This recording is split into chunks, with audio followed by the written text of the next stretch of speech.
Has Ms. Sanders joined us yet, or?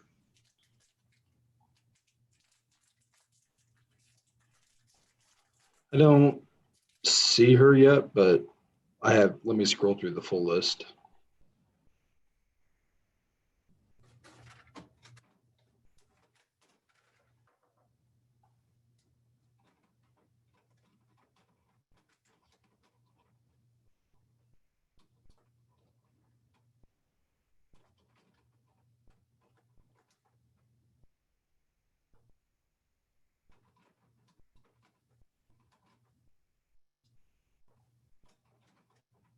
Mr. Rojas, can you hear us? You're muted right now. Can you unmute yourself?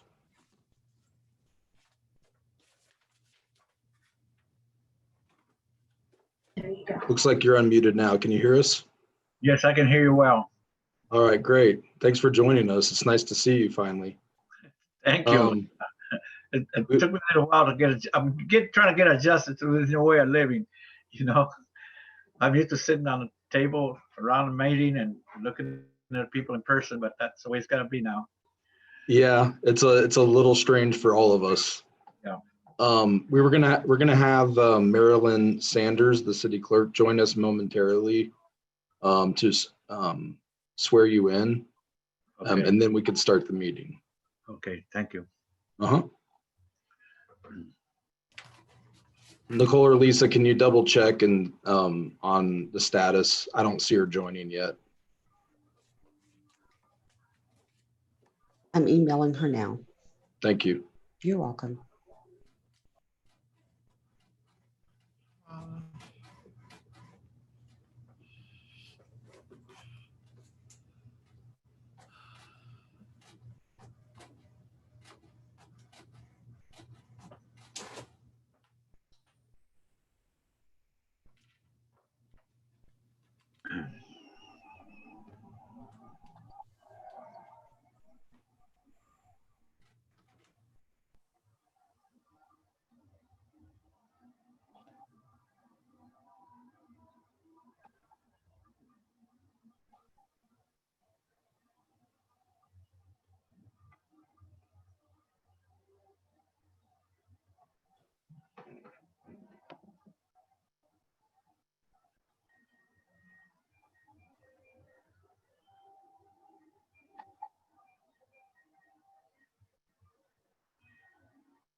Joe.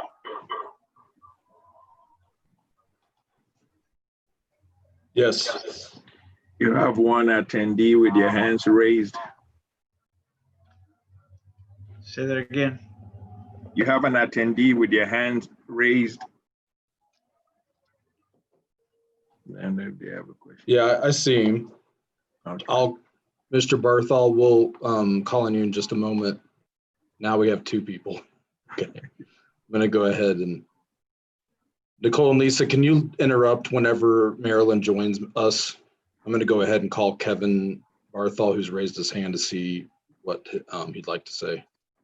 Yes. Kevin, you've raised your hand. Mr. Barthol, did you have a question?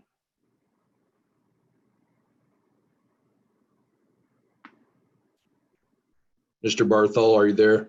Yeah, I was checking equipment. Am I connected? Yes, you are. Okay, thank you. Mm-hmm.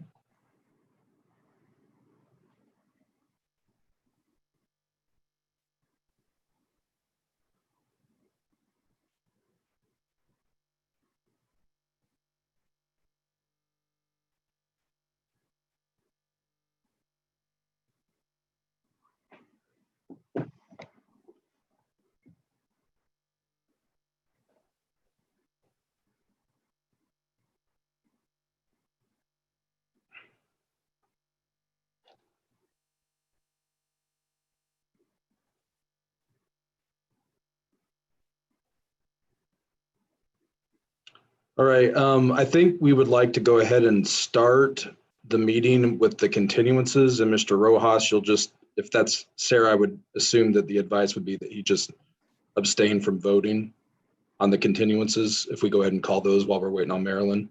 Yes, that's right. Okay, Okay. Yeah, I agree. Let's go ahead and get the meeting started. So welcome everybody to the June 2nd, 2020 City Planning Commission hearing. Thank you for joining us this morning. We want to thank you for your patience during these unprecedented times. We're committed to community engagement and keeping the development of our community moving forward during this time. With that in mind, we've chosen to hold our meeting by video conference. This is a new, well, it's not new, it's new for this commission. This is our second one. And we want to have to briefly provide some ground rules and instructions for all of us to ensure that we have minimal disruption and maximum clarity. So at this time, Joe, can you provide us with this information, please? yeah, thanks, Mr. Chairman. As mentioned, we're using Zoom as our video conferencing platform today. This platform, like all video conferencing platforms, is not designed specifically for public hearings, which are a unique kind of meeting. For this reason, we have some basic ground rules we'd like everyone to pay attention to. First is to unmute yourself to speak and mute yourself when you're done speaking. All of you, whether you're a panelist or an attendee, should be unmuted and available to speak. I'm sorry, all panelists should be unmuted and available to speak unless you mute yourself. If you're an attendee, which is any applicant or citizen, you will be muted until you raise your hand and we promote you over to a panelist, and then you'll be able to speak. And we'll document that as we go through each case. Number two is if your device has a camera, you will appear on screen while you speak. If you would like to disable this, you can deselect the camera icon on your Zoom toolbar. And number three, please use first and last names as your screen name in Zoom. I know some of you are calling in and it just gives us your phone number. It does not give us your name.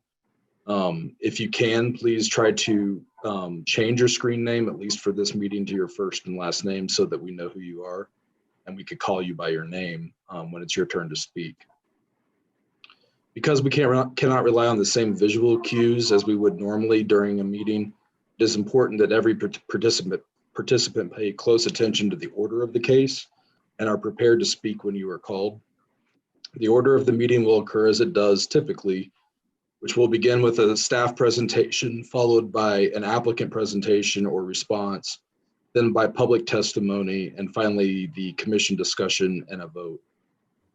When we call the case, we will announce the applicants by their name so that they're prepared to participate following the staff presentation. If when we call the case, we do not call your name, but you're an applicant, please raise your hand and we'll promote you over so that you can speak with the rest of the applicant team. If you are a citizen, once we start providing a presentation on the case, if you would like to speak, go ahead and raise your hand at that time and we will call your name during public testimony and you will have the opportunity to be heard and be seen by the commission. Mr. Chairman, I believe that concludes the advice I have at this time. Okay, thank you for that, Joe. Is Ms. Sanders on at this point in time, or should we kind of continue on with our consent agenda? He is not on at this time. Yeah. Let's see. Okay. Then let's go ahead with our consent docket items. Okay. Let's start with docket item C2 because docket item C1, the applicant is now requesting continuance. So we'll hold that for the moment. C2 is case number final plat 2020-00010. Request to approve a final plat in District R7.5 to create 42 residential lots in one tract on about 15 acres located at the southwest corner of Northeast 92nd and North Brighton Avenue. Staff is recommending approval with conditions, and that is the only item we have on consent docket for approval today. Okay. Ms. Baxter, did you have a comment by chance? Oh, I was just gonna say, I saw Marilyn was listed in the attendee list, so I think she's on now, but anyway. Okay, we'll go through this one and then get to her. Okay, so consent agenda item number C2 has been introduced and it's been suggested for approval with conditions. Is there any questions from the commission on this case? Seeing none, Joe, is there anybody that's raised their hand that would like to speak about this case from the public? I don't see anyone who's raised their hand. Okay, seeing that, then I'm looking for a motion. Chair Crow, I move that docket number C2 be approved subject to conditions. Okay, so I've got a motion. Do I have a second? Second. Yep, it's okay. Okay, so I've got a motion and a second. Just making sure, commissioners, that as you speak, please say your name, please, so that everybody understands and knows who's making the motion and the second. And that way, Lisa can also get it written down too for the minute. So, so I got a motion and a second. Any other discussion? Doesn't look like any. So Lisa, if you don't mind taking roll call.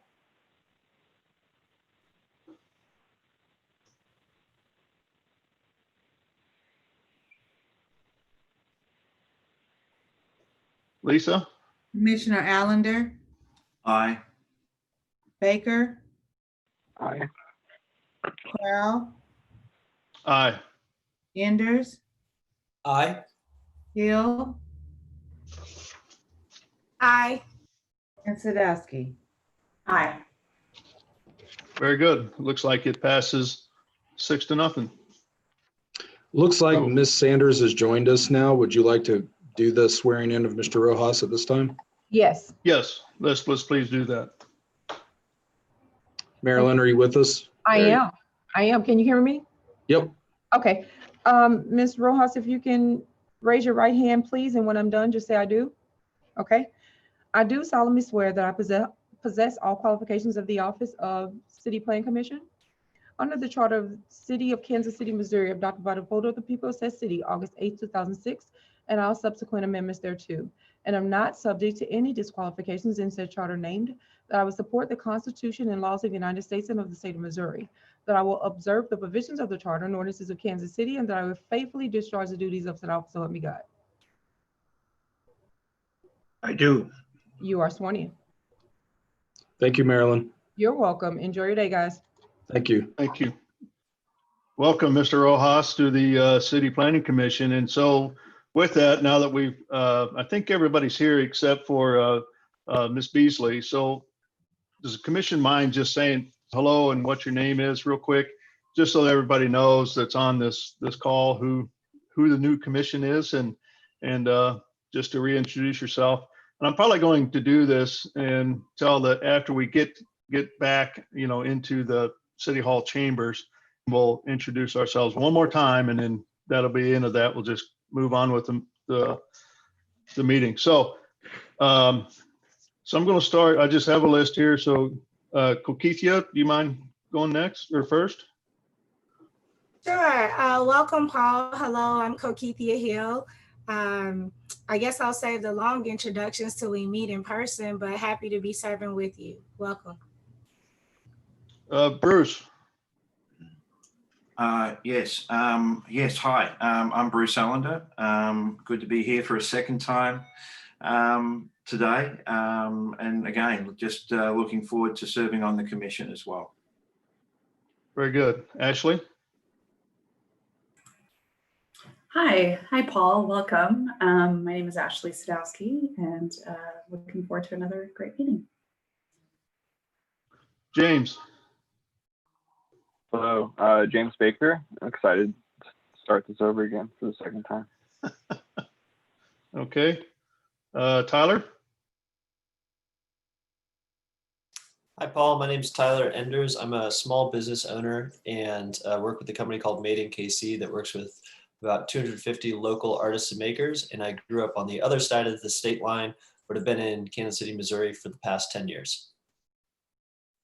Very good. And Paul, my name is Colby Crowell. I'm a Business Development Director at Kissick Construction. I'm a licensed engineer is my background, but I moved to the construction side about a year ago. Excuse me.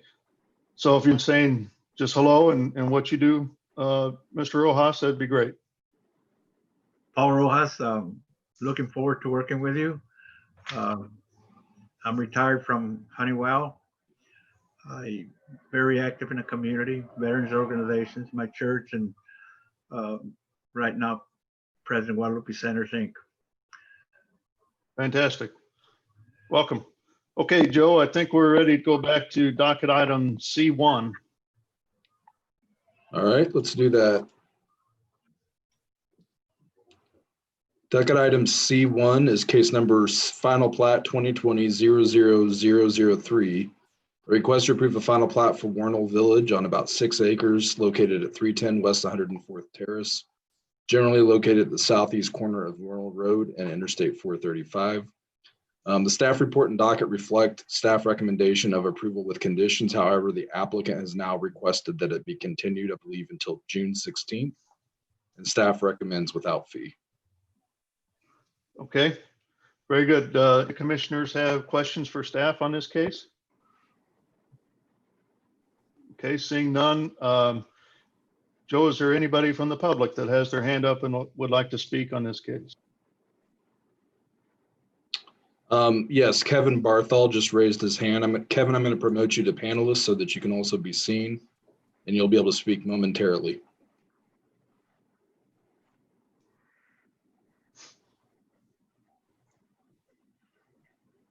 Hi, Mr. Barthol.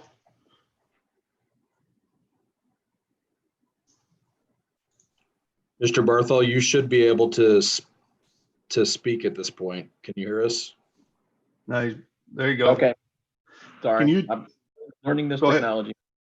Mr. Barthol, do you mind introducing yourself and telling us your address, please? Kevin Barthol, 37 West 104 Terrace. Okay. Just curious, do they release why it was continued? I believe that the applicant has a question for Land Development Division regarding one of their conditions. And in order to work through that, they need additional time to speak with Stacy Lowe and her staff. I'm not sure if Jamie or Stacy, if I'm incorrect, Jamie or Stacy, please jump in and clarify. No, this is Stacy Lowe from Land Development. You are correct. There was an inconsistency in one of the public easements that was shown on this final plat, and we've requested that they get this corrected to match their proposal before going to City Planning Commission. They are intending to update these plans and resubmit, so we anticipate that they'll be on the next commission agenda. And will that be June 16th? June 16th, yes. Okay, thank you for the update. Appreciate it. You bet. Joe, is there anybody else that's raised their hand to speak on behalf of this? No, Mr. Chair. Okay, so close of public testimony. So commissioners, any other questions? So I look for a motion on continuance of docket item C1. Chair Crowell, I move that docket C1 be continued to June 16th without fee. Okay, got a motion. Do I have a second? Commissioner Sadowski, second. Very good. So I have a motion and a second. Any other discussion? Seeing none. Lisa, do you mind taking roll call, please? Commissioner Allender, Aye. Baker, Aye. Brown, Aye. Enders, Aye. Hill, Aye. Rojas, Aye. and Sadowski. Aye. Okay, so the motion's been approved, 7-0 to continue docket item C1 to June 16th. Okay, Joe, looks like we're ready to move on to our regular hearing for our cases. So let's go ahead and start with our continuances, please. Okay. We have a few continuance requests, not as many as last hearing. Okay. The first continuance is docket item 5, and there's 2 companion cases here. starting with 5.1, case number CPC 2020-00018. Request to approve a preliminary plat for the Second and Delaware project on about 5 acres located north of the intersection of Second Street and Delaware Street. Docket item 5.2, case number final plat 2020-00004. Request to approve a final plat for the same. The applicant is requesting these two cases be continued to June 16th. Staff is recommending no fee. Okay, so Joe on the agenda says July 7th, so it is actually June 16th. According to staff yesterday, it is June 16th. Is that correct? Am I correct, Chris?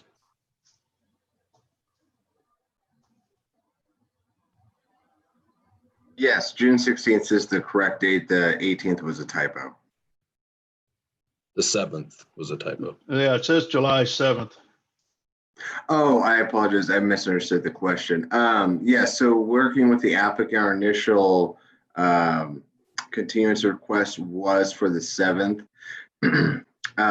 but they've been able to address some of the concerns much quicker, so we're recommending the 16th now. Okay. Any other questions by commissioners for staff?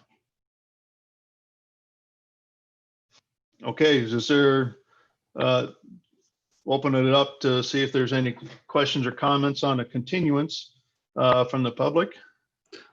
Mr. Chair, Jim Bowers has raised his hand. I'm going to go ahead and promote you, Jim, so you can be seen and heard. You should be able to speak now, Jim. Good morning, Mr. Bowers. You mind introducing yourself with your address, please? You're still on mute. Thank you, Mr. Chairman, Yes, Jim sir. Bowers. I raised my hand because Joe mentioned the first request for continuance was case number 5. And actually, I had submitted a request to continue case number 2 in a letter to the commission May 28th. So I wanted to make sure that we didn't overlook that. Okay. To be clear, I meant the first request from an applicant. We kind of Okay. go through those. We tend to go through those first. If Kobe would like to include the request for number 2 in this, we can. But Mr. Bowers represents a neighboring property owner, not the applicant in that case. Correct. Gotcha. Okay.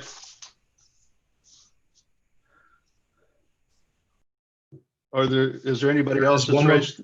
Yeah, there's one more person, Jamisha Spencer.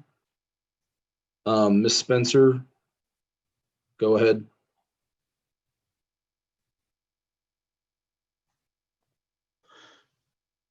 Ms. Spencer, it looks like you're still on mute. If you don't mind introducing yourself and telling us your address, please. How you doing? I'm Nicholas Stewart, 6733 Prospect. I just was wondering, could you hear me? I'm trying to zoom into this. I was having some difficulties. Yes, we can hear you. Are you coming in to talk about the continuance of docket item number 5? 5C, yes, 5CH8. Case number. Yeah, Case Mr. number. Spencer, I'm sorry, Mr. Spencer, I know you're the applicant for a project we have on the docket later at 6733 Prospect.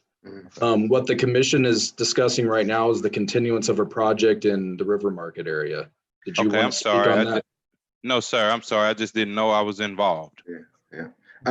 Joe, okay. just to clarify, I think Mr. Spencer is looking at Council District 5, which being my initials, I am 8. So it's just the way the agenda is written, it appears we're talking his IM is number 5. That's actually Council District 5. He's on, Mr. Stewart's on DACA number 8.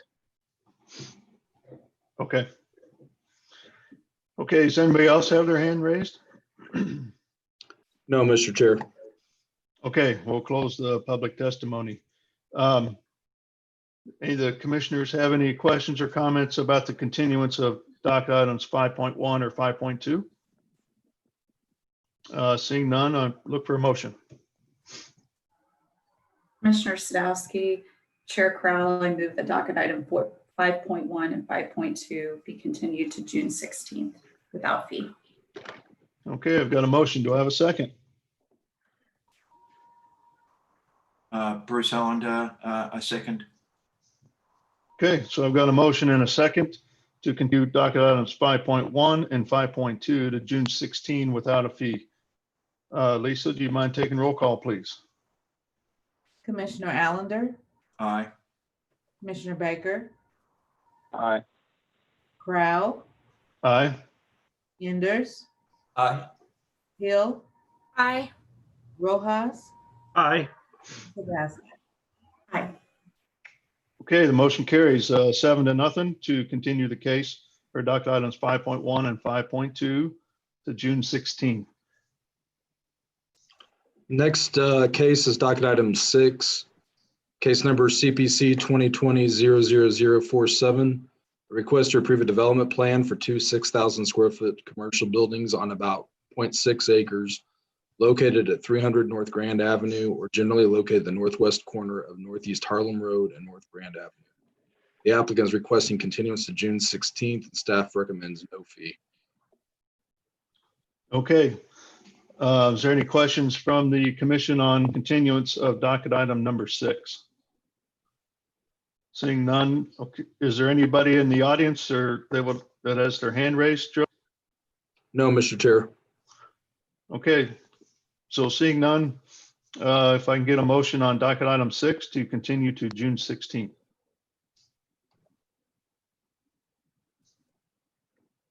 Commissioner Baker, motions to continue docket item 6 to June 16th Without a fee? without a fee. Very good. Okay, so I've got a motion. Do I have a second? Second. So I have a motion and a second to continue docket item 6 to June 16 without a fee. Lisa, do you mind taking roll call? Commissioners Allender, Aye. Baker, Aye. Crowell, Aye. Enders, Aye. Hill, Aye. Rojas, Aye. and Sadowski. Aye. Okay, so the motion carries 7-0 to continue docket item number 6 to June 16. All right, the next continuance request is docket item 9. There are two companions starting with 9.1. Case number CPC 2019-00201. Request to approve an amendment to the KCI area plan to change the recommended land use from residential low, residential medium, and commercial to mixed use community on about 500 acres generally located along Northwest Old Tiffany Springs Road between Line Creek Parkway on the west and Platte Purchase Drive on the east. And docket item 9.2, case number CPC 2020-00202, request to approve a rezoning from districts B2-2, AG-R, R-6, and R-7.5 to district MPD master plan development, which includes approval of a preliminary development plan, which also acts as a preliminary plat for Twin Creeks Village, which would allow a mixture of commercial, recreational, educational, civic, and residential uses on about 500 acres at the same location. The applicant is requesting these cases be continued to June 16th, and staff recommends no fee. Okay, so I've got requests for continuance of docket items 9.1 and 9.2 to June 16th without a fee. Are there any questions from the commissioners on this one? Yeah, Mr. Baker. I just had a general question. So if we take this up on June 16th and we don't feel like we've fully discussed it, and is there potential to move it to the next meeting as well once a quorum's established? Yeah, you could.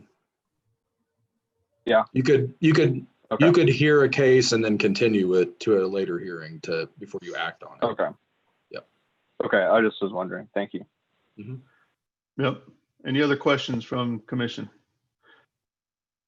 So Joe, I do have a question on this particular case. Is June 16th, is that enough time from the applicant to be ready to hear this case?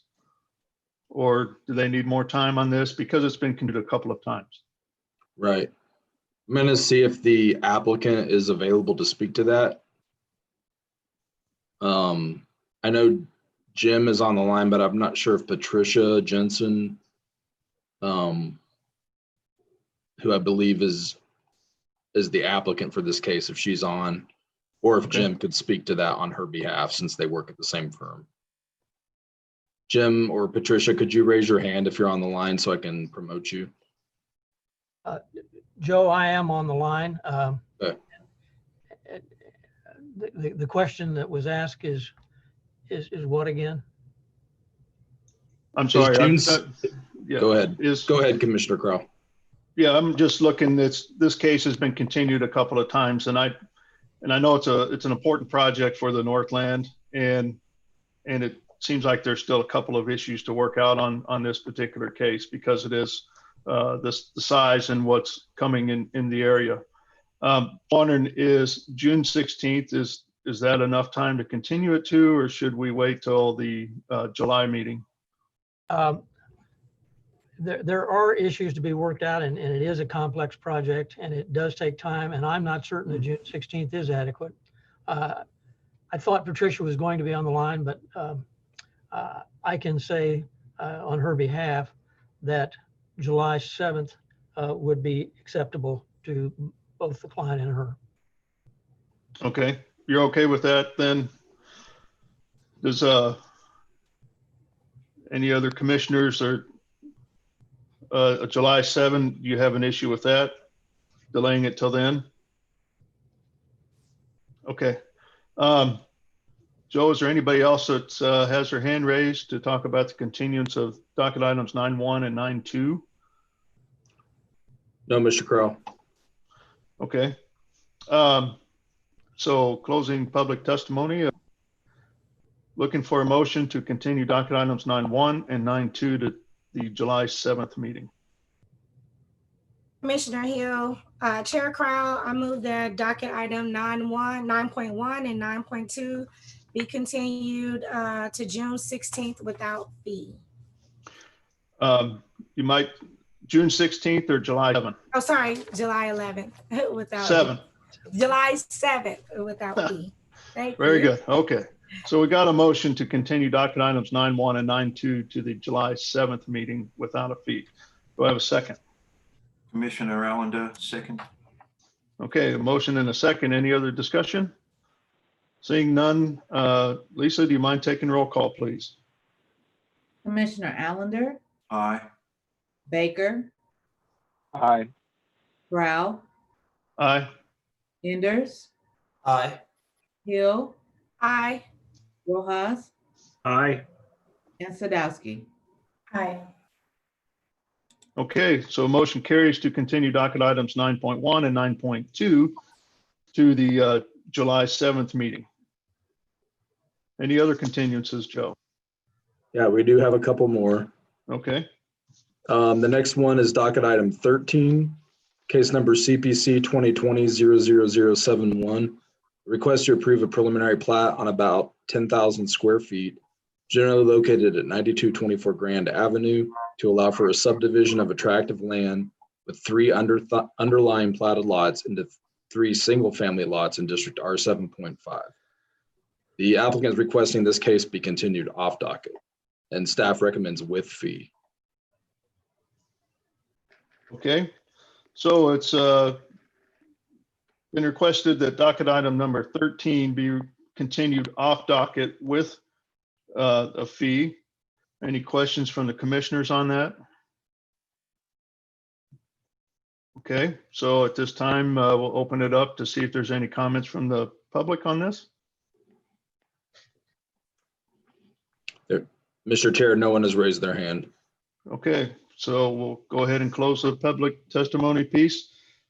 So if I can get a motion on docket item 13 to continue it off docket, please.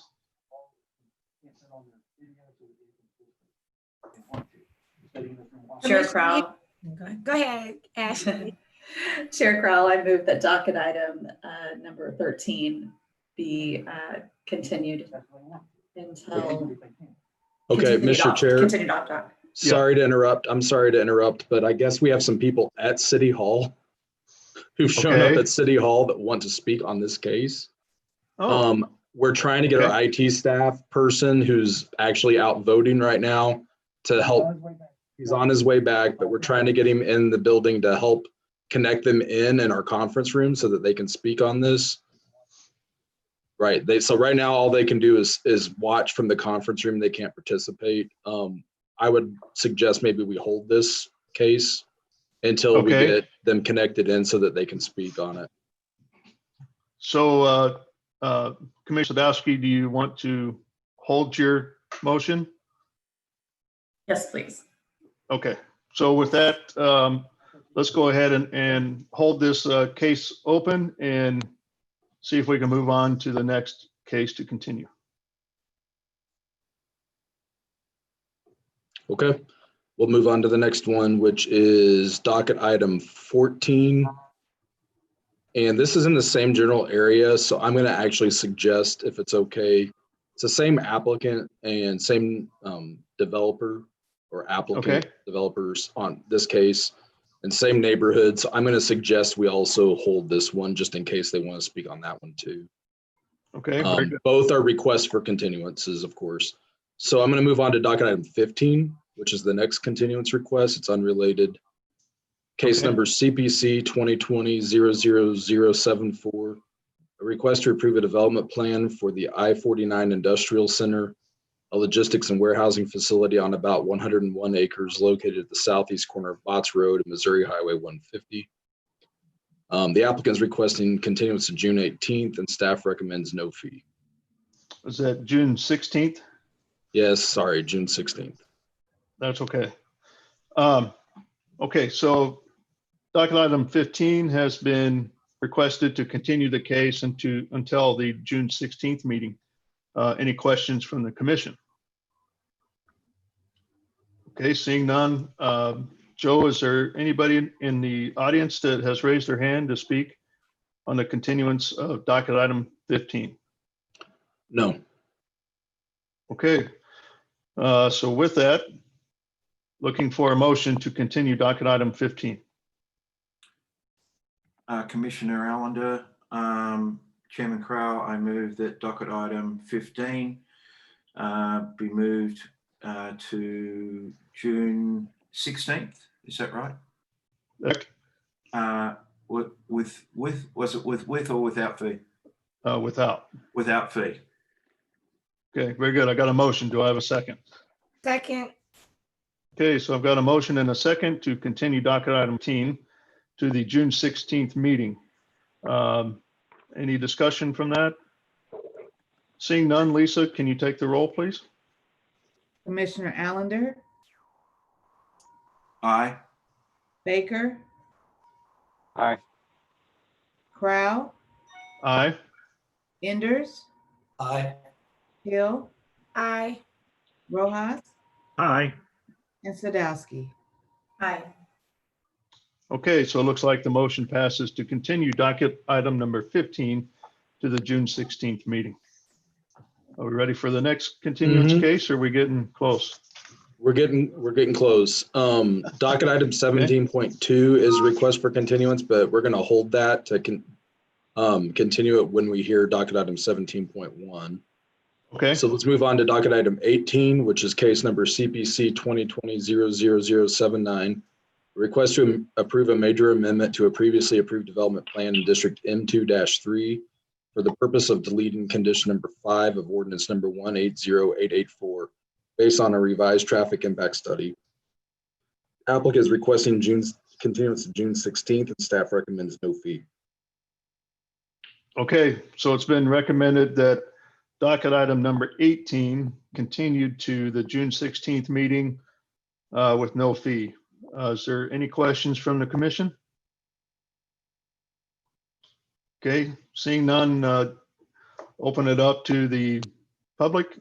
Do we have anyone that's raised their hand to speak on behalf of docket item 18? Mr. Chair, no one is raising their hand. Okay, we'll close the public testimony piece then. So with that, I'm looking for a motion to continue docket item number 18. Commissioner Crowell, this is Commissioner Baker, motion to continue docket item 18 to June 16th without fee. Very good. I saw I have a motion. Do I have a second? Commissioner Sadowski, second. Okay, so I've got a motion and a second. Any further discussion on continuing docket item number 18? Seeing none. Lisa, do you mind taking roll call, please?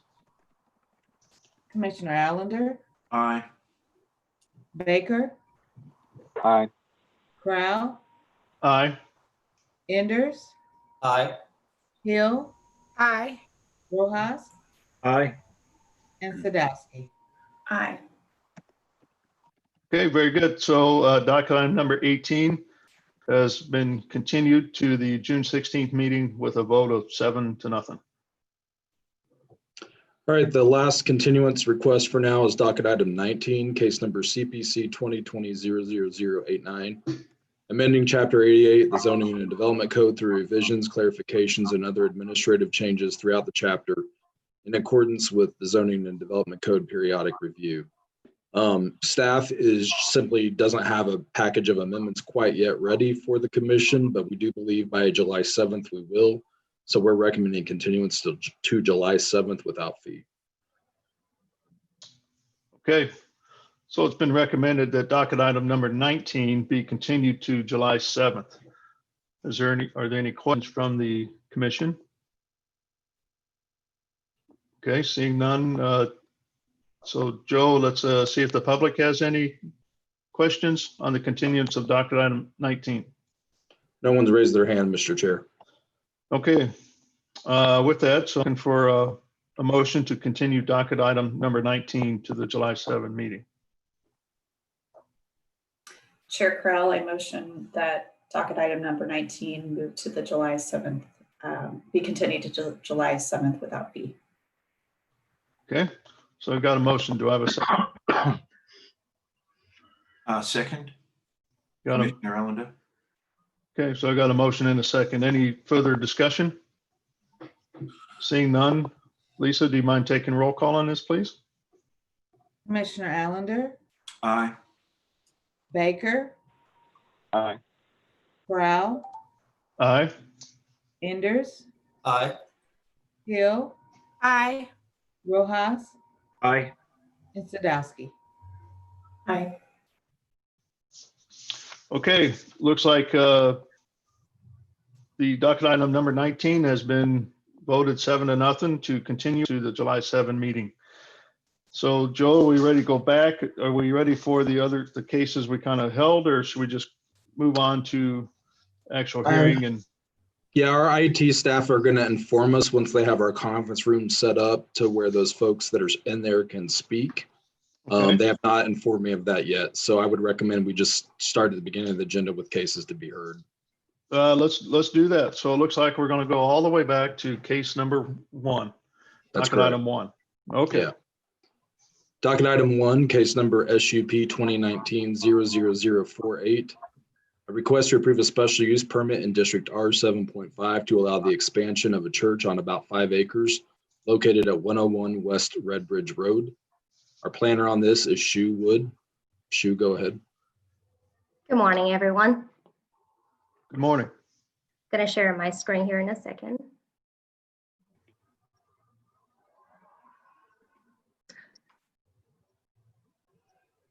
So in front of you is a special use permit for church expansion.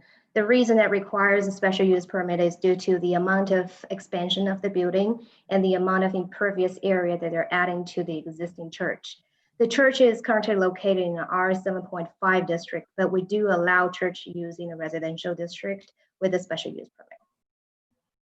Here's the general site of the church. It is located in the South Kansas City. More specifically, it is located on the south side of West Red Bridge Road, in between the Washington Street to the west and the Warner Road to the east. The site, like I mentioned, it is zone R 7.5, and it is R 7.5 all the way in all directions. So right across the Red Bridge Road is another religious use in R 7.5, and directly to the west and to the south are single families, zone R 7.5.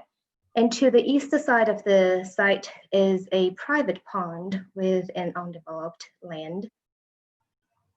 The site is generally sloped down from the west to the east, and it has two access for vehicles, one on each side of the church, and both of them are off the Red Bridge Road. There is an existing residential house located to the west side of the church.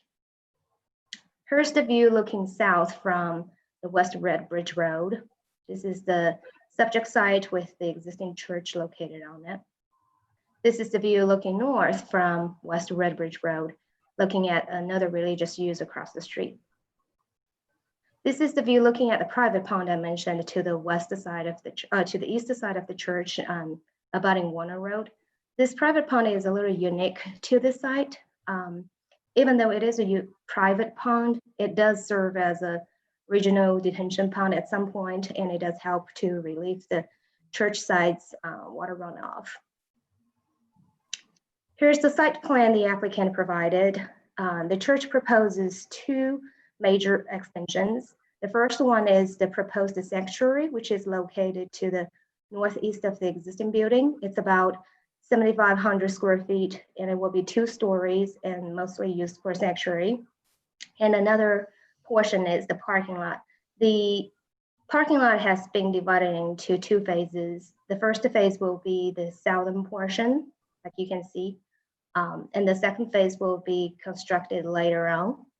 And the applicant proposed to demolish the existing house on the second phase site and to widen up the existing residential driveway to serve the full access purposes. So this will be the phase 2. And the total parking stalls that the applicant proposes to add will be 130. The existing parking stalls are about 108. So that will add up to the total parking stalls to 238 for the entire church. And the parkings are located all the way around the church. So currently, this is the landscape that the applicant provided. Currently, there are a few existing trees on the West Red Bridge Road, but not a lot. The applicant proposes to add a few more along the road. And there are 3 aspects staff reviews for landscape. The one is the parameter landscape, which is along the public right-of-way. And the second one is the street trees, which will be located on the street to serve the purposes. And then the third one is internal landscape. The internal landscape here will be the rain garden, as you can see in the strip, dividing the parking lots and all the landscape area within the parking lot as well. The applicant also proposes landscape improvement along the west side of the property to provide enough screening from the residential properties. The applicant also proposes the landscape along the south property line, which staff recommends to continue this landscape and to enhance it, even though there is an existing private fence over here. This way they can provide enough screening for and shielding for the lighting and noise of the parking lot used by the church and relieve the impact on the residential properties direct to the south. This is the outdoor lighting plan provided by the applicant. It generally complies with the requirement. Here are some renderings and elevations for the expansion of the church. On the top is the northwest perspective view. On the bottom is the north perspective view. And this big 2-story building that in front of you is the expansion area for the sanctuary use. The building is mostly made of stucco brick and narrow linear glasses. Here are 2 more views from northeast side and east perspective. So staff recommended approval with conditions. The applicant has complied with the public engagement requirement on this case. They hosted a public meeting on February the 25th, and they followed up with other meetings due to the neighborhood concerns for some of the issues. They went above and beyond the public engagement requirement, and the applicant can provide more information about that. So staff recommends approval with conditions, and I highlighted some conditions under here. The first condition is that the evergreen trees along the south property lines shall continue and shall be improved due to the variance that the applicant requested for the rear yard setback of the vehicular access of the vehicular use area, even though it's not a large variance, but staff still recommends improving that landscape along south property line. The second condition is that the applicant shall provide enough bike parking per the code requirement. The last condition I want to highlight is that the sidewalk the applicant proposed to provide along West Red Ridge Road shall comply with the city standards. That shall conclude my presentation, and I'm open to questions.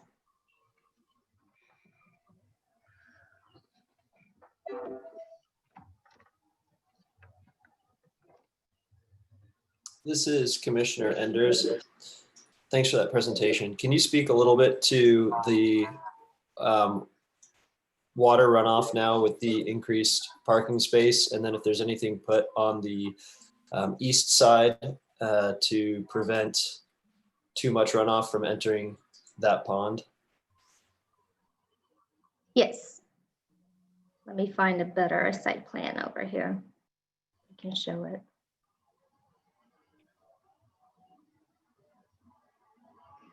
So this is the existing pond that you can see. It is located beyond this property line over here. So the applicant has worked very actively with staff from Water Services, and staff from Water Services has been invited into the neighborhoods meeting due to the concern of the water runoff. It is a fact that with this large amount of impervious area, the water runoff is a concern. But I believe due to the macro study provided by the water service people, reviewed by the water service staff, they've already solved the problem. They had an agreement with the private owner of the pond that they will improve in some of the cleaning services and related concerns she has. So as far as I'm aware, they do meet the city's requirements for the water runoff, and they did provide a rain garden over here, this linear strip, to improve the runoff for the parking lot. The applicant can speak a little more on that, but what I want to say is the water staff has reviewed their study. There has been lots of revisions and a lot of concerns on that, but they did meet the city requirements so far. Thank you. Commissioner Allenders, along the similar lines, what enforcement does the city have if the applicant doesn't maintain and there is continued debris going into the stormwater pond? That's the first question. And then how long is the agreement going into the private pond that the applicant would have? What would happen, for example, if that pond went away tomorrow? Where are we on stormwater management and so forth? So those are great questions. I'm not sure if I can answer all of those because of the professional aspect of it.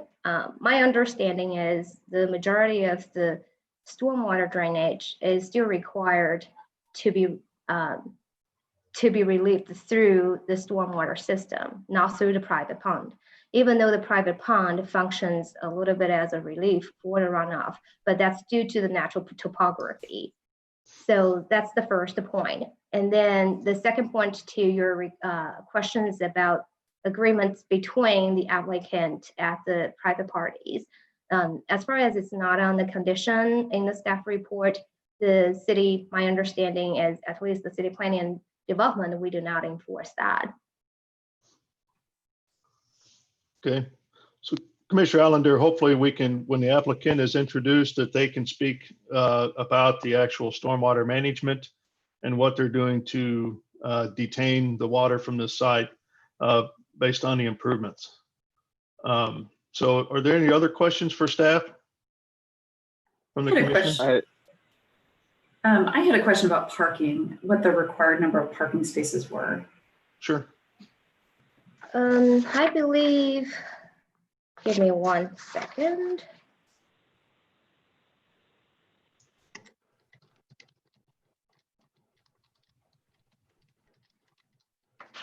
I'm sorry, I don't have that data right with me. I can check on the code and get back to you shortly after the applicant's presentation, if that would help. Can you repeat the question again? I was trying to actually reach out to Water Services to see if they could jump in. They've been invited, but they're not in the meeting right now. And I was going to see if they could jump in to help answer some of these questions. But Commissioner Sadowski, can you repeat the question? Yeah, so if you look at the parking data, it just says required parking ratio 1 per 7 seats, which I assume is just for the addition piece, but I just wanted to make sure I fully understand how many spots that results in.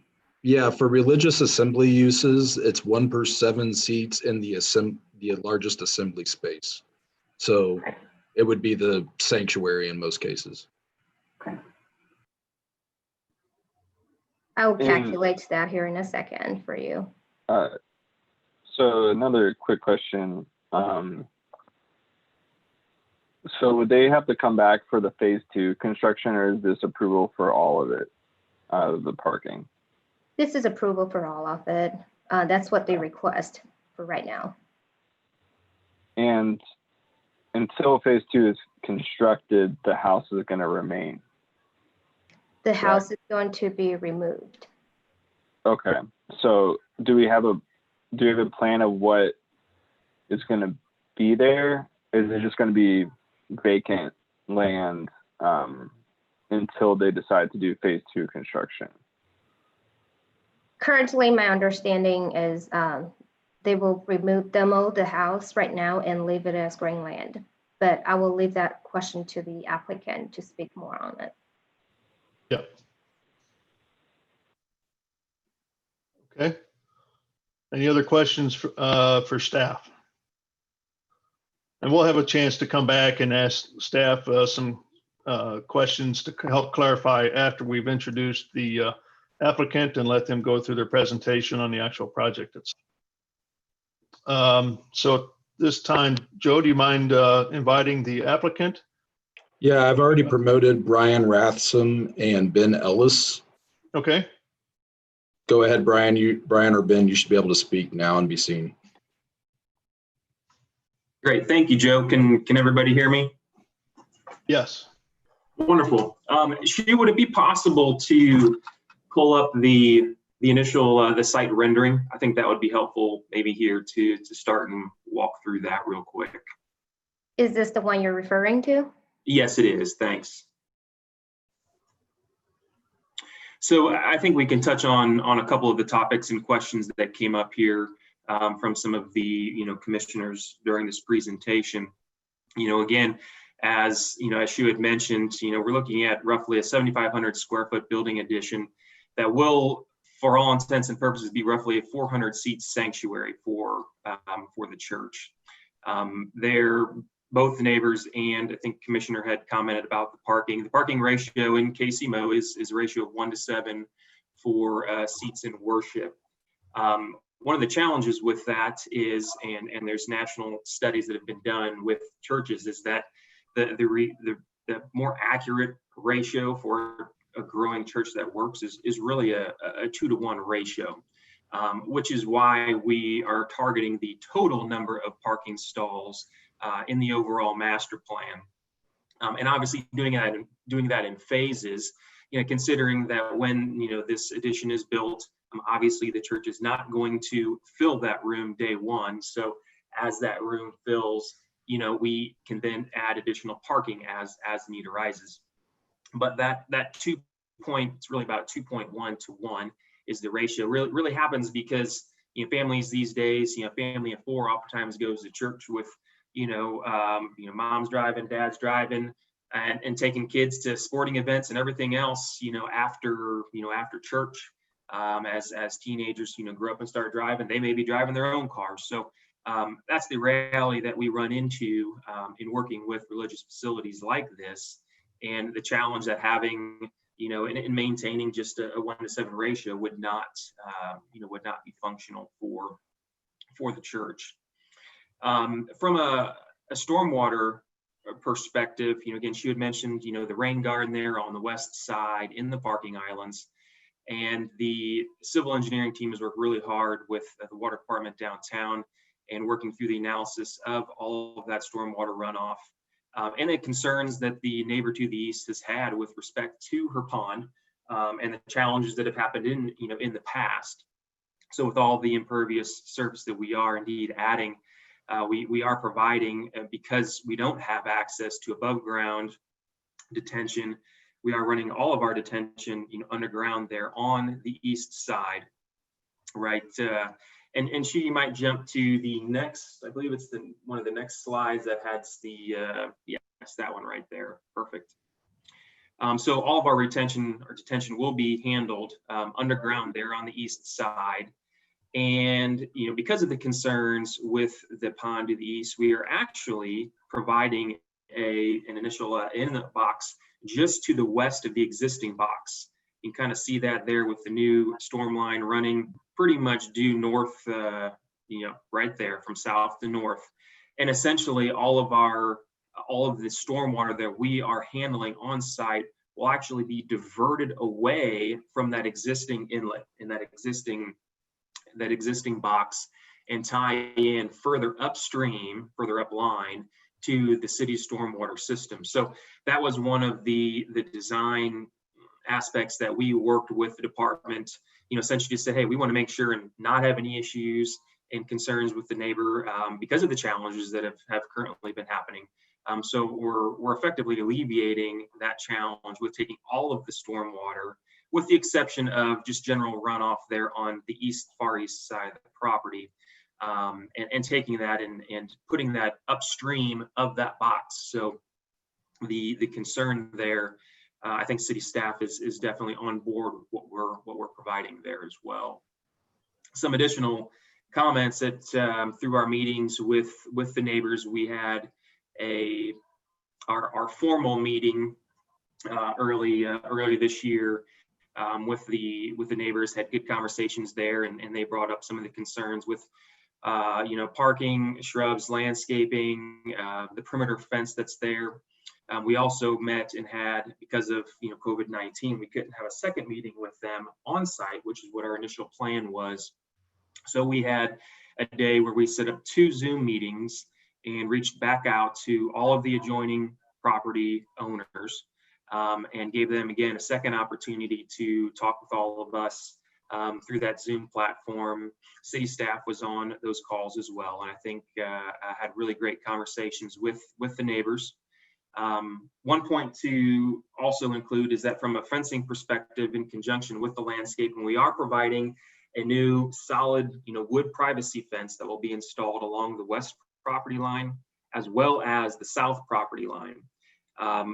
Part of that is really due to some of the neighbors suggesting, hey, that would be something that would be helpful to us to make sure that parking in the evenings, which isn't all that often, they wouldn't have any concerns with parking lots, headlights, things like that. So the church is moving forward with providing fencing around the property there on the west and the south side as well.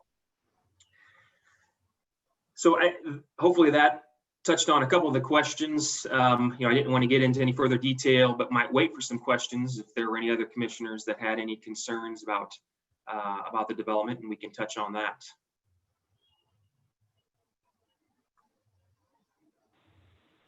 Okay, thank you for the presentation. Are there any other questions from commissioners for the applicant? I just had a quick one. Commissioner Baker here. The street trees are going to be planted in phase 1 construction, correct?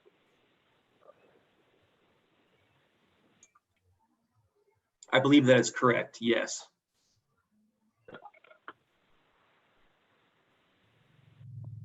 Okay. Any other questions for the applicant?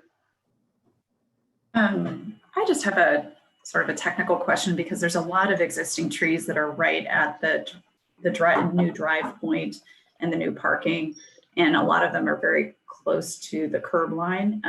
So just what measures that you will be providing to protect those trees. Sometimes the attitude can be, we'll try to protect them, but we'll see how it goes, and just kind of want to make sure that those have some additional thought to them, because that seemed important to the neighborhood. Yeah, there were several neighbors that commented about the trees that are currently out there. There are some very large trees, old growth trees that have been there quite a while. There are several of those trees, and the neighbors have agreed that have had some challenges with dying out from the top. So some of them really need to go. But in direct response to your question, maybe the graphic that you're seeing here might be a little misleading from where potentially the drip line of those trees would end and where the curbs begin. I know our civil engineering team has worked hard and understands that if we get too close and too far underneath the drip lines, oftentimes those trees, even if they're minimal damage to roots has happened, construction, compact, everything else can lead to some challenges for those trees down the road, which is why the reality is we probably honestly took out more trees than we would have hoped to have maintained, because we knew that over time, whether it's a year, 3 years down the road, you're seeing those trees dying back, and ultimately we have to come in and take those out anyways. So the trees that you see that are remaining have been studied, and I think we have a good feeling that all of those will be able to remain, and through construction traffic and maintaining a good solid protection around the drip lines, that we can keep those in good health.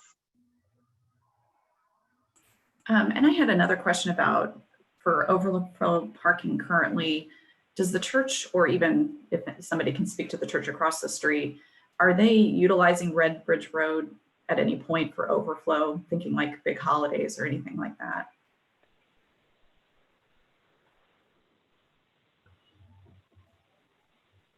Was that a question about parking on Red Bridge Road itself? I don't know if that was being utilized currently, or if that was allowed. I am not sure. I know that right now there's construction in the plan for widening Red Bridge Road. I believe there's a lot of construction there at the corner of Warnell Red Bridge, right now already, or at least beginning that process. I don't believe, I'm pretty certain that the church, currently does not park on Red Bridge. I don't know that that's actually, I don't know that parking on Red Bridge is allowed. That would be that's not my neck of the woods living down there. So, but I do know that the church also has a great relationship with the church right across the street, and has for quite some time. So I know that when there have been, let's say, large events or potentially a funeral where we have, unfortunately, a lot of people that would attend, the church across the street is more than happy to open up their parking lot for those times when that overflow is needed. Commissioner Sadowski, this is Ben Ellis with MHS. I can speak to that some. There is no parking along Red Bridge Road with the ditch street there. There wouldn't be availability to do that. And so they are not currently parking in that area.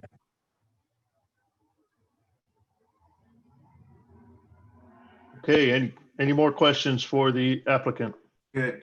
Commissioner Allender, I just want to go back to the green infrastructure, stormwater infrastructure on site. And just reading through the notes, there's going to be agreement with the church to maintain that. Just with the issues of the church maintaining the site, and we saw some issues on the stormwater runoff onto the pond. Just want to understand the commitment from the church to actually make sure that they are maintaining the green infrastructure stormwater management system, so it actually does work effectively, or continues to work effectively after it's been put in. This is Chair Crowell. I think it's probably a two-part answer to this. So one would be by applicant, and I think the other answer would be by city staff. So if you don't mind, Brian or Ben, kind of give us a answer on that first. We do have, before Brian speaks, we do have Mr. James Walton from Water Services Department has joined us and should be able to answer some of the stormwater questions that are being posed by the commission. Okay. Is Would you like Mr. him Walton, to? is he? Yeah. Let me go ahead. I'm going to go ahead and promote James so that he's able to speak whenever the questions are posed. Okay. James, I've promoted you to a panelist, which means that you can be seen and heard whenever you'd like to speak or ask a question. James, if you'd like to, this has been Ellis with MHS. If you'd like to talk about the existing agreement, and then I can follow up with that on how our design relates to that. Well, and I do apologize. This is James. I just tuned into this, so I may need a little bit of background on what questions or concerns the committee may have. Commissioners, do you mind, I know there's been 3 or 4 questions at least about stormwater. Do you mind reiterating those for Mr. Walton? No, it's Commissioner Allender here. I'm just with the green infrastructure stormwater management system that's proposed on site, and it goes to a lot of our hearings, but the private property owner has to maintain the green infrastructure stormwater system. What assurances, and especially I'm concerned because there has been some maintenance concern of debris going into the pond. What is the maintenance agreement, and how does the city enforce that the private property owner does actually maintain the rain gardens and so forth to make sure that they're working effectively for stormwater runoff? Sure, let me go ahead and respond to that one.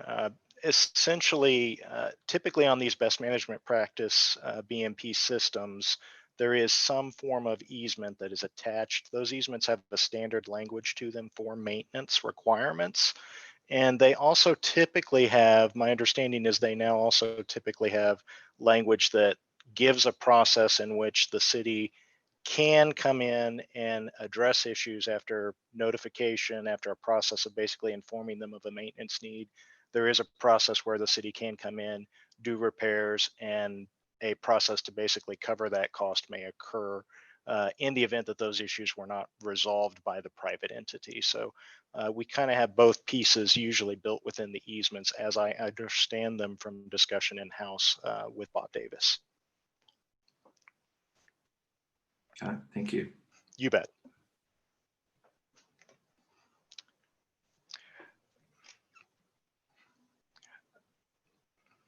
I may also add, I apologize for the silence there, but I may also add that in general, this location, I mean, as you've seen, there were some more complex components that kind of related to this. Just a brief statement. The church is downstream of an area that's more than 40 acres that drains to the pond system. The church's land also in large part drains either towards that pond or towards Red Bridge. It kind of depends on the location. There is a history for the way the church was built in the past that went through its own process of review and approval in the past that was, of course, meeting requirements. That process essentially resulted in a system that allowed more runoff to the pond to the east, the private pond to the east in the past. That has been improved from my understanding and review of things. In fact, between the city's efforts here and the proposed plans, I believe the amount of runoff that can move to the east towards the pond is going to be reduced by about 78%. And that is not really a requirement. The reality is that's an improvement being done through collection systems that exist now that could not handle larger events. And so those issues have been resolved in a way that essentially helps to mitigate that type of situation. That also has benefit for the community because they're doing these things while also preventing peak flow increases, which also routes that flow into the existing public system in a way that doesn't cause any harm downstream and allows the pond to the east to basically better work as storage for upstream flow that will eventually come its way. So there's a kind of a larger scale watershed here that has its own timing for how that rain can travel. And that travel and path ultimately does reach the pond, just as it also connects with the underground storm system that can collect some of the water, but not all of the water. Right. Other questions?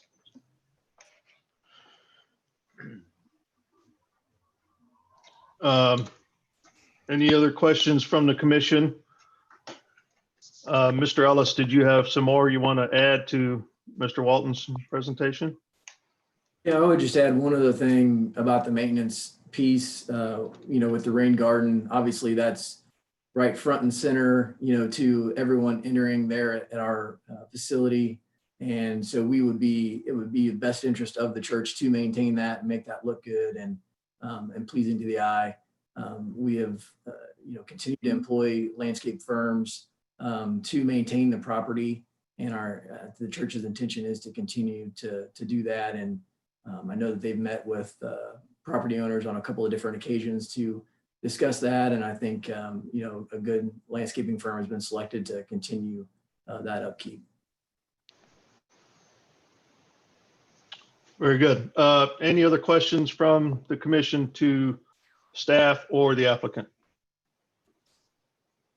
I do have one quick answer to Commissioner Sadowski. Okay.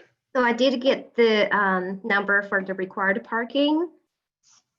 The required parking due to the sanctuary seats that they provided, which is 485. So the required parking will be 70 at this point. And again, that is a general standard for all across the city. So in this area, it is in the suburban style, and which might does require a little more parking stalls due to the nature of it, but it is 70. Thank you. Okay, I wrote that on my notes too, so that's what I have. Thank you. No problem. Okay. So if we don't have any more questions, Joe, let's go ahead and open it up for public comment and testimony. Do you have anyone raise their hand? We have now three people who have raised their hands. So now's the time, if you want to speak in public testimony on this case, to please raise your hand. First person is Jeffrey Ross. Jeffrey, I'm going to promote you to panelist. You should be able to speak momentarily. And then Pam Bowen after that.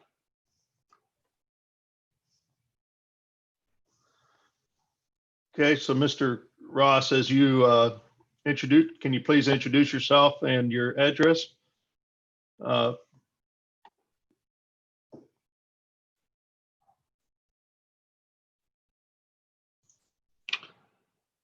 Mr. Ross, you should be able to speak now. Please try unmuting yourself if you're muted. There we go. Okay. My name is Jeffrey Ross.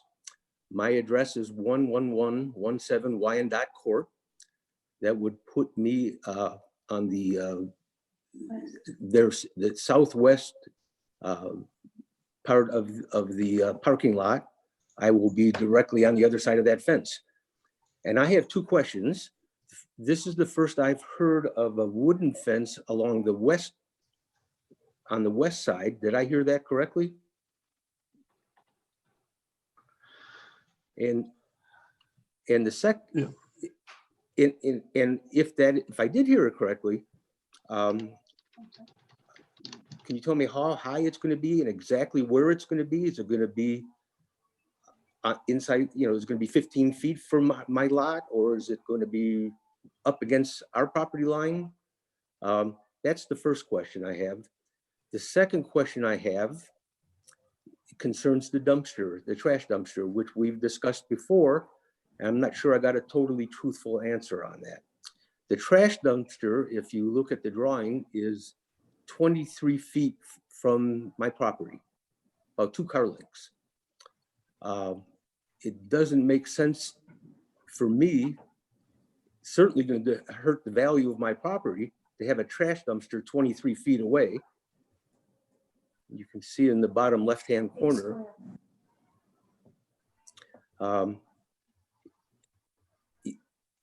Yes, right in there. That's it. That is 23 feet from my fence, which is, which only 15 feet away from, which is only 15 feet more away from my house or so. I can't imagine that anybody would be happy to have a trash dumpster 23 feet from their property. I certainly am not happy about it. The reason for it was expressed to me the last time I brought it up.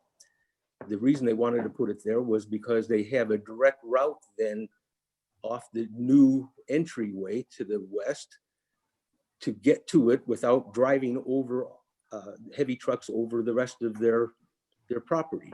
However, having said that, when I thought about it, that new entrance and all that to the north of that dumpster is phase 2, which isn't going to be built for quite some time, an unknown amount of time, which means that they will be coming in the other way with that truck anyway and driving all the way across the property. It doesn't make sense to me, and I'm certainly not very pleased with the dumpster 23 feet away from my property. I can't imagine anybody would be happy with that. So that's my 2 questions. Okay. Thank you, Mr. Ross. And what we'll do is we'll keep a tally of all the comments that we have and let the applicant address all of those and see if we can work them out, one by one after the public testimony. The next person, Mr. Chair, is Pam Bowen. Ms. Bowen, please go ahead.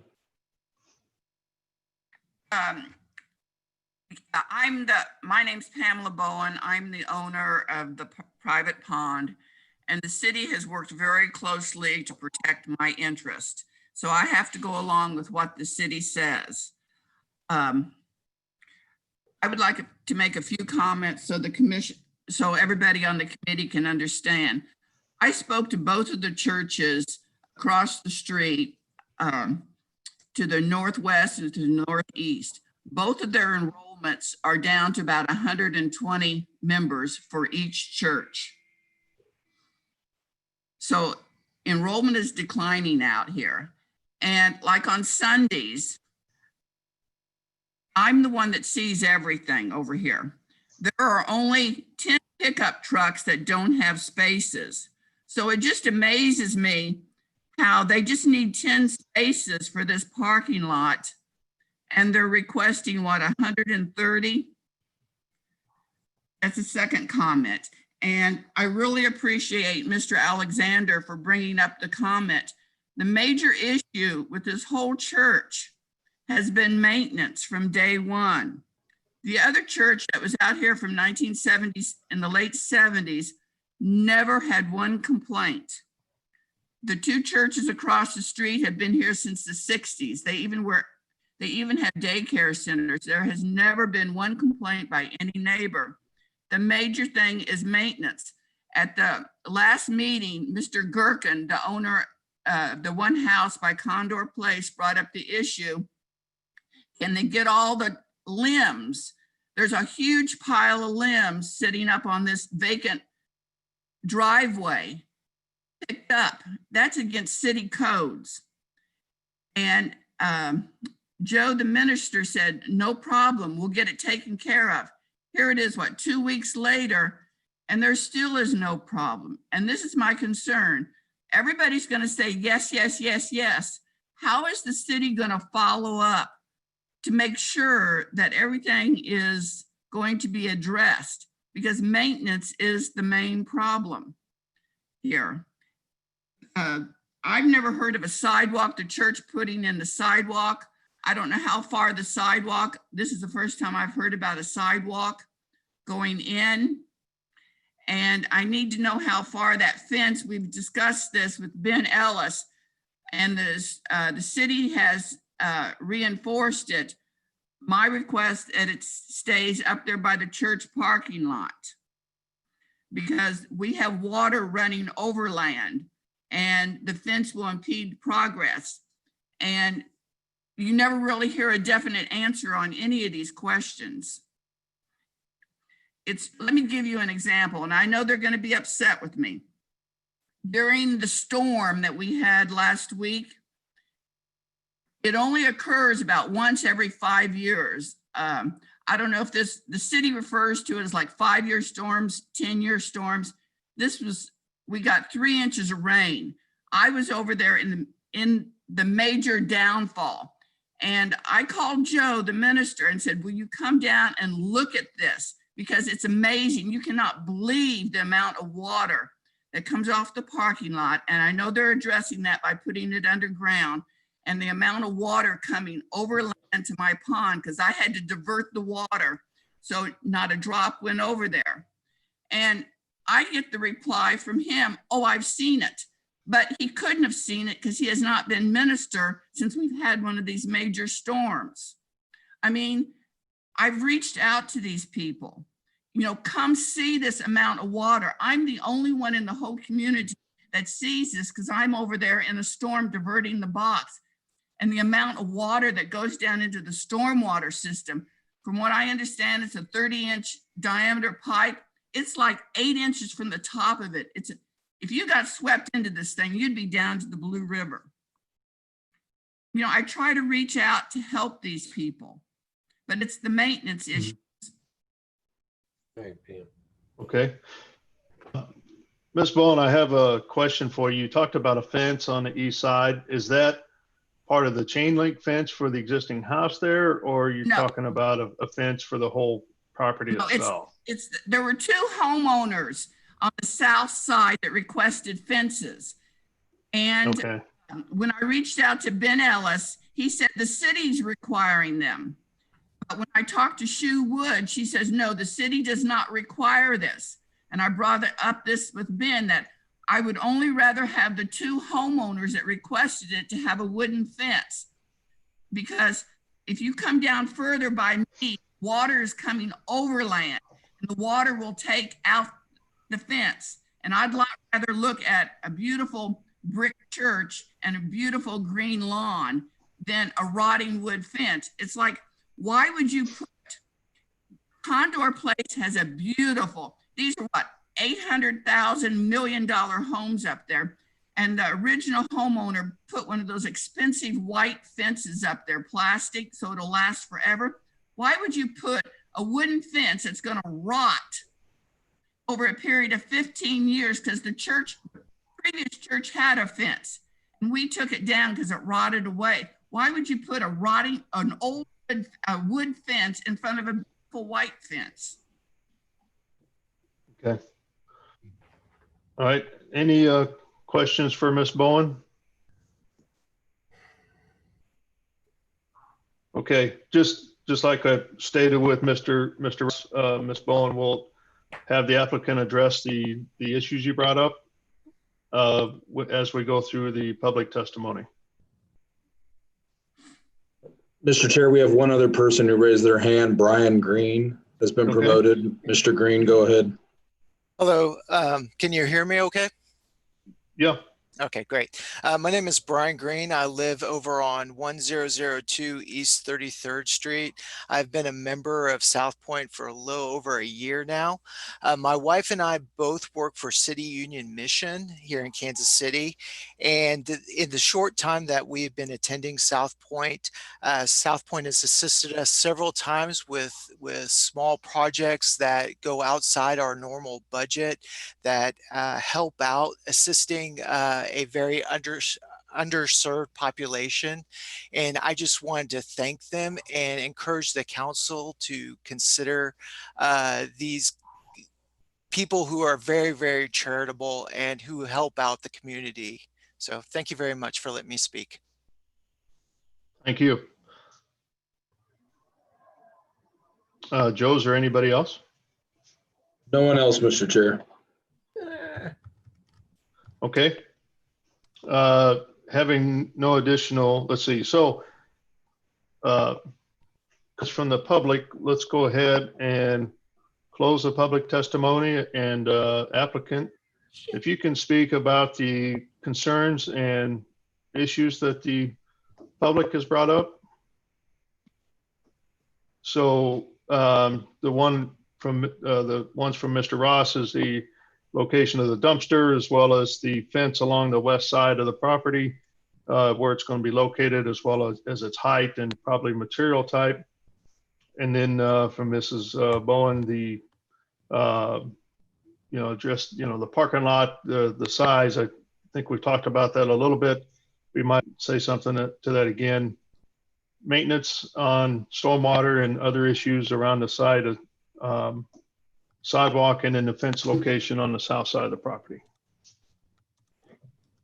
Sure. This is Brian Rotsam, and I can chime into some of these questions here. I tried to write some notes down as well and kind of keep track of some of these. So if I forget one, just let me know. So on the west and south sides of the fence, there are certain areas where there's currently a fence, and because of the discussion about that from the neighbors, we have decided to go ahead and provide that. There's an old one there. The church would like to go ahead and provide a new one.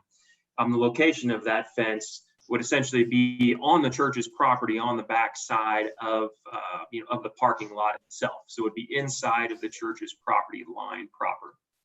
I think we're looking at doing, a 6 foot high privacy fence along both of those sides. Regarding the trash enclosure and the trash dumpster location, again, one of the challenges that we have is that on all of our projects that we work on, the trash trucks that drive across asphalt, and then we typically provide concrete areas out front. So when the trucks are actually doing all their work, I know we've all seen parking lots that have been divoted and pitted out because of trash trucks. So we try and mitigate that by providing a clean path from Red Bridge down through it would be, let's say, the middle. Because the west entrance would not be in phase one. We'll come down, the middle, turn right, hit that, pick it up, and then, essentially loop up and come right back out the same way. Trying to keep them from looping around the entire property. Also, I know that we've got screening requirements for trash enclosures, and that would be constructed of, material that would be similar to material used on the building. So looking at a building that has, the existing building is masonry's brick. We're using a combination of brick and synthetic stucco. So our trash enclosure would most likely be a masonry trash enclosure with a height that would be at or above the top of the dumpster itself. So from a visibility perspective, combination of the fence and the trash enclosure, there would be no true visibility to that dumpster. On some of the the rain topics, again, yes, last week we had quite the gully washer here, and that's part of what we're trying to do and working with the city is making sure that when we have those events like we just recently had, that the challenges aren't there based on what's there today. Obviously, we don't have that underground storm system in place now. We don't have a diverter box upstream of the neighbor's box. So obviously right now that is still currently a challenge. But that's what we're trying to address and have worked with the city hard to make sure that down the road, a year from now when this is installed and we have another rain like that, there shouldn't be, that issue of need to come out and have concerns about that. So definitely making some improvements there. Regarding the sidewalk along Red Bridge, I know that was in a conversation with the city early on and a requirement that was placed. That has been on plans from early on. I think from some of our initial submittals that we had to the city back end of last year, even in November, I believe. So that 5-foot sidewalk has been on the plans for quite a while now. So I know this is not the first time that we have put that on the plans. From a growth perspective, our firm, just background, Mansell Teeter, that's what we do is we work with churches and have for the past 50 years. More often than not, we are not working with churches that are not growing because they're not calling us. They're not challenged with seats in worship and not having room for people, not having room for kids in Christian education. And so, I'm quite confident and positive that, South Point is a growing church. And they have a need. They have a need for a larger worship space. They have a need for a larger lobby space. They do a lot in the community, and they need more. They need more room for that. They want to be able to provide that, and they can't do that currently in their existing sanctuary of 200 seats.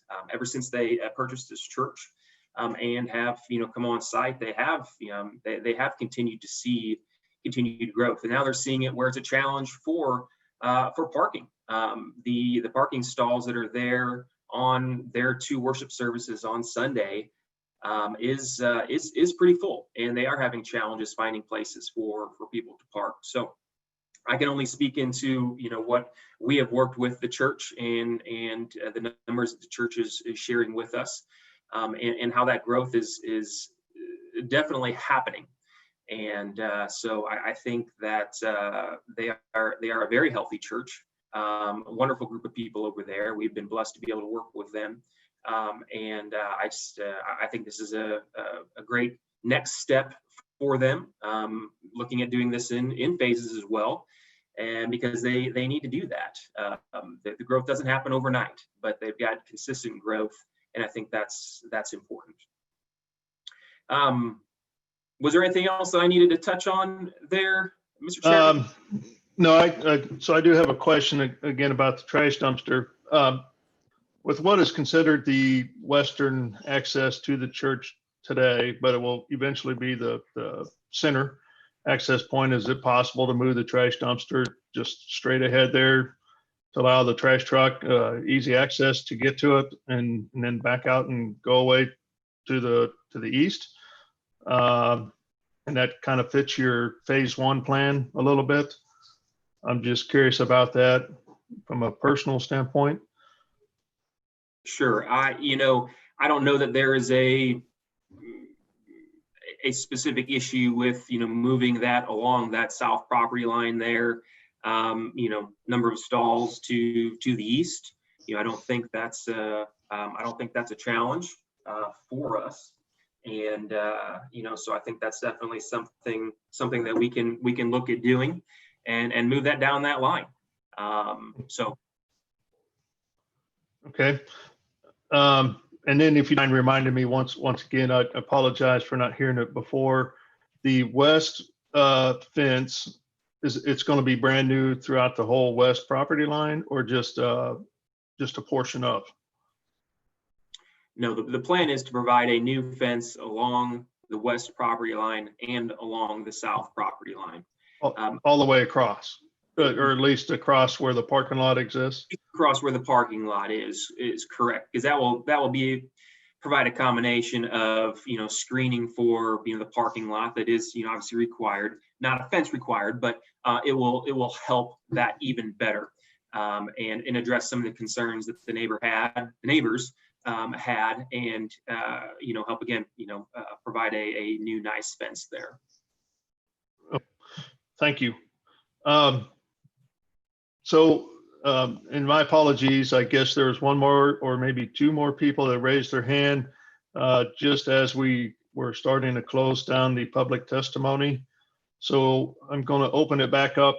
I believe there's another person that had raised their hand to speak about. Yeah, there was a gentleman named Michael Gherkin, or at least that's the screen name, that had raised their hand, and I simply forgot to mention them, and he should be able to speak at this point. Okay. Thank you. Good morning. Can you hear me? Yeah, Yes. Mr. Gherkin, do you mind saying your name and address, please? Yes. My name is Mike Gherkin. I live at 11101 Wyandotte Court, which is the property directly to the west of the new proposed entrance to the property. So first, I want to thank you guys for your time. I know this drags on.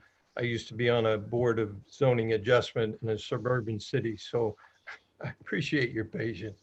So here's the thoughts I want to share with you. We're pleased that the additional entrance is in another phase of the that won't go in for a while. We're not thrilled about having an entrance to a parking lot for 238 spaces that comes right off of Redbridge Road that's literally 50 feet from our house. It's a little more, but it's 50 feet to the first parking space once that additional parking is granted. We're pleased that they are going out of their way to save the old trees because that adds both ambiance and quieting effect from the racetrack known as Redbridge Road. So what I would throw out for you guys to consider is that perhaps you approve the parking that is in phase one right now, and then allow a second application for the phase two when the time comes to see how things have gone between now and then. They're asking for 238 parking spaces for a 480 seating capacity, which is 2 to 1. Our guidelines are 7 to 1. So that's a significant variance. I get that they need more parking. I understand that. So we're concerned about the entrance. Want to make sure the trees are preserved. In regard to the fence, the concern of my next door neighbor, who was unable to be on the call, is there will be a dead zone between our fence and this new fence that will struggle to be maintained and taken care of. That'll be on the church's property. So he's not a fan of the fence. He would prefer to have the shrubbery that's normally required for these kinds of events. So again, thank you for your time. I appreciate it. Thanks for getting me back on.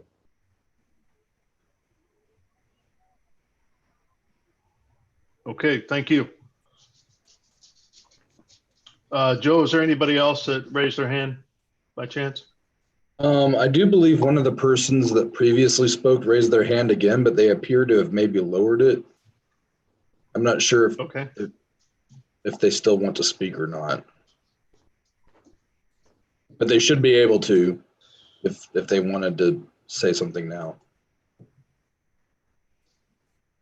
Okay.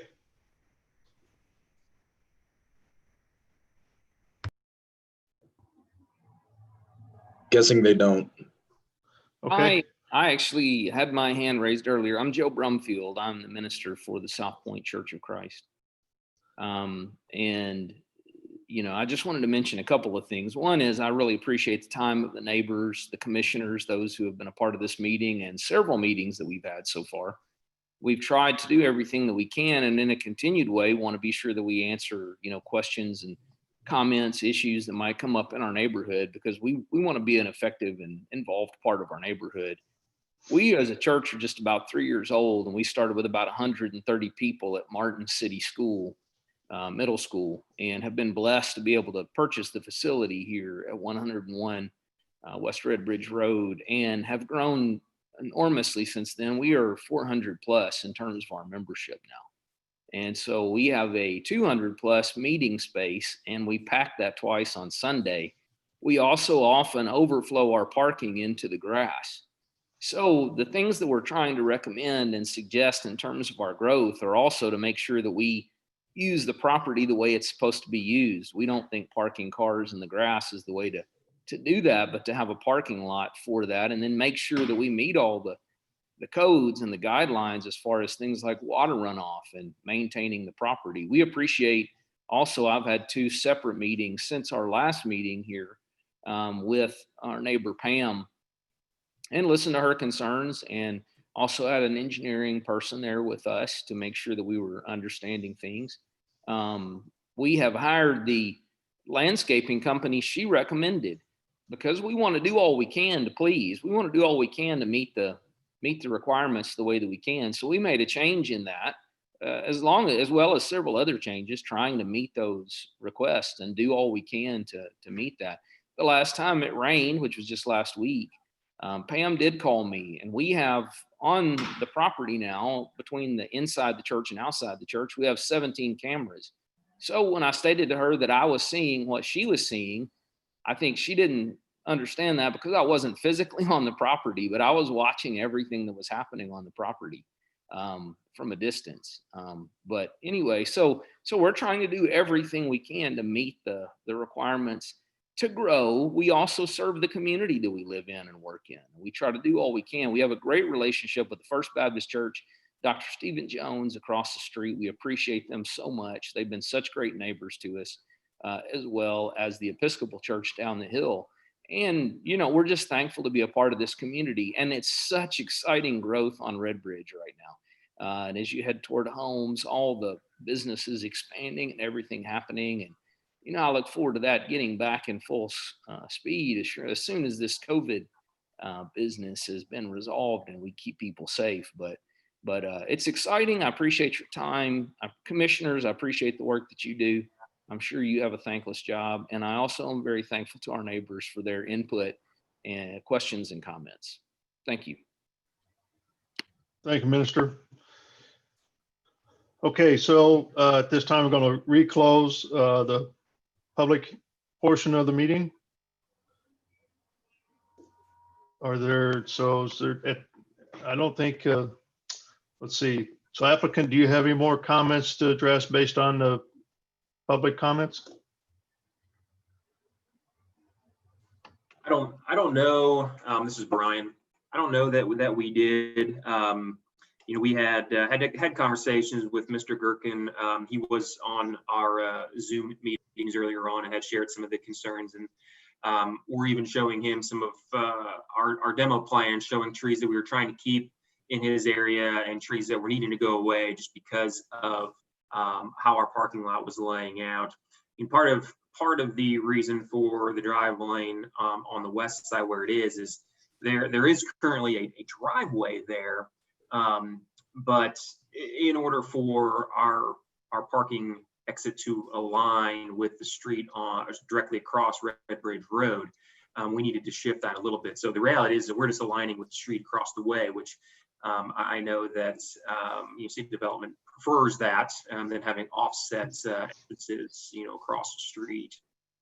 From a parking, standpoint, we're not. I think there was a comment about a variance for that, based on the number that we're not requesting a variance for the number of parking. We've met the requirements for the amount of parking stalls that are based on the ordinance itself. We just recognize that, based on the facility itself, that, the facility requires a higher need for, for parking as well. And I think it's important to note is, also that because it is a church, it's not a school. They do not run, a school, and there are no intentions to run a school or a daycare program. That the majority of, all of the traffic, let's say, that would have access to the parking lot and be utilizing facilities is really on Sunday mornings. So all the traffic studies that were done, that were completed, really only show that there is an increase in cars, 8 and 10 a.m. on a Sunday morning when, as we all know, Red Bridge Road is not that busy versus Monday through Friday at 5 o'clock and 7, 8 a.m. So there's definitely throughout the week a minimal amount of cars, with the exception of when there are events that will happen and that'll take place, throughout a week, and some of those are unforeseen with funerals happening. Obviously we can't schedule those, so those things do happen, but on a regular scheduled basis, majority of the time it is a Sunday morning use, and throughout the rest of the week it is not at or even near capacity. So okay. Commission, do you have any questions for the applicant?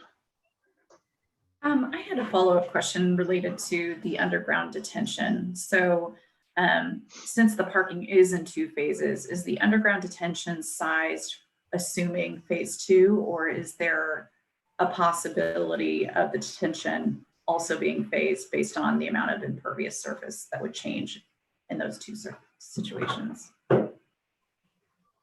So the underground storm detention that is proposed to go in phase 1 would handle the entire master plan. We've looked at phasing options. We've looked at ways to really reduce that. Part of that from a cost perspective, but also, hey, is there a way to effectively phase not only the parking in the site, but also the stormwater detention? The reality is that it's not cost effective to do that.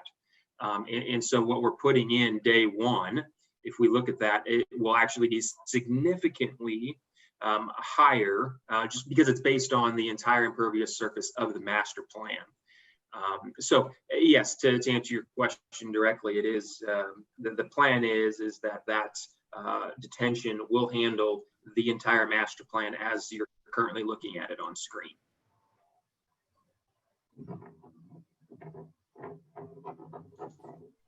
Okay. Any other questions? So advocate, go ahead.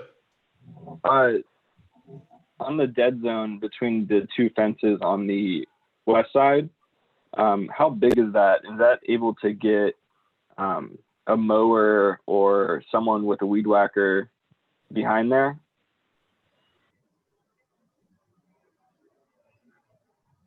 Yes, I think we would want to make sure that where that fence is located, that we can effectively get around not only on the parking lot side to trim or mow, but also on the back side of that fence to trim or mow. So that doesn't become, a challenge like, with the concern that there an inability to, get equipment back there to trim that. And so, yeah, in all honesty, I don't know exactly the location of that fence at the moment dimensionally, but we'll definitely make sure, because I know the owners are concerned about maintaining that and having the ability to, so we would make sure that would be taken care of. Just to clarify, that piece of existing fence on the adjacent property, that's only a portion of the west side, correct? This has been also the MHS. The current fence that runs along the west property line would not be city code. If we were to put in a fence, it's actually a white vinyl fence that has slats that would allow headlights through. And so that's one of the reasons we've elected, based on neighborhood comments, to put in an opaque fence that would meet city code, a wood privacy fence. And currently the parking is 15 foot at the tightest point from that property line. And so there should be ample room to place that fence and have plenty of room to mow in between the 2 fences.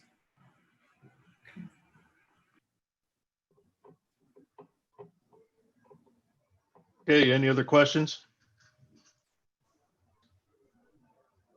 Do you guys agree with the 23 conditions? Yes, we are in agreement with the conditions that staff has put on the docket. Okay. All right, so this time I'm going to close all testimony and just have a discussion here with commissioning. So several things were brought up by the public as well as during the presentations. Is there any comments from the commission on any of that stuff? It looks like that we might be looking to relocate the trash dumpster to the east along the south property line. And I think a lot of the other items were addressed. I have a question for Joe or anyone at the city. I know that Red Bridge is being worked on right now up until Warnell, and I imagine that everything we're talking about is improving upon existing conditions. And of course, it isn't just about improving upon existing conditions, but making sure that the new, infrastructure is sufficient. And so improvement alone isn't enough. I should know this, but the plans that are on Red Bridge leading up to Warnell and that stop there and don't go further west. Are there further plans to extend that road work after it's finished in 2021? Does anyone happen to know off the top of their head? And it doesn't really influence my decision a whole lot on the way that stormwater is being treated. but I am curious to know if that's already in the works or in the city master plan. That portion of Red Bridge Road, this is Joe Brexmiddle, east of Warnell is under the jurisdiction of the Parks Department, whereas the portion in front of this property is Public Works Department. And to your point, Parks Department does have a project. It sounds like it might be ongoing or just getting ready to start to the east of Warnell Road. I don't know of any project to the west of Warnell Road that Public Works has, and I would only maybe suggest that Stacy Lowe, even though she's not with Public Works Department, she was once with Public Works, so perhaps she might know if there is one. Stacy, do you know? Joe, this is Stacy Lowe from Land Development. To my knowledge, at this point, there are no intentions of doing that portion of Red Bridge Road. They were evaluating it at one point, but I think the Southern Council districts have indicated that other roads are higher priority to them to improve at this point. So I do not believe there are plans in the work right now. Thanks. I had I don't know what the recourse is, but or the actions, but I did kind of agree with Mr. Gherkin about if there's a potential to take out phase 2 from the approval. I think as a city we quickly build parking without potentially understanding the need, and I don't know if anyone else would be interested in kind of that option and see how things go with parking. Save a little James, money too. I agree. I feel like I'd like to explore that option and understand what that would look like to have that phase, because I feel like with all of the development happening along Red Bridge, I want to make sure that we're keeping up with the infrastructural requirements of all the stormwater management in the area before we go too far on impervious surfaces. So I don't know if you can, from a staff perspective, speak to what that would look like if we pulled out that phase.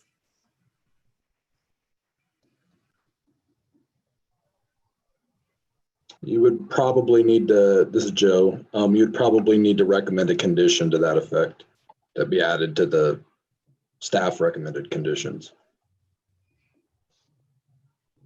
Yeah, I would like to think that, no one is going to go ahead and start phase 2 unless it's needed. And so I trust that it isn't necessarily necessary. But then that said, I don't think that going through this process would be that much of a burden if, we've already seen this and that it's proven that phase 1 works really well and that the parking is insufficient still. And I would think that at that point, it would be a relatively minor cost, all things considered, to come back and go through this process for phase 2. So in that respect, I could be supportive of that. I think Anybody else have thoughts on that?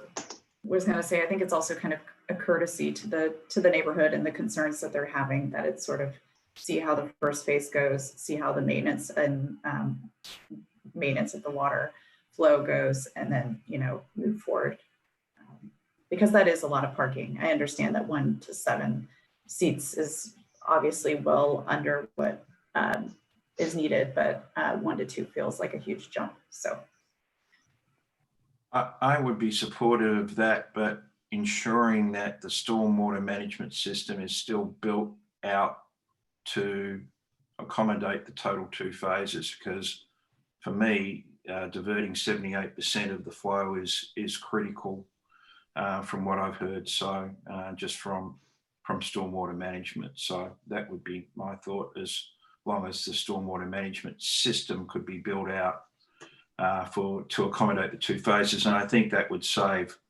also some cost to the applicant as well, because you've already got that built out. Now you're just building some further impervious plots, if that's the right way to put it.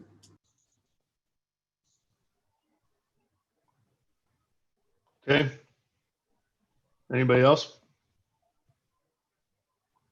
So it sounds like we've got a possible condition to add to split out the second phase from this special use permit. And I think another condition was to relocate the dumpster to the east to line up with the excess that's currently on the west side of the church. So with that, I'm looking for a motion. Mr. Chair, before you do, can I just suggest for staff's and the public's benefit on clarity, can we make sure that if the motion does reference phasing, that it clarifies whether you want that phase 2 to come back to the commission or be approved at the staff level?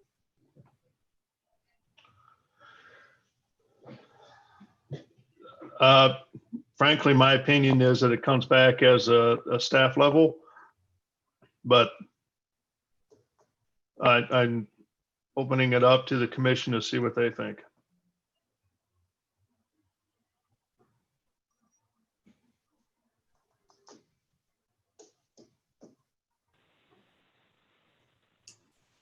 I'm fine with that to come back to staff level, but I just want to make sure we've captured that stormwater management system is built out initially as well as a part of the condition. The question is, does it need to be a part of the condition, or is it just because we haven't said it, that's just going to happen? Or I don't want to give the developer the option now to build a smaller stormwater system, because I think that seems to me critical for that stormwater management, seeing everything's draining into that area. So if I can repeat what I think I'm hearing, what you're saying, Commissioner Allender, is you want the stormwater infrastructure built out for both phases, for the full parking lot. And then some of the rest of the commissioners are suggesting build only the first phase parking at this time, and then phase 2 when needed. Is that what I'm hearing?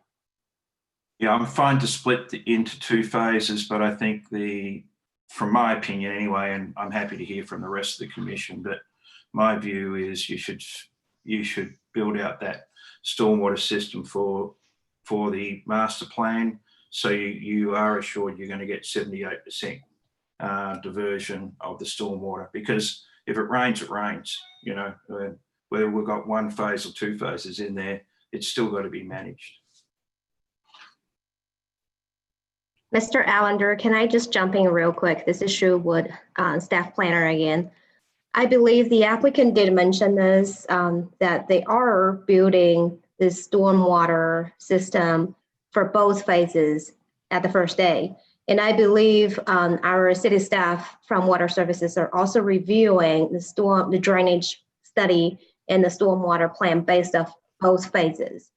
They're just splitting the construction into 2 different phases, but the stormwater, my understanding is that they are planning on building it up front for both phases. That's how I understood it. I just wanted to, we're saying there's a 2-phase approval. I just didn't want that to be split. But I'll also, if it meets staff and water department their approval, then I'm fine with that on how they want to go about it. But I just was concerned that because we were doing a 2-phase now approval, that the stormwater didn't go into 2 phases. But I'll go back and say that if the staff thinks it, however the staff thinks that needs to be phased, so we have that downstream management into that private pond. So we do have conditions, which is condition number 19, 20, and 21 that's covering our base for this stormwater system. So I'm not too concerned about these 2 phases. If needed to be split, that will end up in a shortened or disqualified stormwater system. But I do need a little more direction about what commissioners you guys want to see for staff level approval for phase 2, because to me, the site plan has been provided already, and as well as the drainage system for phase 2. And I just need a little clarification on staff level approval for phase 2. Yeah, Go ahead, Tyler. I come from a pretty ignorant place on this process, and so if it's something that puts staff in a strange situation because what the decision that the commission is making is based more upon a perceived effect on the community, then I think we're happy to have it come back to the commission so that we can continue to make that perceived judgment call. And so that way it doesn't put staff in a situation where you guys have to make a decision that you feel might not be as consistent with other decisions you're supposed to make. This is Joe. I would just offer that I understand what we're trying to do here. The issue is that if we have them depict, even at this time, you approve 2 phases for the parking lot, with phase 1 being immediate term and it's a smaller parking area. And it's all based upon when they need additional parking. If the applicant could, and they've raised their hand, so I think they might want to speak to some of this, but the applicant could turn around at time of construction drawings and say, well, now we have the need. It's been a few months since CPC and the enrollment's going up and we have the need, and we have no justification at that point to say no. And the plan you would approve would show the phase 2. So I just want to be very clear that I think what you have to permit now is either phase 1 or phase 2 or both. And what you have before you is both phases.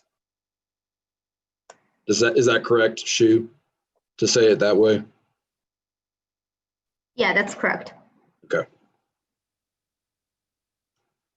So I'm not sure that we're getting much. I know that it seems like the desire is to get some sort of protection for the neighbors to know that they're not going to build phase 2 until they have to, but that could theoretically be as soon as it leaves commission that they tell staff we have to, and we have no authority. Yes. And so that's why I'm saying that if we have the ability to, we would want that second phase to have to come back to CPC. Okay. So that way it is something that, because again, I think that everyone's in favor of having enough parking so that people aren't parking on grass, and so that the parking lot can accommodate, but no one wants to have a neighborhood that all of a sudden has a massive, large empty parking lot, as there are many, many around the city that we currently have. So I think what we would like to suggest is that we approve with the condition that phase 2 has to come back to CPC. Okay. Mr. Chair, do you want, the applicant had raised their hand a few minutes ago. Do you want them to be able to speak? Yes. Ryan, go ahead. Great, thank you. I just wanted to make a couple of quick comments here. And one of them is, comment, a second one is a question. So the reality is that, we won't build phase 2, unless it is needed.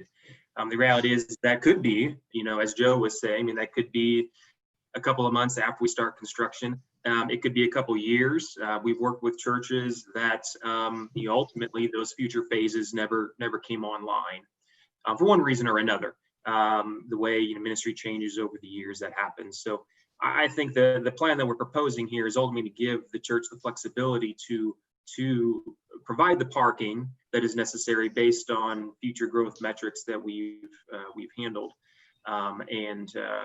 so that's our desire and goal here. And again, wanting to make sure and be supportive of the neighbors and be thoughtful of the neighbors, and so obviously going through this process that we are.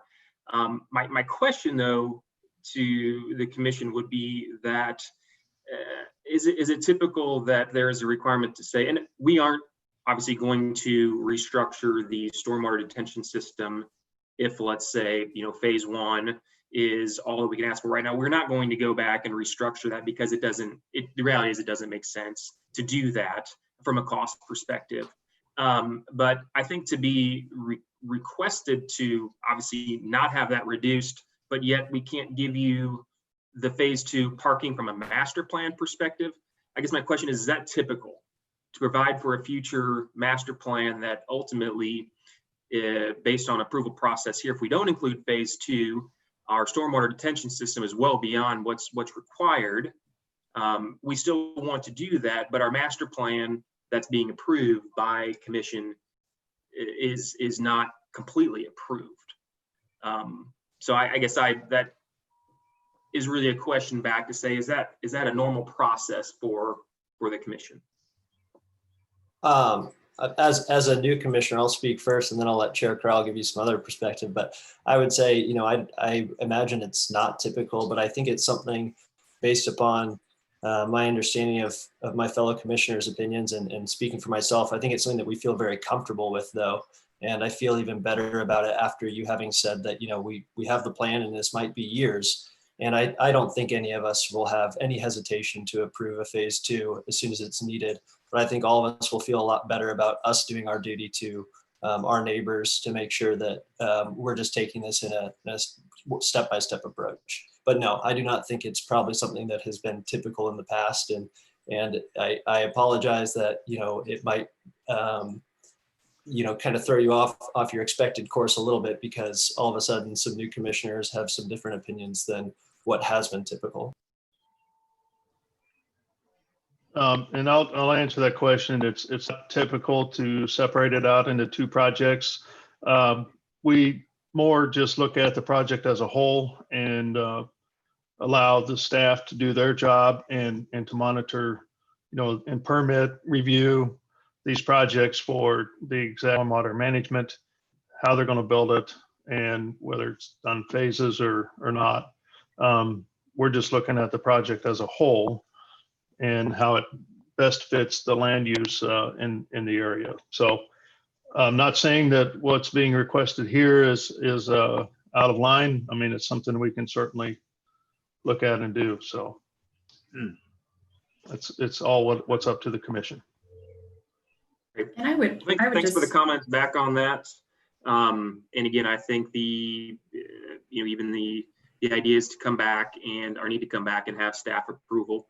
I think we would absolutely be in support of that, and wouldn't have any concerns, you know, with that. Staff's been great to work with so far and has helped us heavily through this process and are very intimate with it. So I think that that process we would be on board with. I was just going to add that I think part of the friction that maybe we're putting out there is whenever parking is so far off of the requirements that we kind of want to pause and say, is it necessary? So I think just to kind of speak to what that purpose is, it's really not about trying to control the growth. It's really just when the growth of the development is not really aligning with the growth of the parking, at least from a parking requirement standpoint. Okay, so I think we're at a point here that we need to make a motion so we can move on with our meeting and the project. So someone would like to bring the motion up, of which they based on our discussion, and I'll help guide through that as you make that.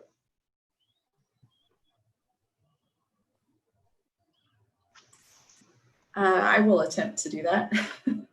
Okay. Okay, so Chair Crowell, I move that docket item 1 be approved with conditions.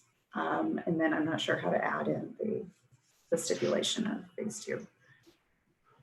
So you're asking or making a motion that the case be approved with the 23 conditions and adding a condition that the approval of the special use permit is for phase 1 only. Okay. And then additional second condition to relocate the trash dumpster to the east to line up with the so-called center lot. Is that correct? Yes. So motion to approve with the conditions noted in the staff report. In addition, we are approving phase 1.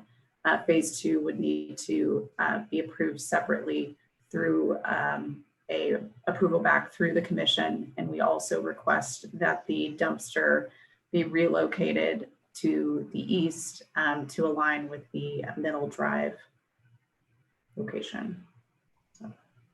Okay. So I have a motion. Do I have a second? Commissioner Baker seconds. Okay, so I have a motion and a second. Is there any further discussion on the motion made? Hello? Yes, sir. Only to make sure that phase two not be confused as being part of phase one. We'll have ample time to find out what the runoff is going to be, listen to our water experts, and see what happens with phase one. Obviously, they don't need phase two right away. So, Yeah, I think the actual permitting process, if they're going to come back through the whole system or through the application process, part of the condition would be on phase two that they would make sure that there's sufficient stormwater management for that piece as well. So they're going to have to relook at what they put in as part of this phase one to make sure that it can accommodate phase two. thank you. So that in some ways it kind of takes care of itself by bringing it back in as a second phase.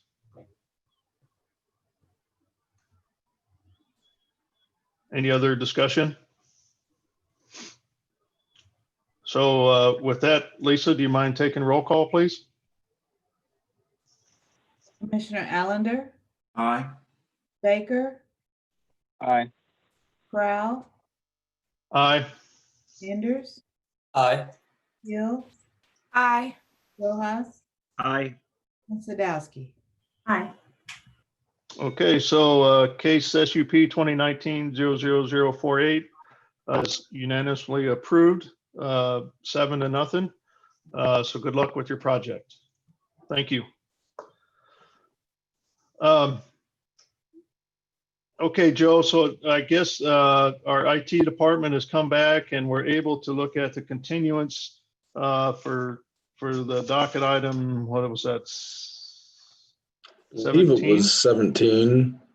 17.1 and 2. And just so everybody else knows that's on the call right now, we're going to go through this continuance and then take a short break. I mean, like a 10-minute break, and then come back because I'm sure there's coffees that need to be refreshed and then we'll probably not go to lunch for a while.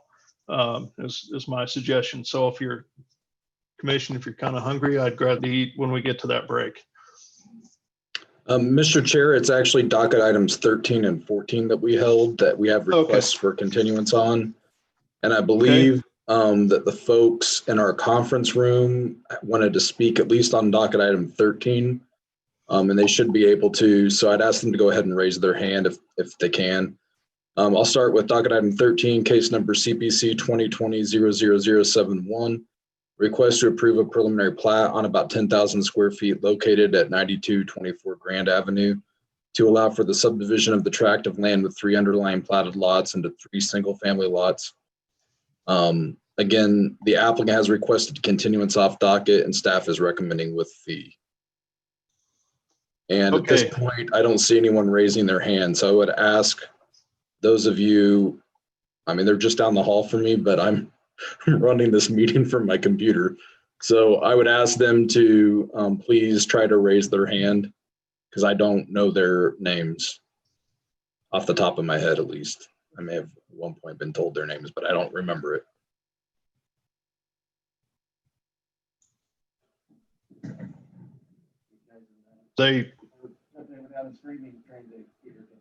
Yeah, I can't see them. They have to raise their hand in Zoom. So are they in your conference room? One of our assistants in the building who's saying they're jumping up and down and screaming in the conference room, but obviously I can't see. Okay. So hopefully we'll get them to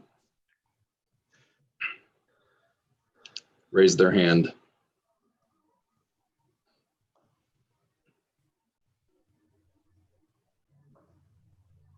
Joe, is this in your conference room or on 15th floor, or is this somewhere else? Yeah, I believe it's right down the hall for me. Yeah, it's on the 15th floor. Okay. City Hall.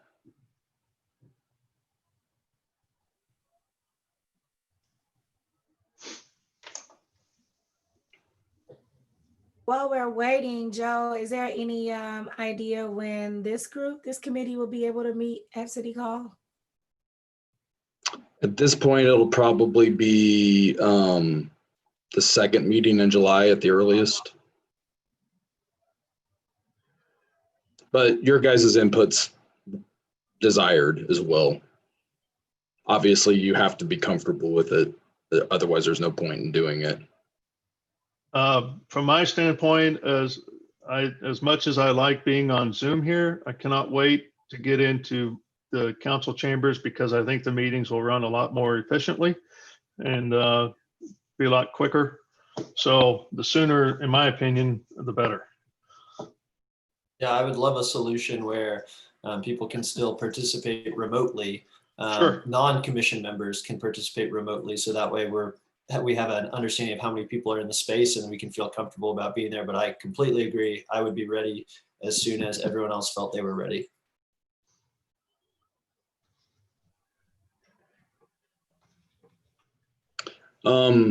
They're having technical difficulties again. Mr. Chair, I know you wanted to take a break after this. Perhaps Yes. now would be a good time to do that while they're reconnecting. Otherwise, we could, I know that on docket item 2, we have a request for continuance. I don't know if you want to wait until after the break to deal with that. I just don't want to keep, if we are going to continue that case, I know there's people interested in it and I don't want to keep them on the line for Sure. any longer than we have to. Okay, well, let's, if it's okay with the commission, let's jump back to docket item number 2. And there's a request for continuance of that particular case. Okay, I'll go ahead and read them. And first one's docket item 2.1, case number CPC 2020-00053. Request to approve a rezoning from District R80 to District R10 on 22 acres located on the north side of Northeast 104th Street between Highway A on the east and North Willow Avenue on the west. Companion case docket item 2.2, case number, it's actually should be CPC, not SUP, 2020-00054. A request to approve a preliminary plat in Districts R10, in District R10 to create 18 residential lots and 1 tract on 22 acres at the same location. Staff has recommended approval, but after we wrote our staff report, we received a request from the attorney representing the adjacent property owner requesting continuance. So the applicant is Matthew Schlitt. I'm going to go ahead and promote him over so that he can speak to that request. And then I'll also promote Mr. Bowers, who's representing the adjacent property owner. So can you say that again? So the applicant didn't request the continuance. It was an adjacent neighbor that's requesting it. That's right. Typically, if the applicant requests it before our staff report goes out, staff will present that request to the commission. But in this case, since it's the adjacent property owner that's requesting it, we always ask whoever's requesting it in that case to appear before you to request it. Okay.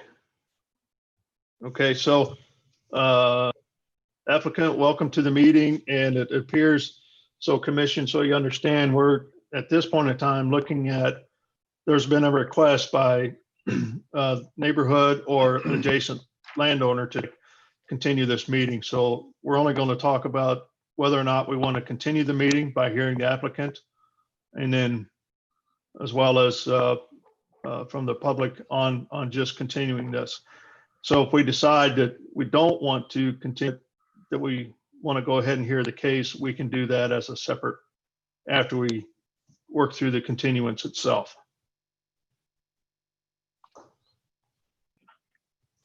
So, Mr. Bowers, sorry, go ahead. Well, I was curious, I'd kind of like to hear from the applicant first on this request for continuance. Sure, this is Matt Slish with Engineering Solutions, 50 Southeast 30th Street, 50 Southeast 30th Street, Lee Summit, Missouri. Yeah, the request was not by us, it was by the attorney for the adjacent property owner. We received the letter, we reviewed it.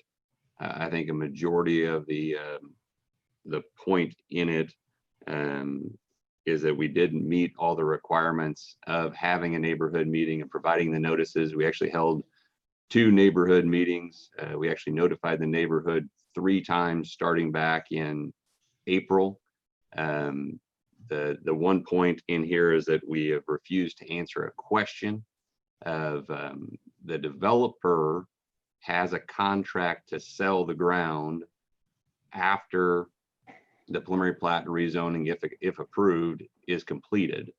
I was asked during one of the neighborhood meetings if we would provide the name, and I just simply stated that it's not public knowledge and I cannot provide that name, but I would be willing to give him the current owner's name, contact information, and if that person who would like that information would like to call and talk to him, he was more than welcome to do it. And the resident who asked that question said he didn't want to do that. So, you know, we feel like we answered every question. We held 2 neighborhood meetings with, 20 people each time, probably an hour each time, and answered every question that we could. Well, like at least I just didn't answer that one question on that side, but I gave him an opportunity to get that information in a different source. So I feel like we've been very forthcoming in answering everything we possibly could. So yeah, I would ask that we continue on today with this project. Okay. Any questions from the commission to the applicant about if on continuance or not? Okay, so if it's time, can we open it up to the public testimony requesting this be continued? So we can hear what they have to say.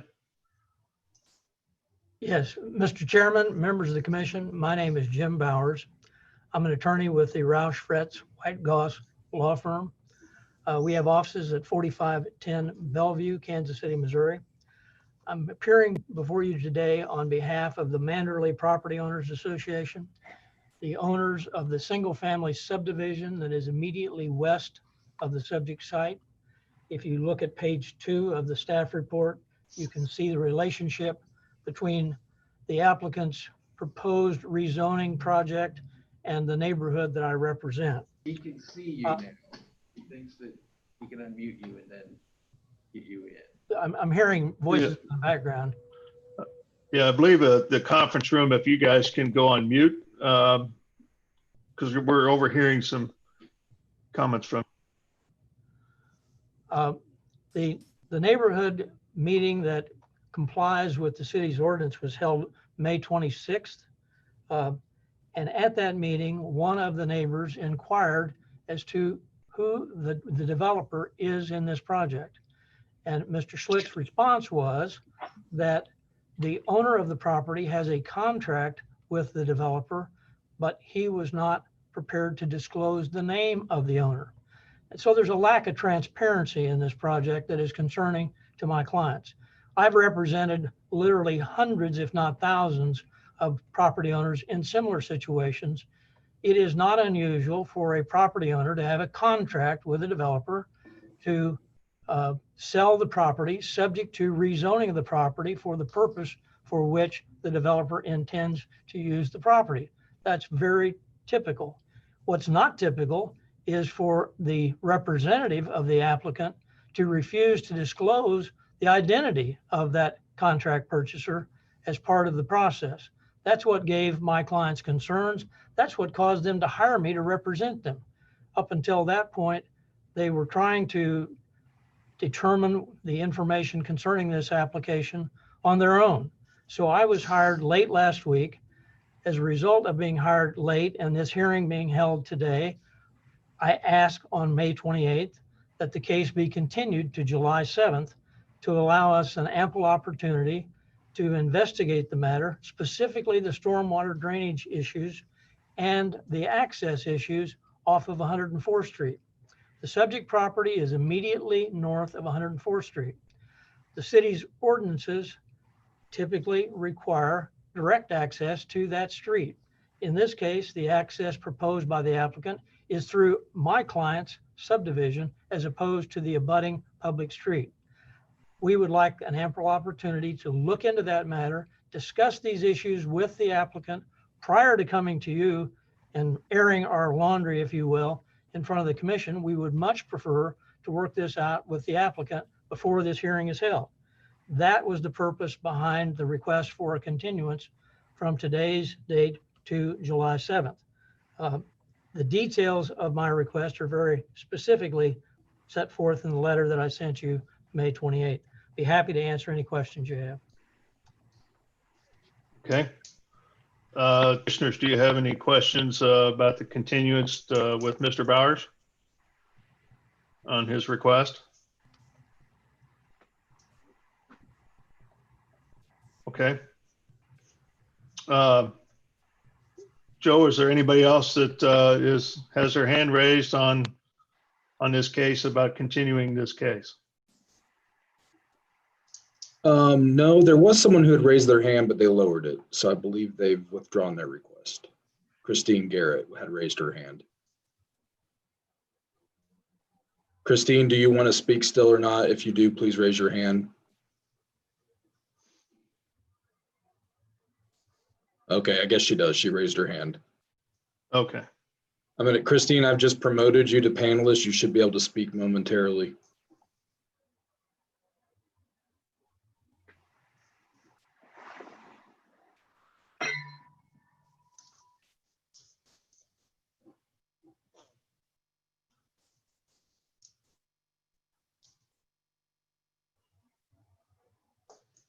Christine, please go ahead. I think you're on mute. There you go. Thank you. Yes, I was. My name is Christine Garrett. I live on Glen Arbor Road, and I was listening to everything that the attorney said, and absolutely there is a lack of transparency. And I'm hoping that you all will continue it so that we can get more facts than we have now. There are still many questions that others of us have who live on Glen Arbor. And that's all. Okay. All right. Thank you. Has anybody else their hand, Joe? Okay, so we'll go ahead and close public testimony. Sorry, someone just did as right as I said no. Okay. David Price. David, go ahead.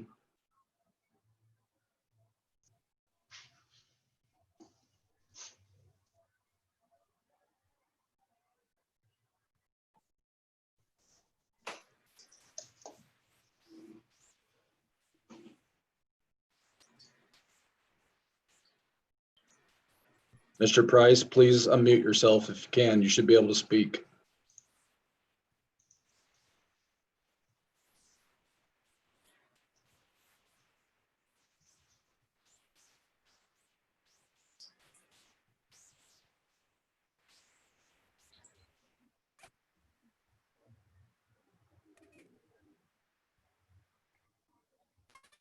Mr. Price, it shows me you're unmuted. You should be able to speak. We can see you.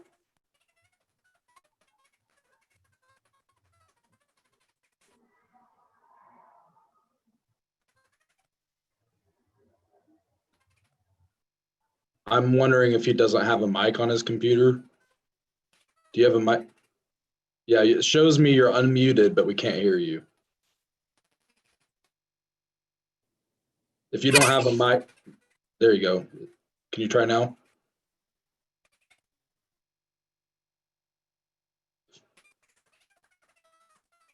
If you don't have a mic, we won't be able to hear you.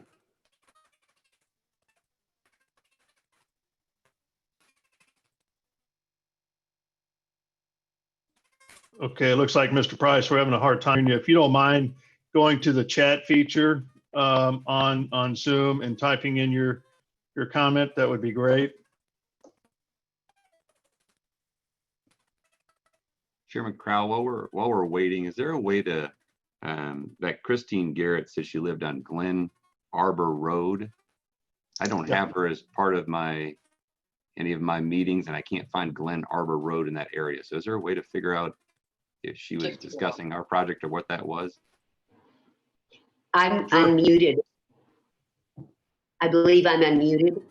Yes. I'm Christine Garrett. I live at 105 Glen Arbor Road, and I was at the meeting by the fire station, and I was on the chat that the church had, the Zoom meeting that the church had. Miss Garrett, I'm sorry, but this is Okay. a different case. I'm We're sorry. not talking about the church anymore. We're talking about a different project. Okay. It's That's why. Your That's Liberty. why. Okay. Yep. Gotcha.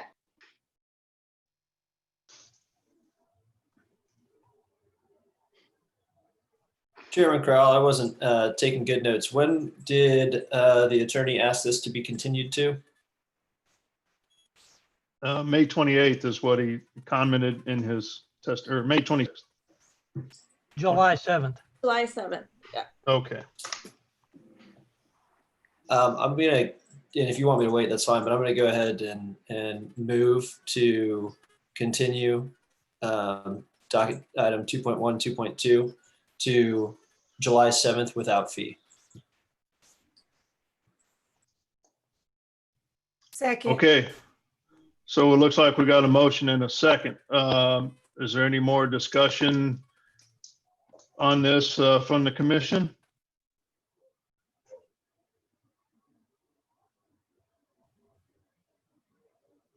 Okay, Lisa, looks like we got a motion and a second. Can you take roll call, please? I'm ready. Commissioner Allender, Aye. Baker, Aye. Crowell, Nay? Enders, Aye. Hill, Aye.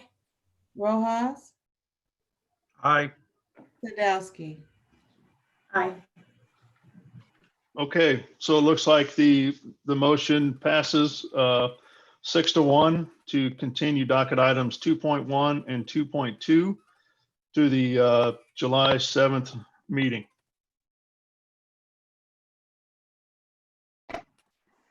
So I do think we have our conference room joined in now, Mr. Chair. So if we'd like to go ahead and go back to docket item 13, which is Okay. 9224 Grand Avenue, the preliminary plat request.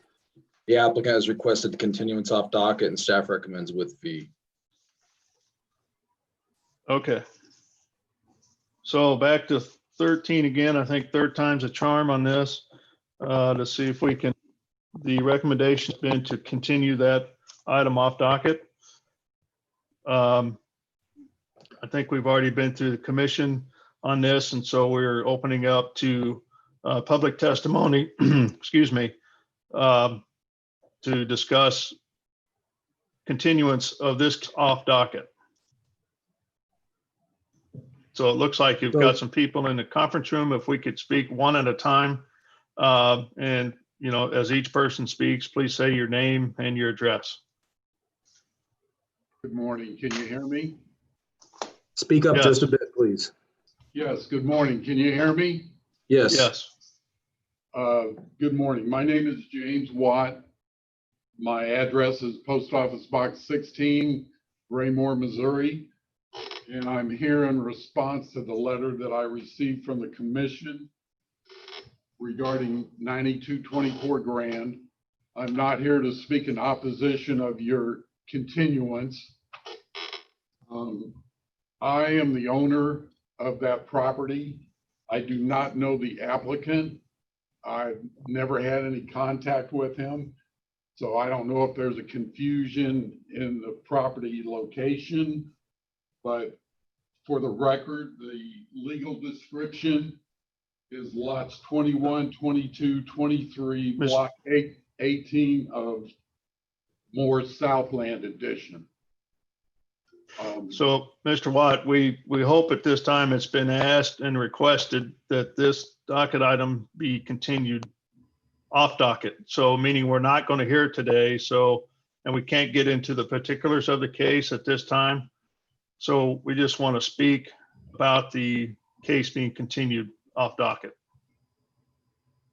I don't understand how you can even have a case if you don't know who the property owner is, and I've never been contacted by them. I don't know the procedure they had to go through to get this case in front of you, but it was a shock to me to get the letter from you.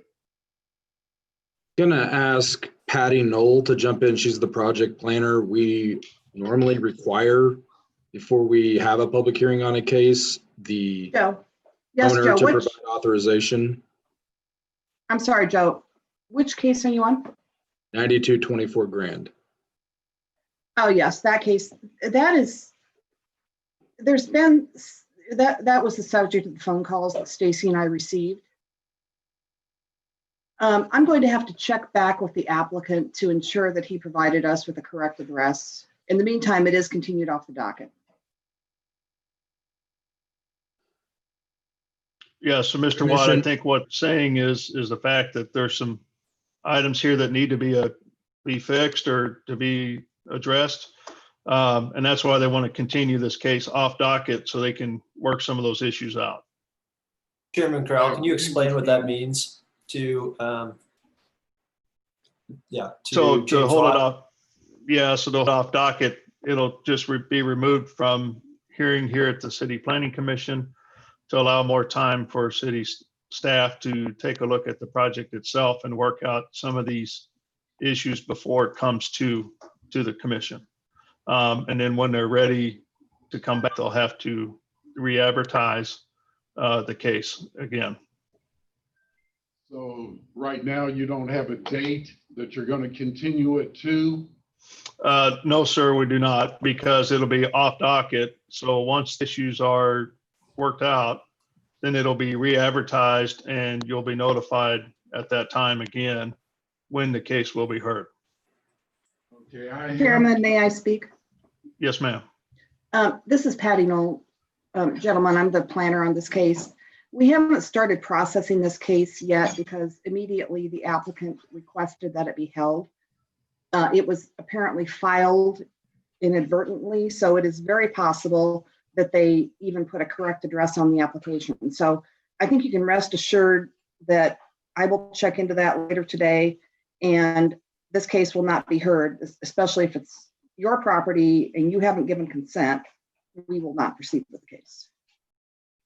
Thank you, Patty. I've tried to get to you a couple of times on the phone and I got your message that you're working from home. So we will stay in touch. And yes, there is an email address on that phone message that you can email me. But if you give me your phone number right now, I can call you out. So. Yeah, is that something you can leave at the front desk there and then to get it to Miss Knoll? Yes, They can leave it. I'll leave my phone number here and my brother is also here. He has something to say. Okay. All right, my name is Merrill Watt. I live at 34 The Woodlands, Gladstone, Missouri. I also own land in the vicinity of 9224, actually to the south. While waiting to get in on the video conference today, I've reached out to the architect Lonnie Shanks and determined who the owner is of this, talked with them, Neil Preston, have telephone numbers for you, Miss Knoll, if you want to help us untangle this mess. And from that, it goes to a realty company that is within Reese Nichols, and from that to a particular realtor by the name of Virginia. So at the Grieve Group. So this is very, very confusing, and beyond the machinations of bureaucracy and procedure, what I'm interested in, being a licensed professional civil engineer, 74 years old, is what is included in this analysis that the city planning is doing concerning constructing access streets down Grand. There is no improved street now from 92nd Street in Grand to the south. And some type of access is going to be needed to get to these lots. And then from that, who pays for that, if it goes through a benefit district and things like that. Yeah, exactly. And that's the kind of stuff they need to work out before it comes back to us. All right, so I've read this stuff into the record. You've got it. Ms. Knoll, you're going to send my brother a telephone number and an email. Let me give you my email. I'm retired. I do have time to. Okay, if you could both just leave your contact information with Nathan. I believe he assisted you in the conference there. Just Yes. leave that, and I will get that from Nathan. I'm going into the building tomorrow, and then I will call you. But quick answer is that the applicant would have to build the street. The city would not build it for them, nor would anyone else. But I suspect there's something inherently wrong with this application. So I'll get to the bottom of that this afternoon. Okay. Leave with the contact information. Thank you very much. Okay, so Joe, do we need to hear in parallel case number docket item 14 before anything on 13, or? I mean, you could, it's the request, this one's requested off docket. The other one, I think they're requesting continuance to June 16th. Okay. Patty, correct me if that's wrong. But the applicant is the same and they're in the same neighborhood. So I'm not sure if these That gentlemen. is correct. It's the same applicant, same neighborhood. This applicant has already constructed similar properties in the area. Okay, so let's just go ahead and work on number 13, then go to 14. So with that, I'm looking for a motion on docket item 13 for continuance off docket. Chair Crowell, Commissioner Baker, I move to have a motion to move case number 13 for continuance off docket. And With fee. With a fee. With fee. Okay, so I've got a motion. Do I have a second? Commissioner Sadowski, second. Okay, so got a motion and a second. No more comments. So Lisa, if you don't mind taking a roll call, please. Commissioner Allender, Aye. Baker, Aye. Crowell, Aye. Enders, Aye. Hill, Aye. Rojas, Aye. and Sadowski. Aye. Okay, so motion carries for docket number 13 to be continued off docket. So let's go to docket item 14 before we take our break.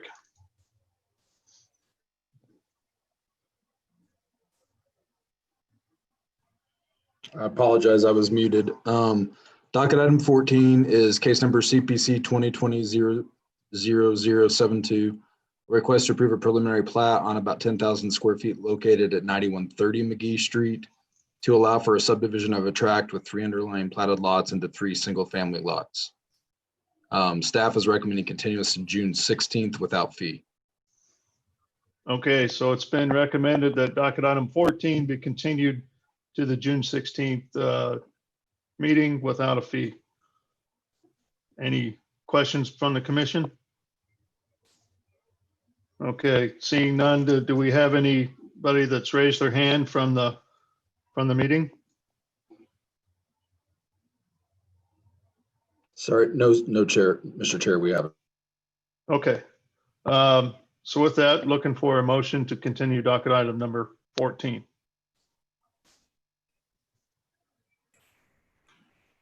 Chair Crowell, motion to continue docket item number 14 to June 16th without fee.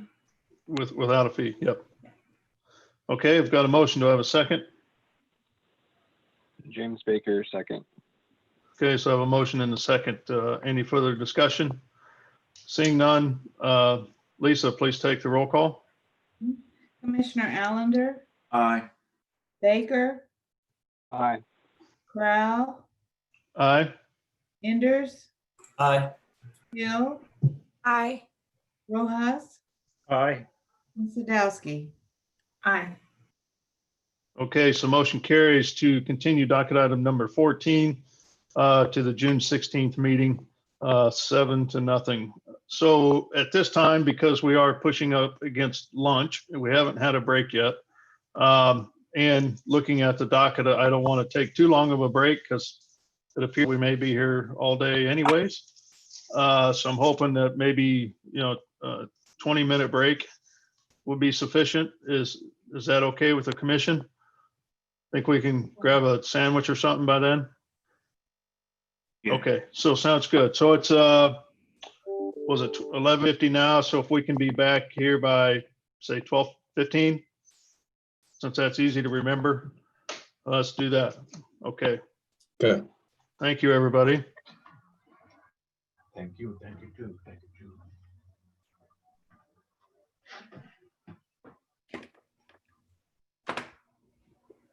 Yeah, who's waiting on me? Hello? What do you need? Oh, Everyone's on break until 12:15. Now I gotta share. Jamie, just tell me what you see once I start sharing. okay. I moved my stuff around, so. Fair enough. I'll help you out. Thank you.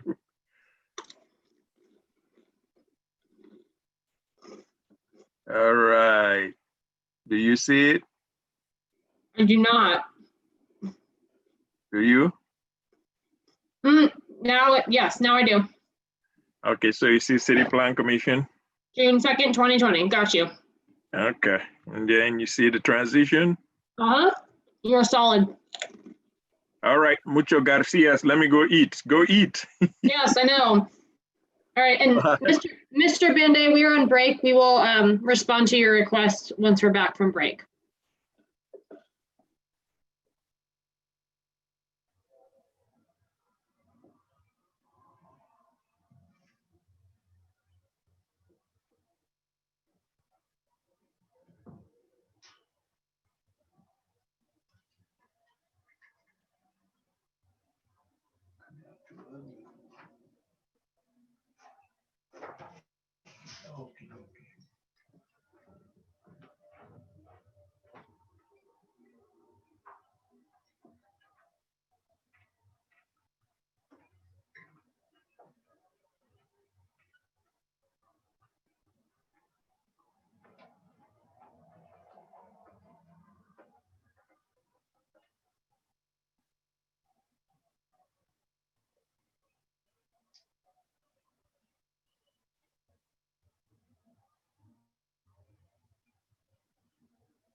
Break.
Okay, it looks like people are starting to come back.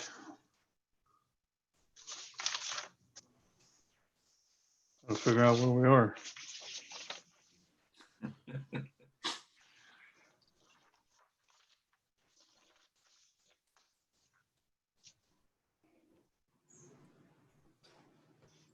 I think we're just at docket item 3. Yeah. Okay.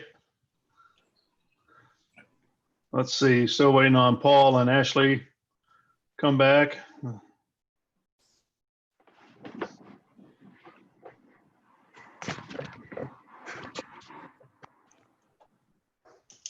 Hey guys, what's your experience? Do we usually run over the 3 hours pretty substantially? I just want to make sure I can plan my days. Today's fine, but I just want to make sure I can plan my time accordingly.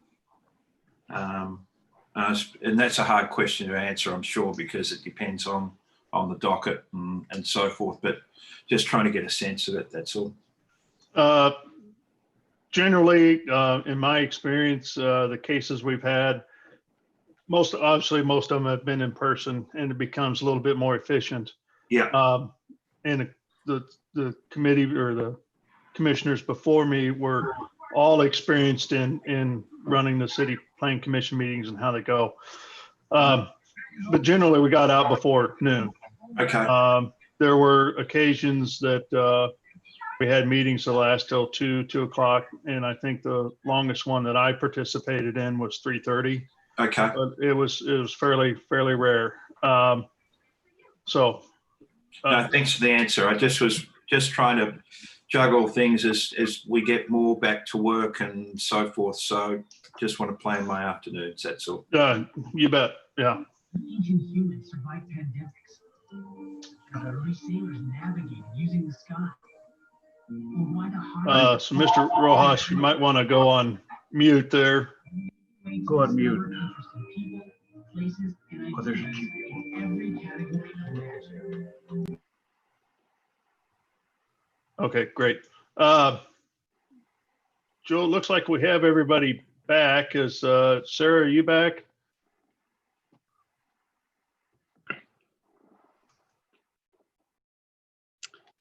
I don't, the only folks I see are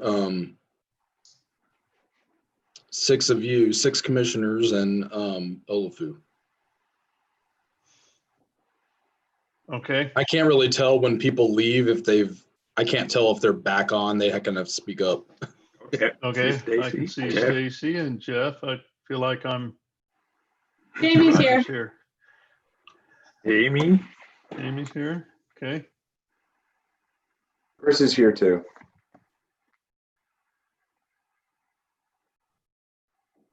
Okay, so Paul, I think you're on. I don't see you on video this time. Seems like, no, yeah, his video and his audio are both turned off right now, or yeah. Okay. So are Sarah's. There's Sarah. Okay. Okay, so I think Paul's back audio anyways. Here he comes. Okay. All right, well, let's bring the meeting back to order, if you don't mind, Joe. It sounds like we're on docket item number 3. That's right. Docket item 3, case number CPC 2020-00060. Request to approve a rezoning from District UR to District UR for the purpose of amending the existing UR development plan to allow for a multifamily development within parcel D on about 43 acres located at the southeast corner of Blue Parkway and Cleveland Avenue. Olufu Agbaji is our staff planner. Okay. Thank you, Joe. Joe, for this next case, can you promote Elizabeth Schultz, Emmett Pearson Jr., Bob Langenkamp, Shannon Hesterberg, Leonard Graham, Kurt Mischer, and Scott Miller while I do my presentation. Elizabeth may show up as a CB. Can I just ask all of them, sorry, can I just ask all of them to raise their hand because I won't remember that by the time you move on to this next slide. Forget their name. Yes, please go ahead and raise your hand. So, and Elizabeth may show up as CBKC. So be looked after that. And I'm on the line, Olafin. Okay, thank you. Thank you, Mr. Chairman. This next case takes us to what I'll say the middle part of the city where my arrow is pointing to. And again, it's just the address is 4001 Blue Parkway, but it's actually a general larger area, about 43 acres. And this is on Blue Parkway, south side of Blue Parkway, between Bruce Watkins on the west and 435 on the east. This is the actual plan, and this is the Blue Parkway Town Center development. And as you can see, it's on the south side of Blue Parkway, which is a parkway under the jurisdiction of Parks and Rec. To the north of the site is the post office, and I think KCMO offices used to be the H&R building. And then we have the Brush Creek Greenway, which is along Brush Creek and through the site on the northern part of the site. To the west is Mazuma, or part of this development is Mazuma on the South Mazuma building, which is an office, 3-story office building that was recently approved back in 2001, the last amendment to this UR district. Swope Health Services is located at the corner of Cleveland and Blue Parkway. And further east on the side is the shops on Blue Parkway. And one of the main anchors here is Sunfresh at this location. Along Cleveland, we have Thomas Rook, YMCA, and other development as part of the UR. This is a view of the site looking south with Blue Parkway at the bottom and the existing uses that I just mentioned on the top of the screen. This is a picture of the existing office building housing Mazuma, the top left picture, and this is the access for the area that the amendment is being proposed. This is a view of the site looking east within the interior parking lot, where the area that's being amended today to the right of where my arrow is pointing. Again, the request before you is to amend the existing UR plan to allow for what would be a mixed use or multifamily development to make the center more of a mixed use center, since we have offices, health system, grocery store, commercial, the town center. This will bring in a residential component at this location that's highlighted. This was the recently approved plan approved back in 2001. So this amendment today is technically a rezoning, but the purpose of the rezoning is to amend it from UR to UR for the purpose of adding this proposed use. There's an additional component to this use. This is the proposed amendment to allow for what is known as parcel C to be further subdivided into 4 additional parcels. And this, the site plan is kind of congested, so I'll go to an aerial view to make it a lot better for you to understand. Again, the overall site is 43 acres. It's zone UR. The request before you today is to amend the plan to allow for residential uses and replat the parcel C into 4 parcels for further development. There are also staff's recommendation is that this be expanded to 5 lots to encumber the lot to the west, as some of the land is coming off the parcel to the west. One of the main concerns the staff had with this is pedestrian connectivity, both internal and also trying to get this new residents from their homes onto the Green Parkway, which is an amenity that we have, the city has. This case was continued from May 19th, and this allowed the applicant to address some of staff's concern and also to hold, I think, one of probably about 3 or 4 neighborhood public engagement. And the applicant will talk more about that. Let me back up. So the 4 proposed parcels, as you can see here, will be the middle of the entire development, which is where Mazuma, the office building, will remain as parcel C. And then they'll create a new lot called parcel D for what will be housing, the multifamily housing development called the Rochester Rochester on Blue Parkway. Parcel E will be then further subdivided to allow for the additional development that's compatible to the overall campus. And parcel F also will be developed. So we are further subdividing parcel C into D, C, D, E, and F. Staff's recommendation is for approval subject to the 29 conditions. And one of the major conditions we have is that the developer continue to work with city planning staff on how we can get the residents again on a path to get to the Greenway to enjoy the amenities that the city has right across the street. Again, it's a parkway, so it's a challenging, I think it's 6-lane. And even though the parkway has sidewalks on both sides, they are 5-foot sidewalks, but the Greenway does have larger sidewalks. So we'll continue to work with both, I think this is a jurisdiction of parks. So parks and then the planning, both myself and the long range planner will figure out a way to get those residents there. Again, with that, staff's recommendation is for approval subject to the 29 conditions, and I will hand over to Ms. Schultz at this time.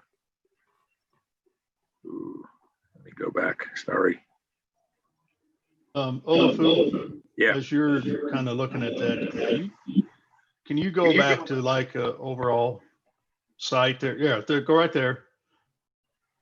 And can you just show me what you're thinking as far as where the connectivity should be?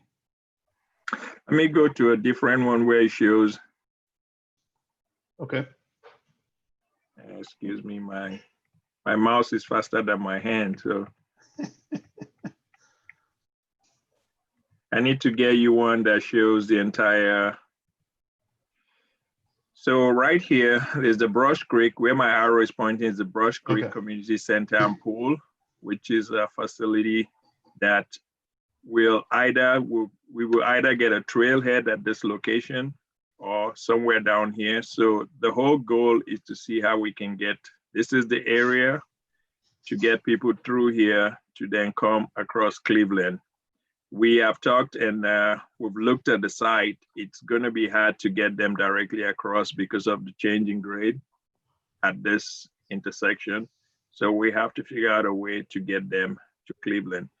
There's a Parks and Rec is currently doing a study of the trail along the Brush Creek Greenway.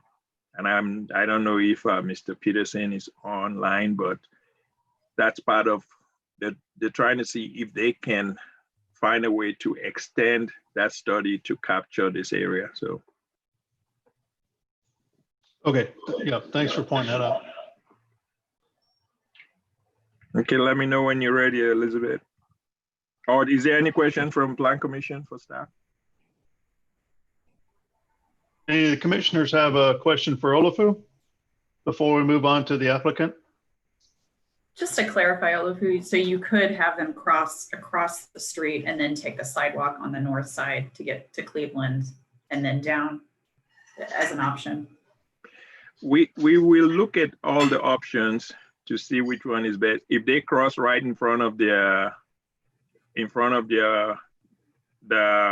main drive into the property, that's not a signalized intersection. So the signalized intersection is on the east side by the post office, and Cleveland is signalized. So we would rather take them to the signalized because it's a 6-lane highway and it's a very, very fast highway. Yeah, So I guess I'm just wondering if that's a possibility of signalizing that intersection, or even like a crosswalk option. Yeah, like a Hawk crossing. Uh-huh. We will look at all the options, and because the property on the north side of Blue Parkway is also owned by Parks and Rec. So the Parkway, I know everything there is Parks and Rec. So if we can get them across there, then we can improve that sidewalk to be able to get them down. Or I don't know, they may do a little grade change to get them on the trail from that location, but those are all open and they're all on the table.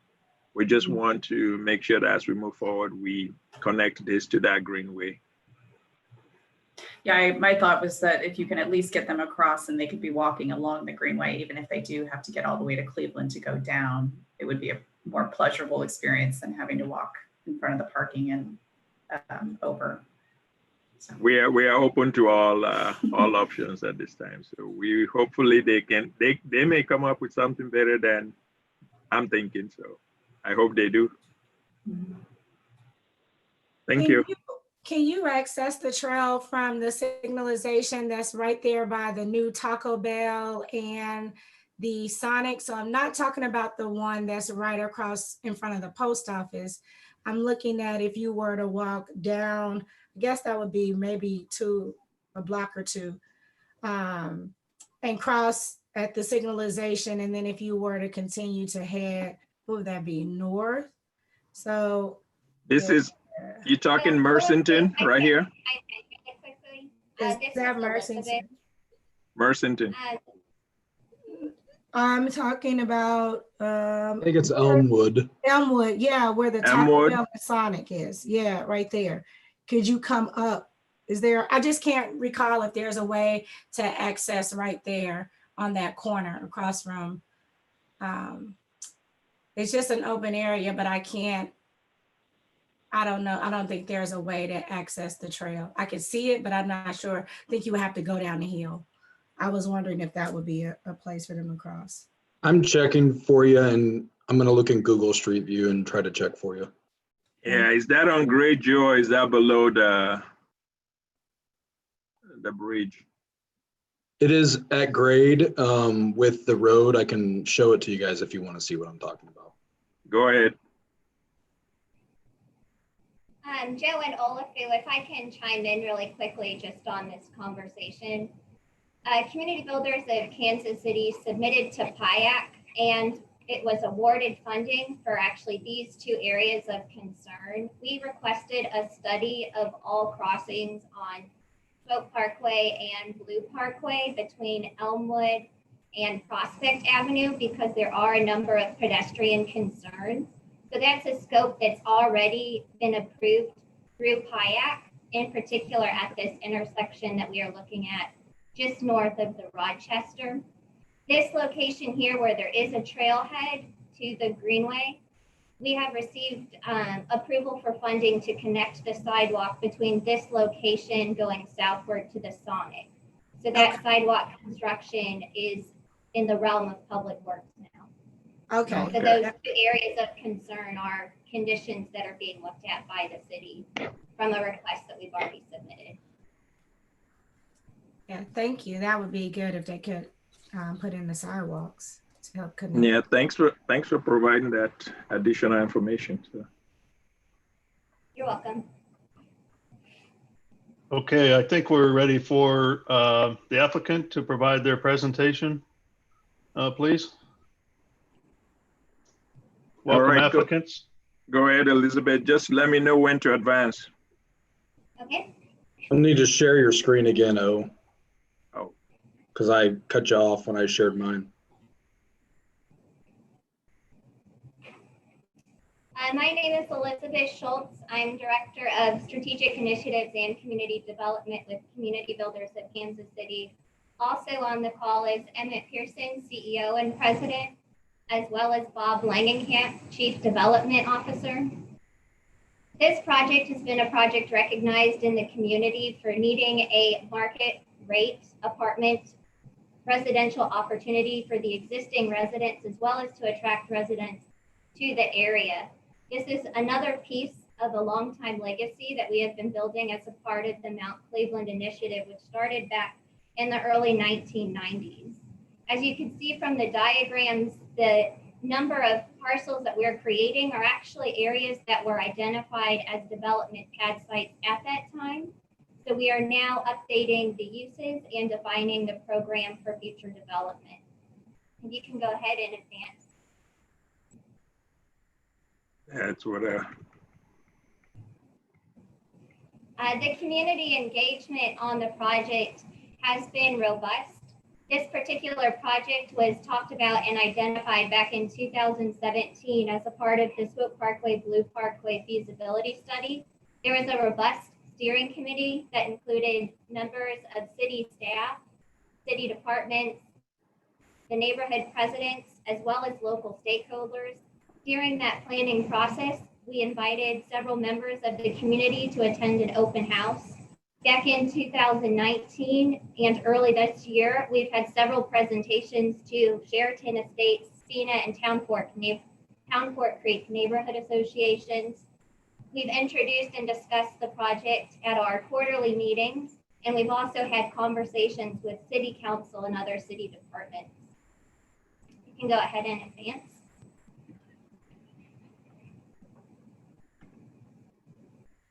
I don't know why it speeds up on me, so. Oh, That's okay.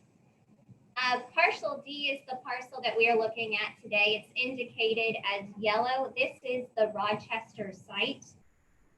Parcel E, which is located on the east side. This is near the Sunfresh portion of the retail shopping center. That is identified for mixed use, as well as parcel F, which is a smaller pad site next to the Mizuma Credit Union drive-through, as well as the access drive that is to the east side of the parcel. Swope Health Services is located to the west. This development has a cross-access easement and has a shared parking agreement. So with the shared parking model, we're allowing there to be flexibility in the parking ratios to prevent overdevelopment of parking spaces and to reduce the amount of impervious pavement on the site. You can go ahead and advance. This slide just indicates a star at the location of the Rochester on Blue Parkway. You'll notice that it's situated with the Swope Health Service building to the west and the existing parking lot to the east. This parking lot is utilized at this time by the 4001 office building. This is a 3-story office building. Right now, our occupancy is at 100%, and our utilization of parking spaces is at about 2/3. That means during the day when we are at a peak, we have about 100 available parking spaces in that lot. If you can go ahead and advance. As we mentioned, the Rochester on Blue Parkway is a market rate housing project. It is 4 stories, just over 81,000 square feet. We're proposing 64 residential units with a rent range between $985 to $1,275 per month. This range aligns with 80% area median income. So although this is a market rate development, it is in the affordable price range. There's a mix of unit types, including a 1-bedroom, 1-bath, a 1-bedroom plus den with 1 bath, and a 2-bedroom, 2-bath. Our project team includes Straub Construction as general contractor, Huff Projects as architect, Artin as structural engineers, Custom Engineering for MEP, FSC as code consultant, Land3 as landscape architect, and Telfair & Brown as civil engineers. You'll see from the list that we have a number of WVE and NVE on the consultant professional services team. If you can go ahead and advance. This is a colored site plan highlighting the landscape of the project. You'll notice that there will be improvements to the access drive.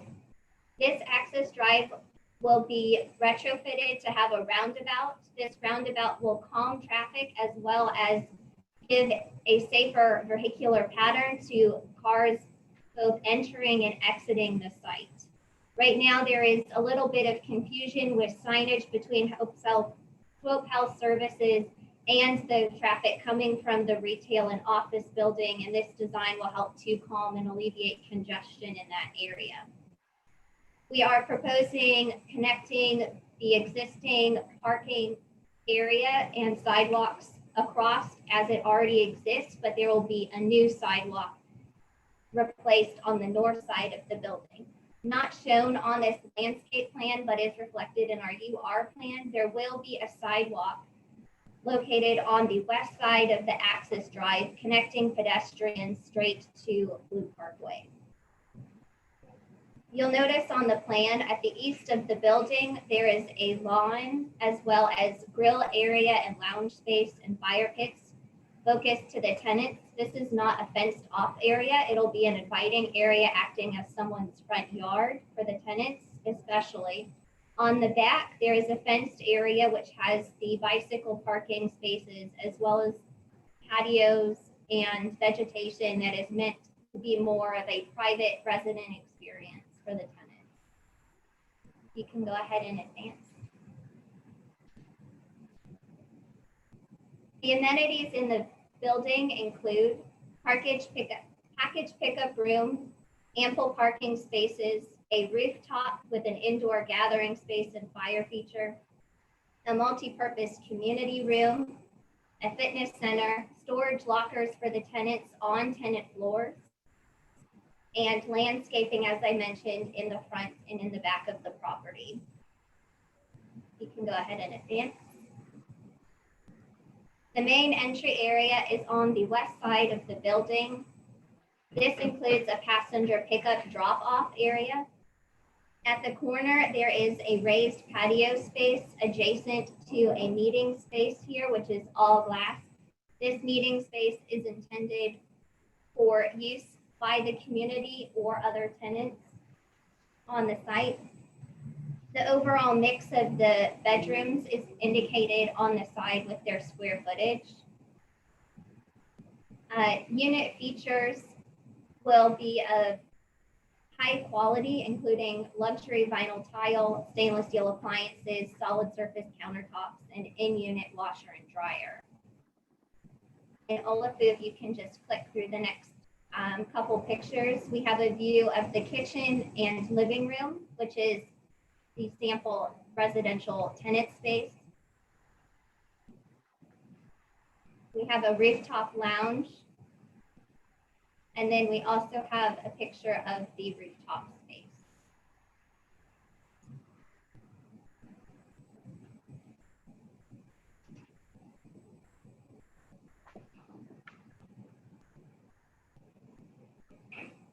As mentioned before, we are working with the city to help with the pedestrian connectivity, and we have been very engaged over the past few years, focused on improving the sidewalk conditions in the area. We do have those 2 funded PIAC projects, which will help with the pedestrian connectivity concerns that are mentioned in the staff report as conditions. We do have 2 requests. The first request is a request of waiver for the dedicated acreage of private open space for parkland purposes, money in lieu of. This request is a waiver that would help CBKC to support future projects and development in the area. Community Builders of Kansas City is one of the few developers that does development east of Prospect. This area is our home, and we take great pride in maintaining it and making sure that there are certain levels of standards to the design development of our community. The second request is approval of the vehicular and bicycle parking as indicated on the UR plan. And that's it for us. Emmett or Bob, do you have anything? Just real quickly, my name is Emmett Pearson. I'm the president and CEO of Community Builders of Kansas City, which is a not-for-profit community development corporation, which is truly about catalytic redevelopment, primarily, as Elizabeth, my colleague, alluded to, east of not only Shrewsbury 71 Highway, but particularly east of Prospect Avenue. This is my second time with the organization. Many of the projects that Mr. Baji alluded to are projects that I had direct influence in and had direct supervision of.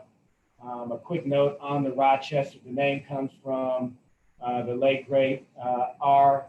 Rochester Charles Gatson. He would sign all his documents. Everybody knew him as Chuck Gatson, longtime city employee, the founder and visionary of Community Builders of Kansas City.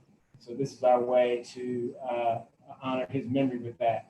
The project with regards to Market Rate came as a result of, again, one of our late board members, Senator Yvonne Wilson, who asked the question for retired school teachers Where do they go if they make just a hair bit too much to being restricted low-income housing tax credit projects? She challenged us as a staff to come up with a better model, and so the rod stretched our hands. So with that, I will be happy to answer questions and turn it over to my colleague, Bob Landkamp, if he has anything to add. Well, thank you. I guess the only thing that I would throw in on this, as Elizabeth mentioned in her presentation, this is a market rate project. We are not pursuing tax credits through Missouri Housing Development Corporation. Flip side is, while it's market rate and we're not having that kind of financial support, the rents are still in affordable ranges. So we kind of have that, we're caught in between the cost of construction being comparable to anything citywide, but the rent's not being. And I think the financial approach to this that we're taking, where there's not a development fee to the private developer, parking is already provided, the land is being committed, contributed to the project, relates to our approach, and part of the reason for asking for the waiver on the park dedication fee is we're trying to reduce costs to a level to make this project affordable, even for a not-for-profit developer to undertake. It's the only thing I wanted to throw in.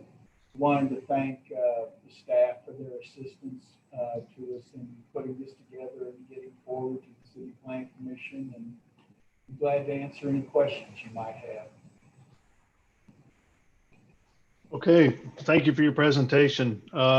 Commissioners, do any of you have any questions for the applicant about the project? This is Commissioner Hill. I have a question. I just want to, thank you for the presentation. I think it was very detailed. Appreciate your robust engagement of community. My question is, in the proposal, there was the request for in lieu of payment for the parkland dedication. Is that the waiver?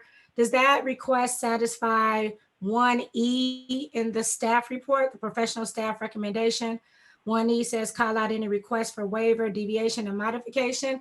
Does that fulfill that request that they have outlined?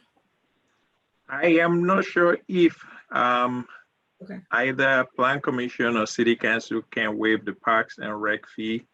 I sent Elizabeth the link to that section of the code. It's a subdivision regulation. So I will have Sarah and Joe probably chime in to see. I don't think they can, but they can. But on the other one, yes, we can adjust the parking. That's within the scope of the UR plan. And then we can just adjust that parking by 50% to allow to give them that relief. But I'm not sure about the Parks and Rec. I'll let Sarah answer that if she can. Yeah, I mean, that was going to be my question, was what was the basis for that request? I'm aware of no authority that would allow that. I was curious where that was coming from.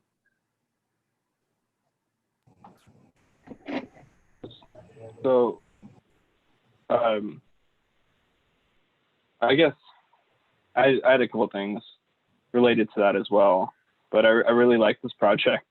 I think we should be putting up these type of buildings everywhere at this price range for people. But I did have as I was reading through the code, and I was trying to figure out why we, in a housing crisis, do these parklands or in lieu fees, especially when it comes to projects like this one where it's actually reaching a good demographic. So I remember in our training, there was a point where we could recommend policies to City Council as well. And so I think that would be something of importance for the Planning Commission to, as we see these projects that good developers are trying to do, that we can recommend to City Council to have an ordinance that at 80% AMI or an affordable rent, that they're able to waive the parkland or in lieu fee to support that. I think there's obviously some things that need to be worked out. I don't necessarily want to suggest that some luxury development should be able to do that, but I think there's some wiggle room. So that might be something we consider if there's no authority at the moment to do, is to work with or to propose with the city council. And I guess I had two other questions or kind of comments. One, I think for future developments, is there any plan to put up a sidewalk through the parking lot, through one of the medians, to get to the additional development? Because I didn't see one, maybe I just missed it, to create some connectivity between the two buildings. And then the last comment was simply, I don't know if you guys can put in a request to put a pad for the bus stop out on Blue Parkway, because those parking or bus stops are pretty sad without them. So, and maybe that's not part of the scope, but maybe that's a conversation you guys have with KCATA to improve that bus stop as well. So just to chime in on those two, there is an existing sidewalk that does connect across the main access drive. It's probably not visible in the aerial photos because it is underneath shade trees. So the sidewalk connection actually goes from Cleveland Avenue in front of Swope Health Services along the south side of the 4001 building and links all the way across to the retail shopping center. And that circles to the Taco Bell and entrance at the Sonic. So we have complete pedestrian activity, and that was included in our walkability plan. Yeah. The second, Go ahead, finish up. the second question, the 47 bus route is up next for a priority with KCATA to do a refresh and improvement of that line. So it is something where we are engaged in conversations about what the future of 47 will be in front of our properties. They do spot improvements at stops, but if you look along Blue Parkway and Swope Parkway, all of the stops are actually disinvested and many of them don't have pedestrian crossings. So there's other areas that may be a higher priority, but we'll definitely keep in mind that there is need for improvement of the concrete pad at those locations. Mr. Chairman, what I was going to add was, as part of our review, we did ask for a walkability study or an overall pedestrian movement through the site. And that's how we came about trying to find how they connect to the Green Parkway. We have that study. It's been reviewed by our long range planner. And with that study in place now, with the recent information that they do have PIAC requests to do that, we will put all those together with both Parks and Rec and then the long range planner and look at that study to make sure that the overall site, they do want the overall site to be walkable, especially with introduction of our residents at this location so they can go left, right. And so we will figure out a way. And the reason we want to sit down and talk is that the access to Cleveland may be interior. We don't know if that's the easiest way, or it could get them back to Blue Parkway. So we're looking at all options, but with that study that they provided and then the revelation now that they do have PIAC and they're looking into it will help a lot. I was just going to comment. I had a couple questions and a comment just to piggyback on that, is that I think beyond just sort of general walkability, the westbound bus lane, it would be a real safety concern when you had that many residents that they wouldn't be able to cross Blue Parkway without a safe crossing there. And then I just also wanted to add, I think it's just a really great project in a lot of ways. One is just like how well it's sited in such a very restricted site that they're able to get that much density there is really remarkable. And also the way that the entrance relates to both the entrance to the parking and to the street connection at the corner, I think was really well designed. And it's clear that the landscape design and the architecture is really playing off of pedestrian connectivity very well. I did have a question. I don't think I saw on the plans, what the materials were on the side of the building, like the siding materials, if you could clarify that.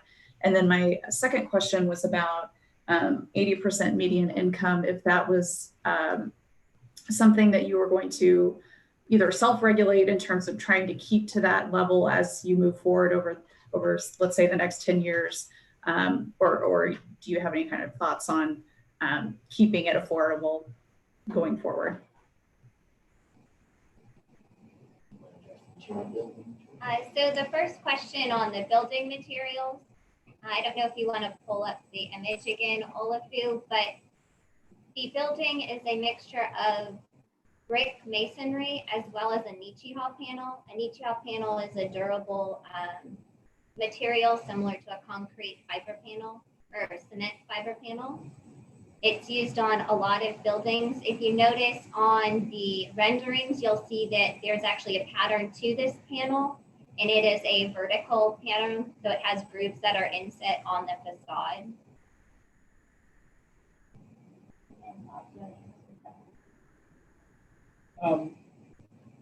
Yes, and then related to the question about the rent levels, we commissioned an independent third-party market study to take a look at what might be projected rent levels that would be achievable for this product. It's been pointed out it's a little bit difficult because there haven't been any sort of market rate residential developments in this area for decades. But the rents that we have and that we're showing and talking about now are based on the market study that's done by Novogradac independent market analysis. So those rents are tied to the market study and the projections of the rent levels that we would be able to achieve.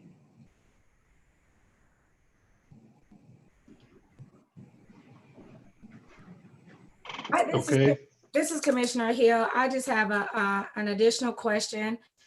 As far as that bus route and the request or PIAC request, are we also looking at walkability on the opposite side of the street? So as I think about coming out of the Mazuma parking lot where this roundabout, this newly designed roundabout, which is fantastic to put, especially if you're going to add housing, I'm thinking that the bus stop that's right up on Cleveland, I don't think that there is a walkway from like the post office to that bus stop on Cleveland. So even if there was like a connector right there, I think you're still walking in the grass. Did the PIAC request look at that sidewalk infrastructure? So yeah, if you go back. I'll go to the big one too. If not, I mean, it's just something just to think about as you are, putting this plan together. I think as you walk along, is that a sidewalk? Yes, there's sidewalks on both sides of Blue Parkway. So it's a regular 5-foot sidewalk, I think so. Okay. What we're looking for is a larger sidewalk, I think about 8 to 10 feet, for a trail-like sidewalk that holds more capacity and multi-uses to connect to the green. The greenway, the trails within the greenway is, I think, 10 feet, 8 to 10 feet. So we want larger ones to be able to hold multi-modal pedestrian. And then just one of my final comments is really just to echo the comments by Commissioner Baker. I mean, when you think of east of Prospect, east of Truce, you don't see much development, certainly not market rate. And so having an opportunity for a community builder, community developer to have a project of this scale and with this design, I'm wondering if when we are talking about whether we're going to approve this or not, can we add a policy recommendation that says like that we support the waiver in lieu of the parkland dedication? Just something that I'm thinking about just to make sure that our support is codified as we discuss moving this plan on with approval or not. So just something I'm thinking about. That sounds good to me. Okay. And maybe in the future, maybe in the next meeting or somewhere, we work with Sarah to potentially draft something a little bit more formal when it comes to how affordable housing and kind of that parkland and in lieu fee for the city council to consider. And I think I would like a little more understanding of what the parkland dedication fee, because I know that before we get too far down this road, I just want to make sure we're being conscious of the costs that are incurring with Parks and Rec right now, which I know are very concerning. So maybe just understanding from their perspective, have them speak to what that fee goes to. Sarah, this is Commissioner Allender. I would agree with you. I'd like to see what that impact of that waiver would be before we put a policy into place. But I'm very supportive of this type of development. This looks fantastic. Okay. Yeah, I have an additional question, just a clarification between a recommendation and a policy. So on previous, I think if we just talk about how we had discussion and put in a recommendation for like the phase 2 part of the church. So I'm not saying that we institute a policy. I'm asking if we approve it, can we have a recommendation that we would suggest? And I'm certainly open if we want to just hold until we get clarification from Parks. But before something is policy. Sorry, maybe I can provide some clarity. So the parkland dedication requirement is like an impact fee. It's in the section 408 of the zoning code, which is one of our development standards, section the 400 series. And the code does authorize the city council to grant, as long as they do so expressly, to grant waivers from those requirements. So in my opinion, they would have the authority to do that. But I do agree that there needs to be a much broader discussion because I don't believe we have a practice of waiving those requirements. I'm looking to O and Sarah to see if they can remember ever having done that in the past on a residential project. So I've never done one in 15 years. So I think before we start recommending that as a commission, it would be my advice that we first, this affects the Parks Department, which of course isn't represented on this call, but also the Parks Board, before we start making those types of recommendations. Can I ask a follow-up question since you brought up impact fees? Since that could be another lever we could talk about using. So Chapter 39, it offers a discount factor of 50% of impact fees. It looks like that's across the board. Can you explain the logic behind the discount? I think that's the arterial, isn't that the arterial street impact fee? Yep. Yeah. Looks like Stacy is very willing to answer that question. Maybe not willing, but I can help with it. As the Division Manager of Land Development, I'm also the city's arterial street impact fee administrator. So I can help answer the questions. Typically, the fees are always charged to developments at the 50% rate.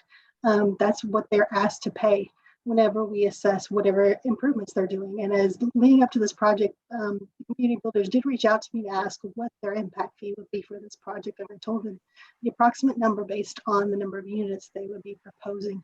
Whenever we award credits for construction on arterial streets that meet the requirements of Chapter 39 that you already referenced, we award those at 100%.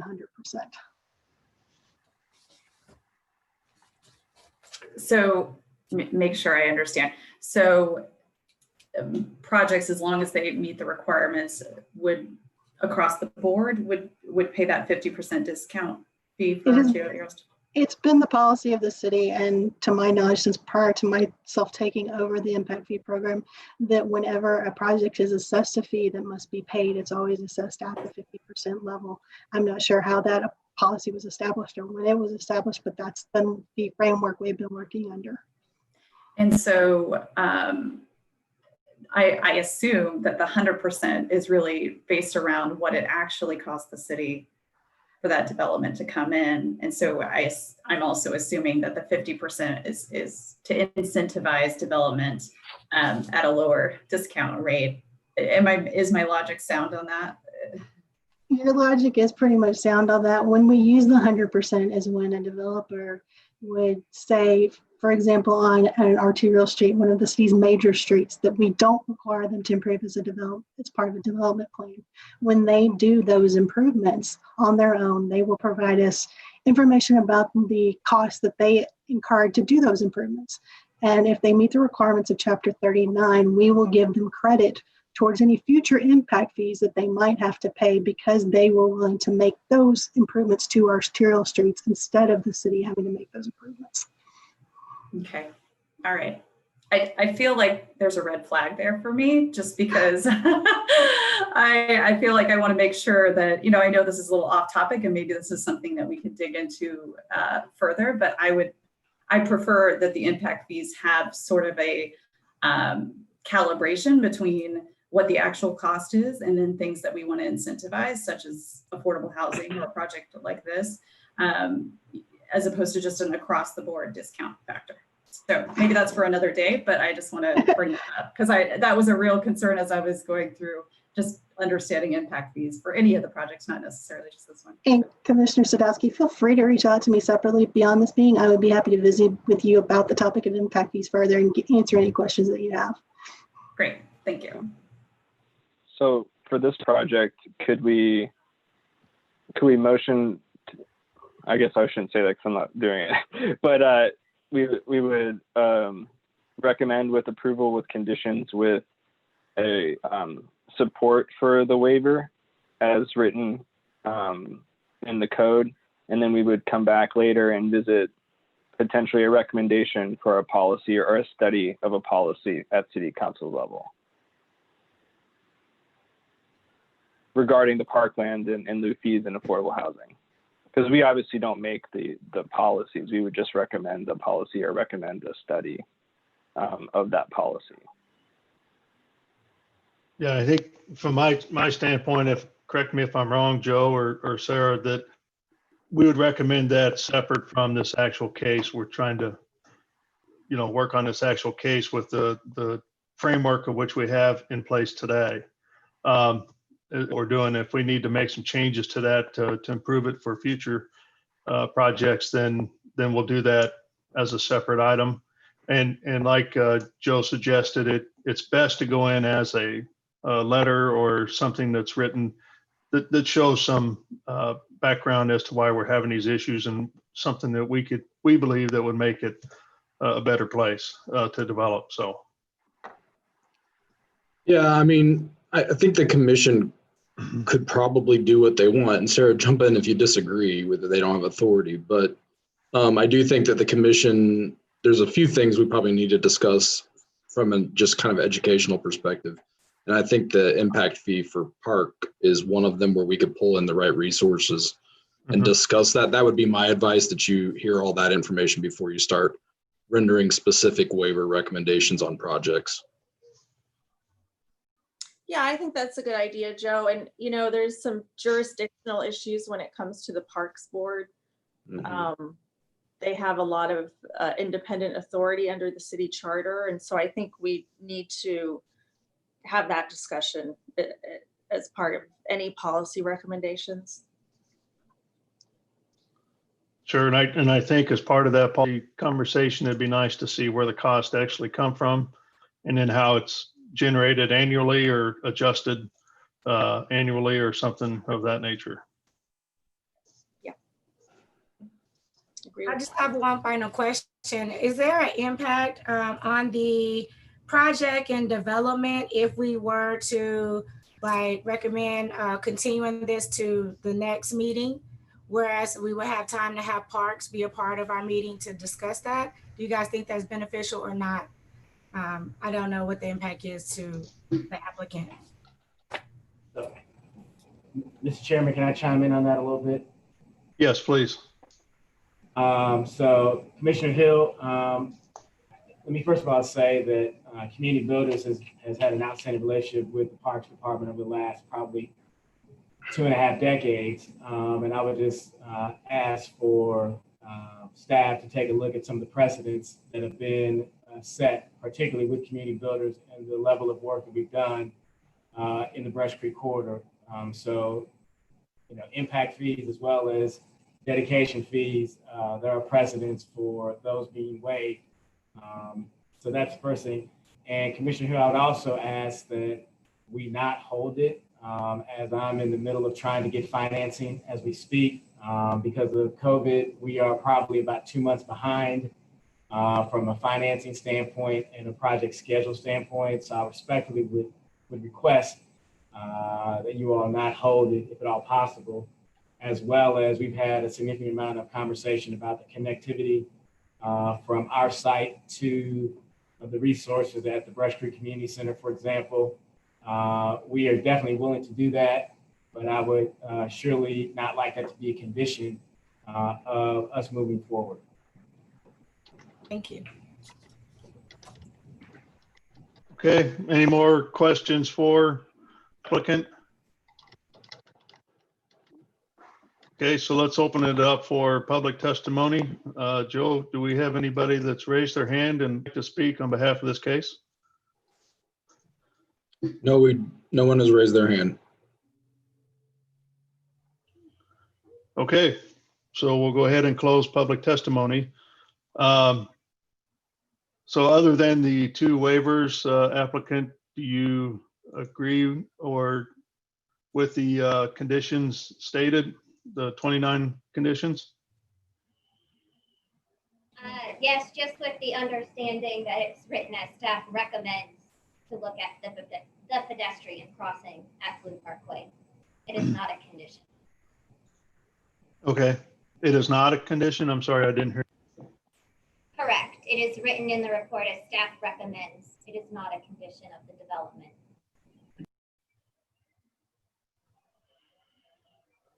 Okay, yeah, it's 1G. Okay.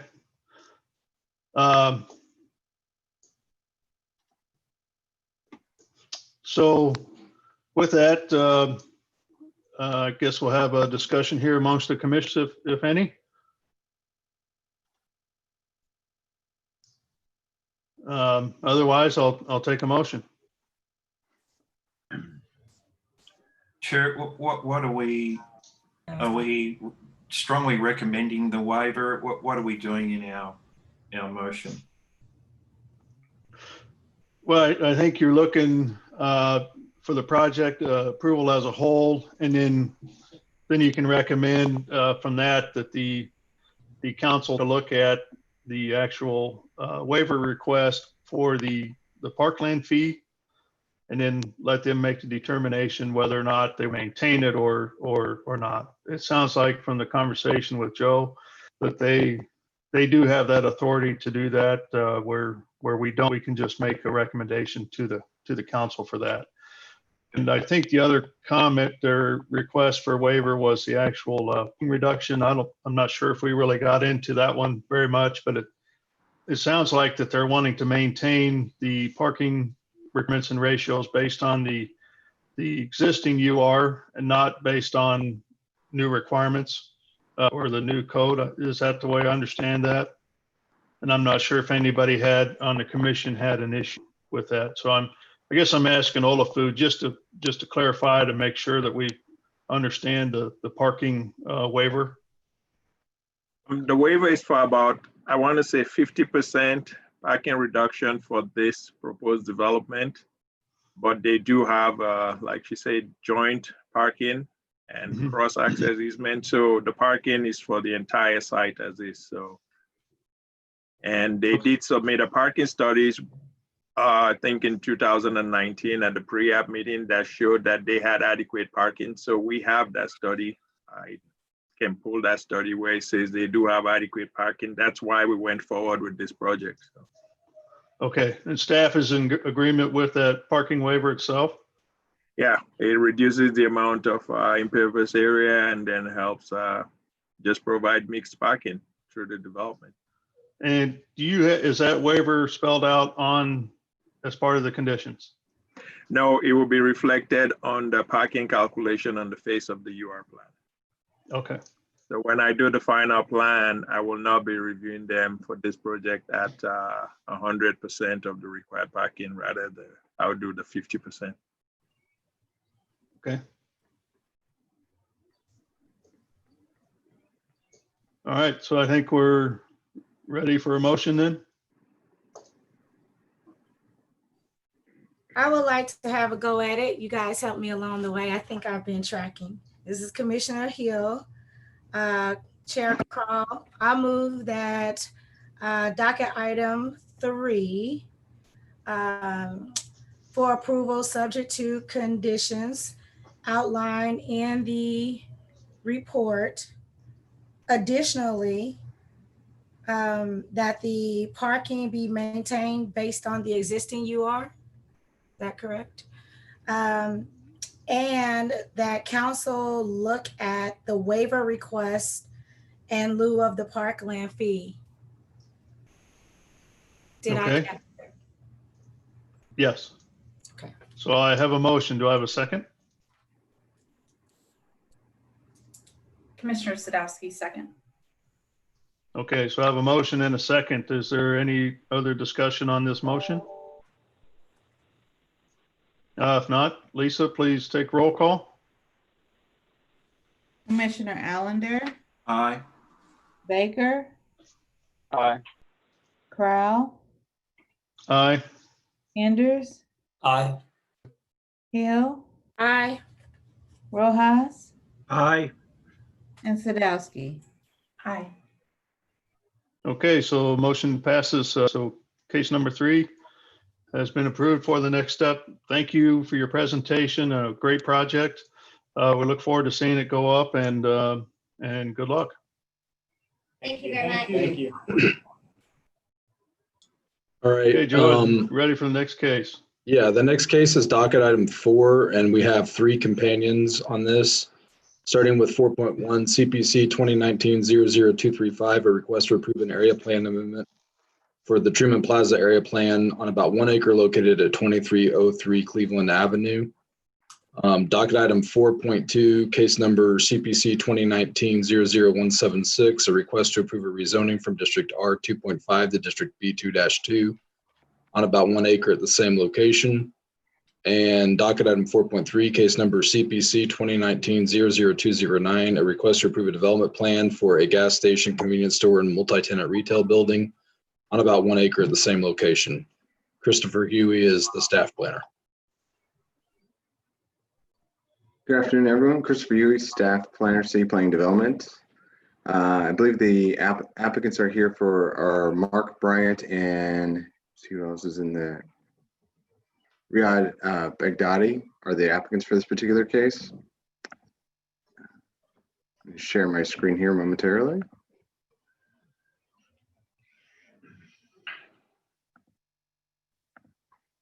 So as Joe stated, we have 3 companion cases here for 2303 Cleveland Avenue for a gas station and retail, multi-tenant retail building.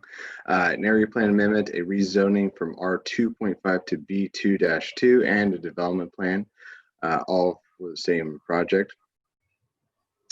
To kind of follow Olaf, who's lead last meeting, to kind of give a quick once over of the processes and applications.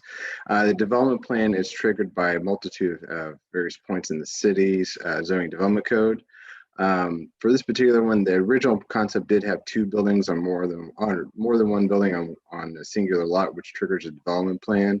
But also the intended rezoning of B2-2 requires a special use permit for a gas station convenience store.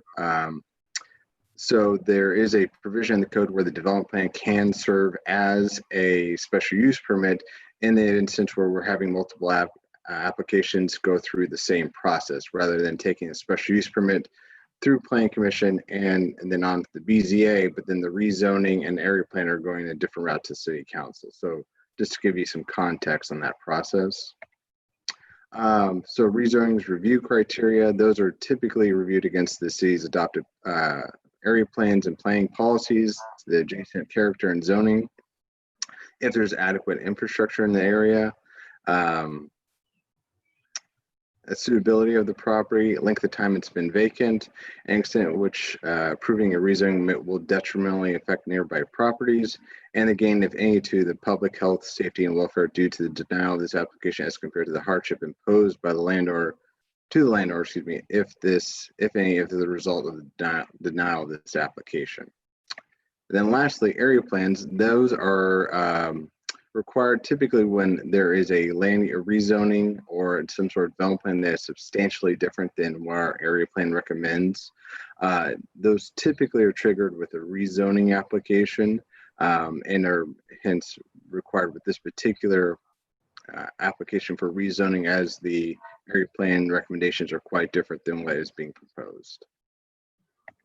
So with that, all three application types do follow the same process through pre-application or development assistance team meeting, application filing, notices of hearing, public engagement, which are still being held virtually due to the COVID or coronavirus precautions. We have an internal staff DRC review and send a initial report, followed by a hearing, which is where we are at today, by the CPC and review with recommendation. And then the final steps are that the applicant proceeds onto the City Council for a formal review and determination by the City Council. So launching into the actual applications themselves, this is at, again, 2303 Cleveland Avenue, which is kind of towards the central core of the city, a little more on the east side. Here you can see, here's some context here for you. There, this is Cleveland Avenue, this is Mercington, and this is East 23rd Street.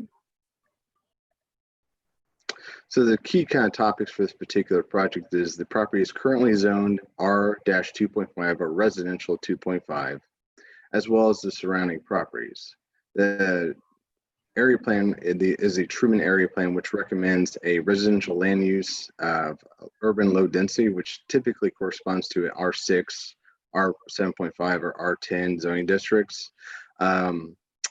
And the staff has kind of concerns, as are illuminated in the staff report, about this being considered a spot zoning issue, especially considering the surrounding context of a residential neighborhood.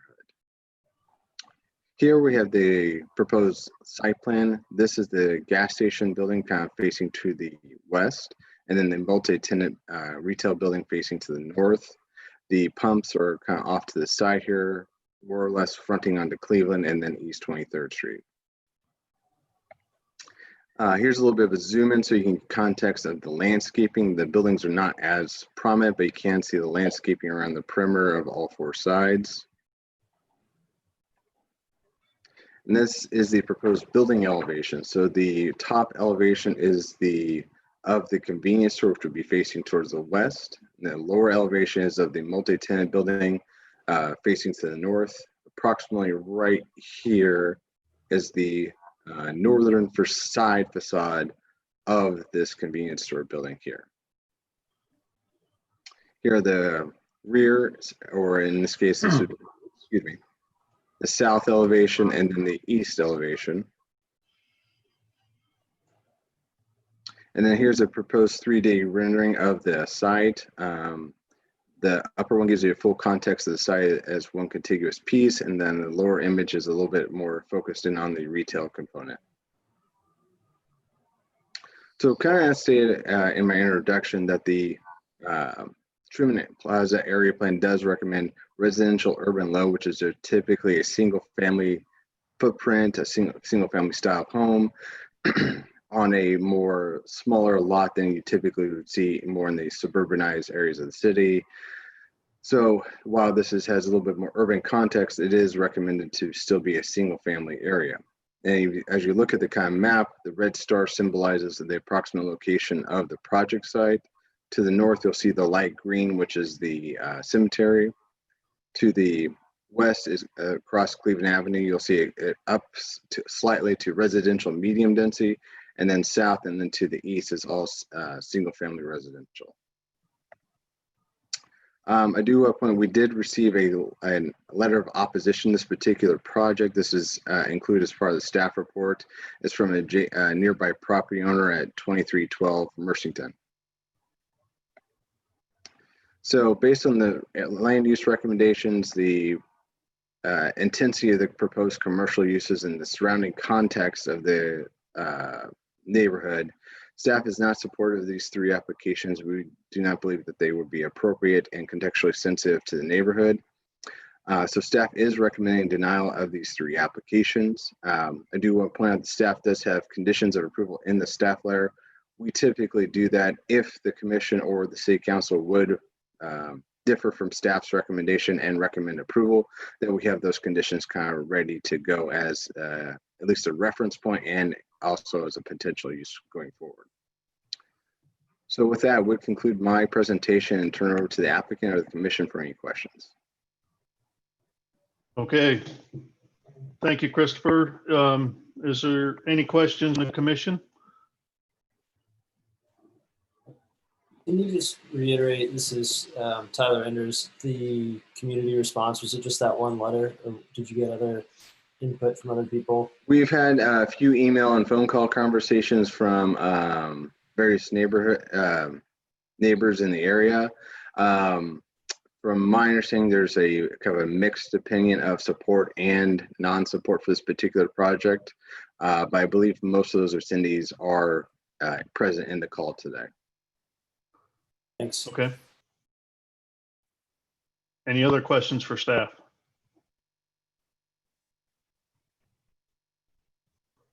Okay, let's hear from the applicant. Applicant, welcome.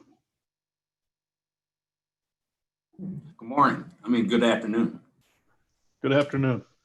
My name is Mark Bryant, and I'm with Rouse, Fretz, White Goss, Gentile, and Rhodes.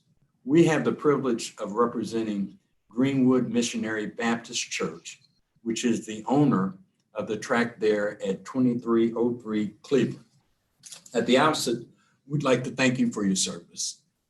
Every major city in the United States has a zoning code, and in every one of those zoning codes, there is a provision for a city plan commission and a board of zoning adjustment in recognition of the fact that it's very difficult to plan the future development of a city and to get it perfect in every instance.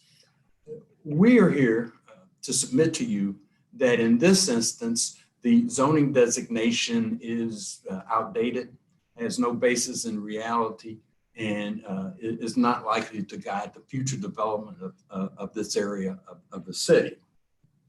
At the outset, we'd also like to say that all those additional matters that Chris has proposed that need to be done in order to comply with the city code, the developer is prepared to do. In other words, he suggests that the landscape plan needs more plant materials. We're prepared to do that. He suggests that additional light fixture shielding to any pole within 10 feet of the south property line be added. We're prepared to do that. He also asks that there be 2 internal circulation paths to the public sidewalks, and the developer is prepared to do that as well. When you look at the report and you reduce it to its of any surplusage, what you're left with is a report that says that this area is zoned residential. And with respect to that, there is no contest. We do ask that you take a closer look at the residential character of this neighborhood. Could we go to the? I have to do it. No, he has to do it. Okay. Could you, Chris, could you advance us to the next slide? Mm-hmm. The next slide. Depicted on this map in green is the land owned by Greenwood Missionary Baptist Church. The areas in blue are the properties that are owned by investors. The areas in A that are colored in yellow are the owner-occupied dwellings, and the areas depicted in the cranberry are areas that are owned by land bank.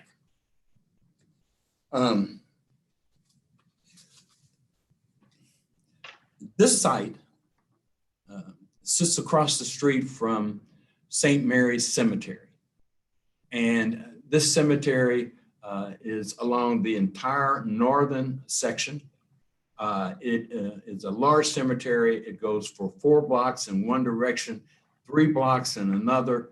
And because of its presence, it will inhibit any single family residential development in this area.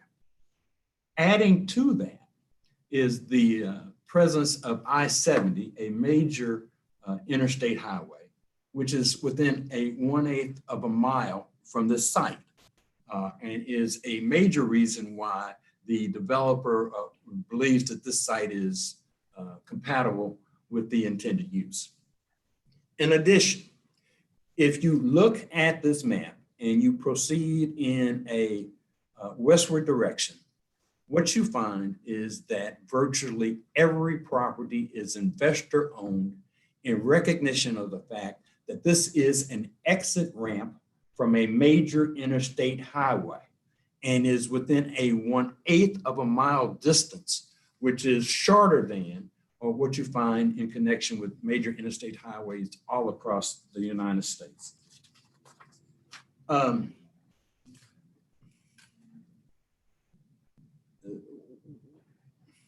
We submit that the impact on the residential neighborhood is minimal. Within a 4 blocks area, in other words, from Cleveland to Mercington, from 23rd Street to 23rd Street Terrace, from Mercington to Monroe, and from 24th and Monroe to 23rd and Cleveland, there are 3 single family residences in an area that would otherwise support anywhere from 14 to 16. And the reason that there are only 3 single family residences is because of the character of this neighborhood. We'd also like you to recognize that of the single family residences that are there, each of them has some 3 lots, because so much of the property in this area has been held by Land Bank that it has offered the property to the adjoining landowners for virtually nothing. And so there's an area in Cranberry toward the left that is circled that a lady by the name of Manza owns. There is the area at 23rd and Mercington that Mr. Waddell owns 3 lots. And there is the area that is north of 23rd Street where Garrett Waters owns 3 lots. There are no single family residences except the 3 that are at the corner of 23rd Terrace and Mercington that will provide you with pictures of as we proceed through this presentation. Chris, would you go to the next? This is a picture of the cemetery, which is directly across the street from the site. Please note it is an 8-foot wall of concrete. Chris, please go to the next slide. This is a view from the site west toward Interstate 70. And if you look closely behind the car that is depicted there, you will see the signs that indicate the presence of I-70. To the left in this picture is a wooded area that goes on for an entire block. It is completely wooded. It is so wooded, it is now forested.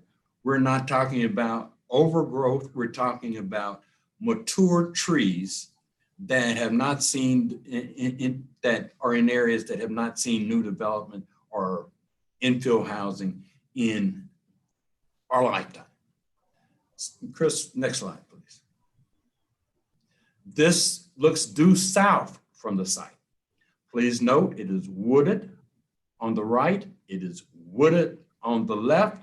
It is wooded for the length of the block.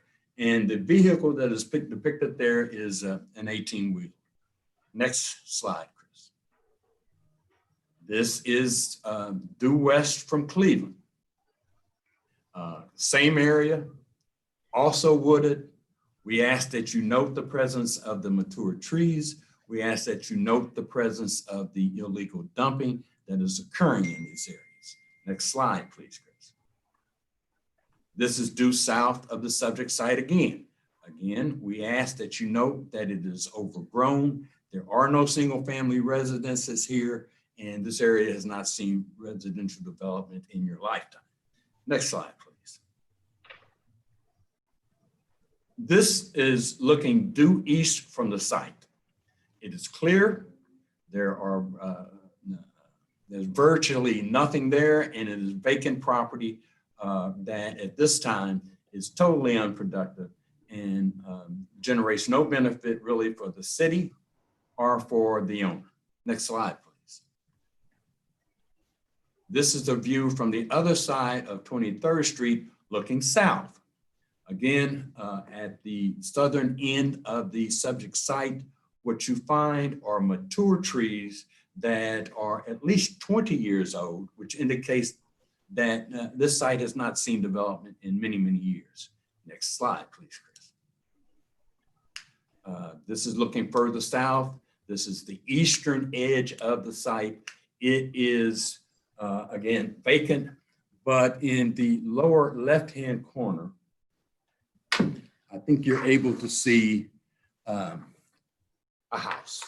And that is the rental property of Jim Rose, which is the closest property to this site. Next slide, please, Chris.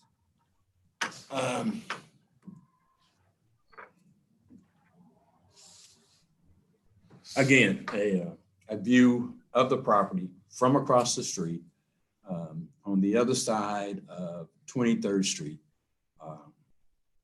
Next slide, please, Chris.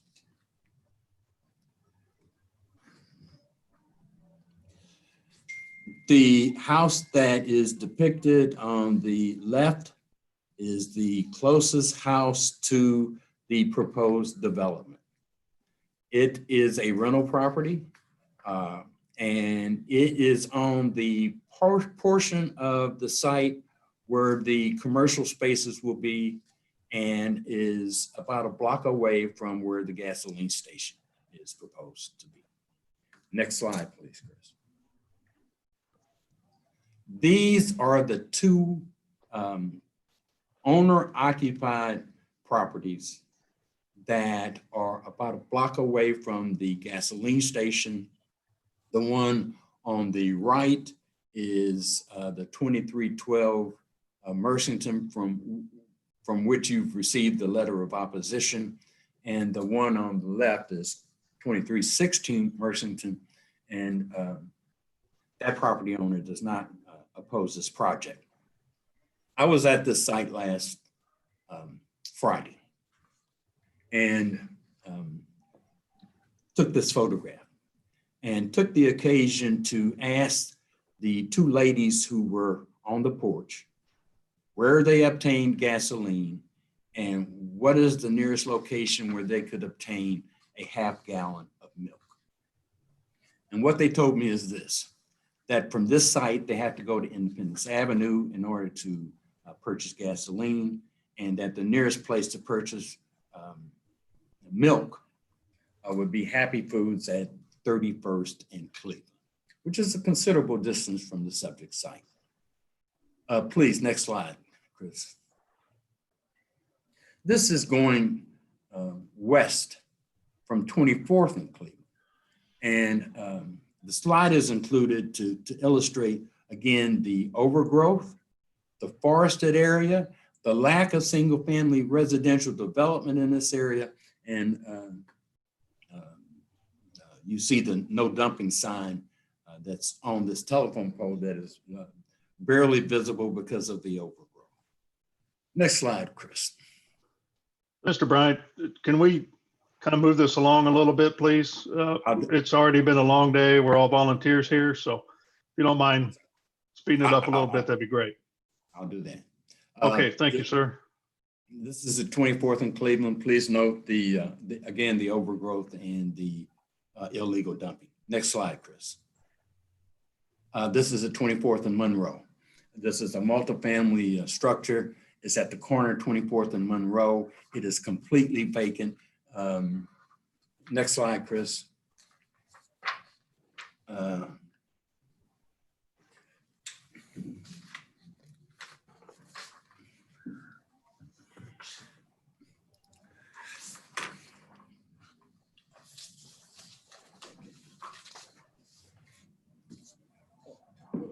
With respect to the allegation that this is spot zoning, we submit that it is an exit ramp from a major interstate highway, and that exit ramps and entry ramps all across the United States are typically zoned commercial and are marked on the highway with signs that say gasoline a quarter mile, food a quarter mile, lodging an eighth of a mile. And that this is not spot zoning, but more a phenomenon that is seen all across the United States. Indeed, the other side of Indiana, the other side on Indiana, and by other side, I mean the other side of I-70, is zoned commercial because it too is the entry exit ramp off of I-70.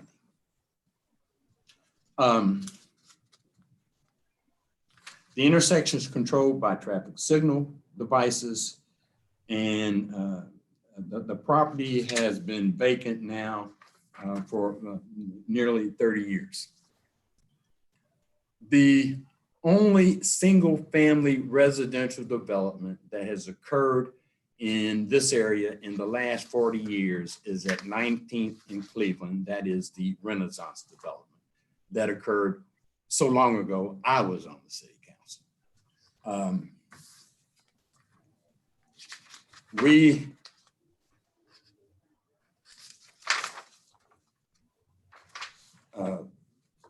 suggest that you look at the intersection of 47th and Prospect to weigh the impact that can occur with this development. At 47th and Prospect, there used to be the Jules Phillips 66 gasoline station. It was old, it was outdated, and it was white. J. Jamal purchased 2601 Swope Parkway. And once he did, the track that was J. Jamal, and he constructed a new gasoline station and a convenience store.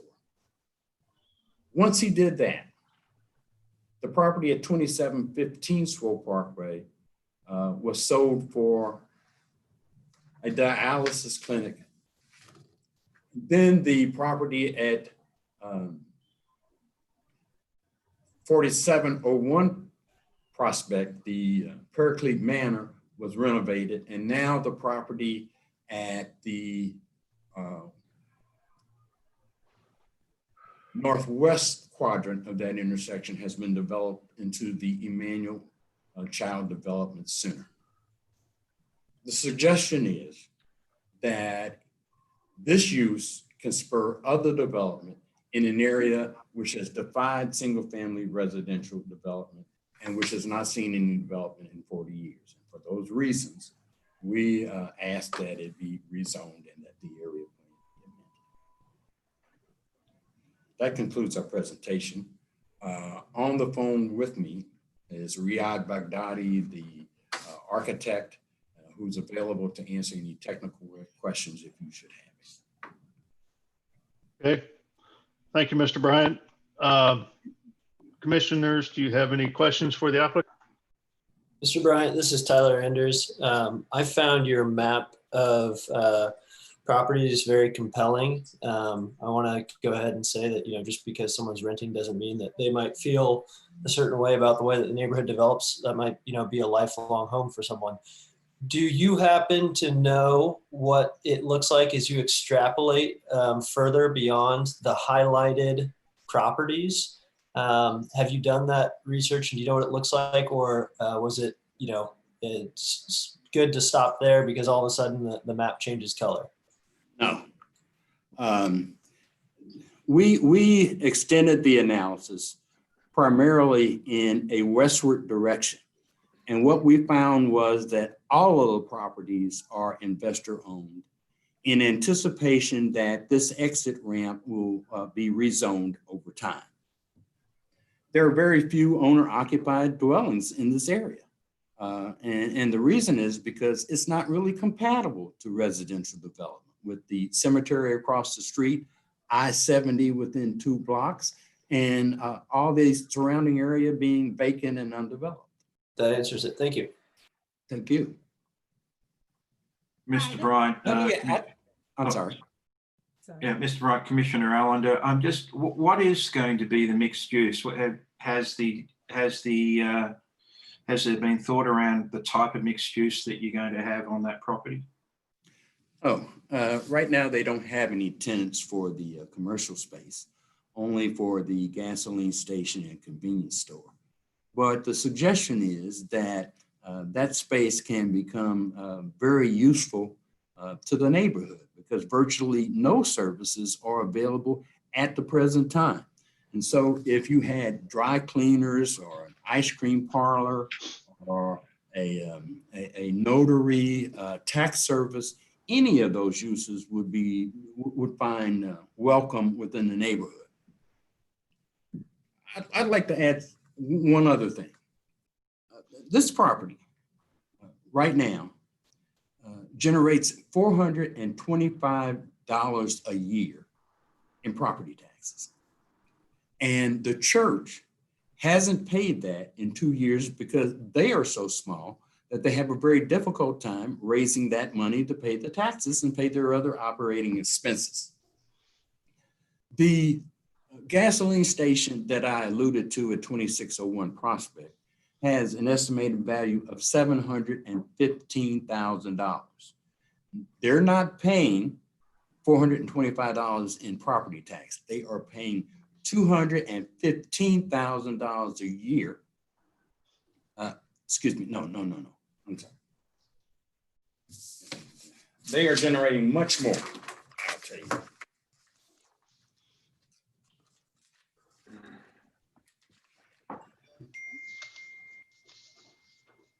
Okay, other questions? Yes, this is Commissioner Hill. A little bit of a question and a statement. While I certainly appreciate the presentation and walking us through the community that is definitely blighted and shows disinvestment, I also want to be careful about like any development and any improvement is good development. And that's not to make a judgment here on this case, but when I think about that area and I think about convenience stores, I think about the sale of alcohol. I think about that oftentimes the groceries that are in convenience stores are marked at a higher price point than if there was a grocery store. I also know that just down on 18th Street, there's the Renaissance robust housing development, single family housing. I can tell you that going further on 23rd Street, Mercington down at 27th, although there are definitely some vacant lots, there are homes and single family homes. And so with a lack of robust community engagement, I'm just worried about having a convenience store with a gas station. When there is a gas station on Truman Road, there's another gas station on 31st in Cleveland by the grocery store and the just south of the YMCA. So I just, I hear you. I understand you believe that this would improve the area, certainly from a visibility perspective, but I just wonder about the type of environment, a convenience store that could sell alcohol and have foot traffic and gas stations and that traffic entering in a residential, because it's still a residential community. There are very much housing along the next 4 or 5 streets opposite of the cemetery. So I just wanted to elevate that point. Okay. Commissioner Hill, that was, sorry, I was just going to say the liquor store was my concern as well. I'm sorry, I couldn't hear you. Would you repeat that, please? It's Commissioner Allender here. I'm with Commissioner Hill. I am concerned about liquor stores going in as well. Not all convenience stores sell liquor. To illustrate, the convenience store at 31st in Brooklyn was purchased from Metropolitan Missionary Baptist Church.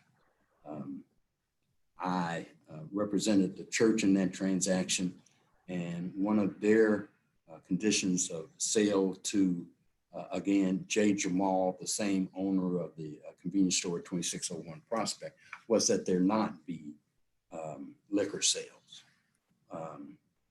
There is no certainty that liquor sales will occur in this store. The applicant has not applied for any license, and I don't think there's a certainty that liquor will be sold in this store. If it's your desire that it not, we will take that recommendation to the developer and suggest that your recommendation was conditioned on liquor not being sold on the premises.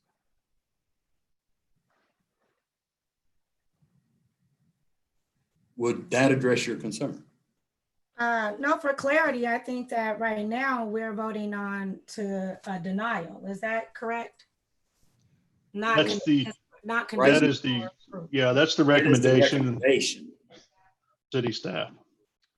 So. Yeah, to just to add some clarity, that is the staff recommendation. The commission's recommendation vote can be whatever they so choose.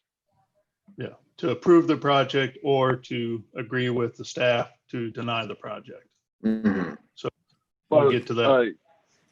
Could we hear from public testimony and then potentially discuss this in later? Yeah, I'm trying to get through the questions that commission has for the actual applicant, and then next we'll hear the anybody from the audience.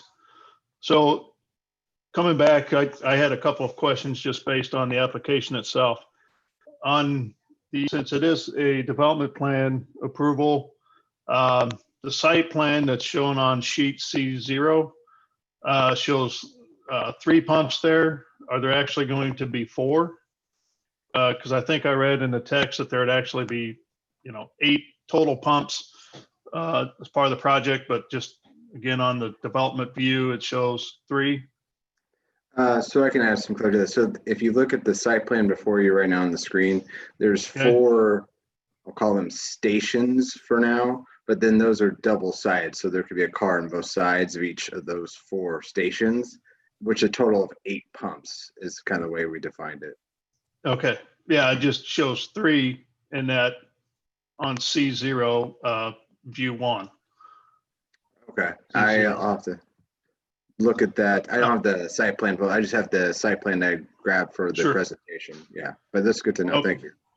Okay. And the second question is this, just looking at the site itself, the grading, and then there's a lot of fall that goes to the north. I'm assuming that there's going to be a retaining wall of sorts on that side of the building. Do we know or have an idea of the height of that retaining wall? And then would landscaping be on top of the wall or back behind that? Because I'm not certain if I see an actual landscape plan.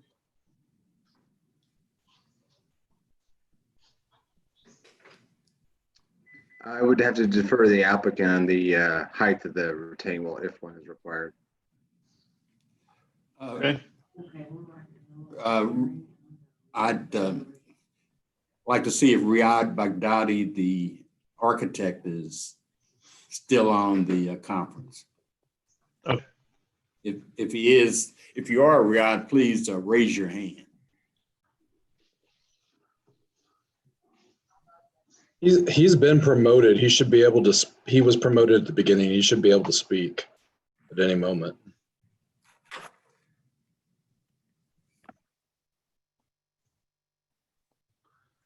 Riyadh, it appears your mic is muted. Be sure to unmute yourself.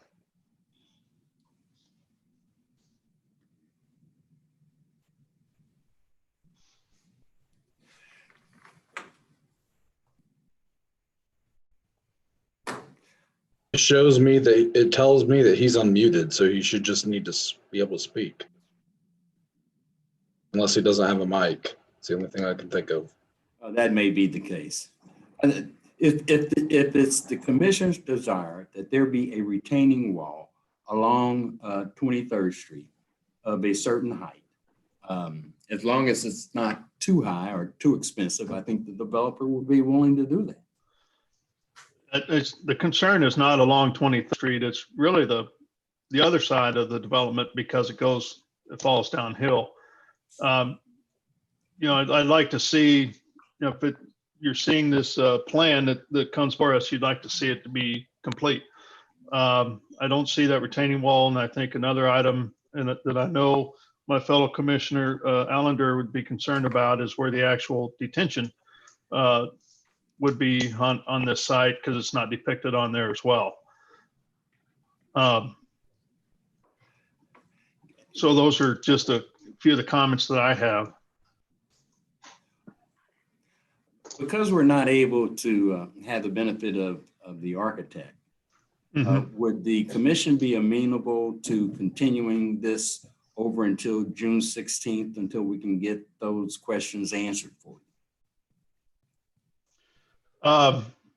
Yeah, it's really it's just my opinion. I think we'd like to see a full site plan before we make a decision on the development plan itself.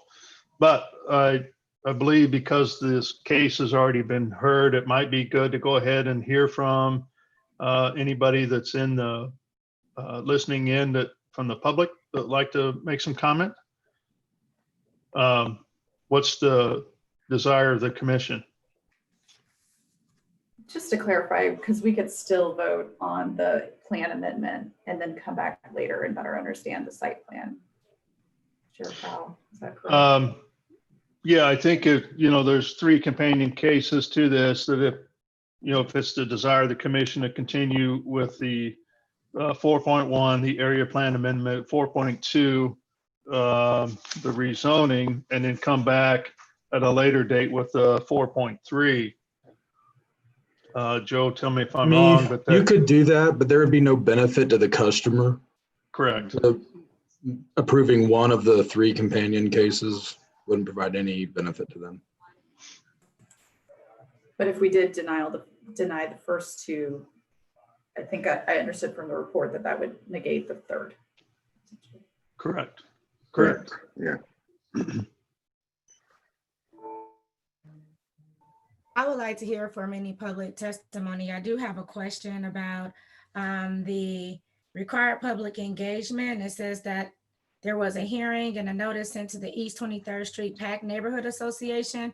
But when I look in the packet, the mail, it went to owners within 300 feet. So just some clarification on what happened. So just to add some clarity to that, the letter that city staff sends out for the hearing notice, for today's hearing, we are ensured to include the neighborhood associations on those. The list that the applicant should have included the same list. I will pull that momentarily here. And then there's just no summary of like what were the comments, or maybe it was and I just missed it in the paperwork. I do have the sign in, but I don't have a narrative of the meeting. Bear with me one second as I pull this up.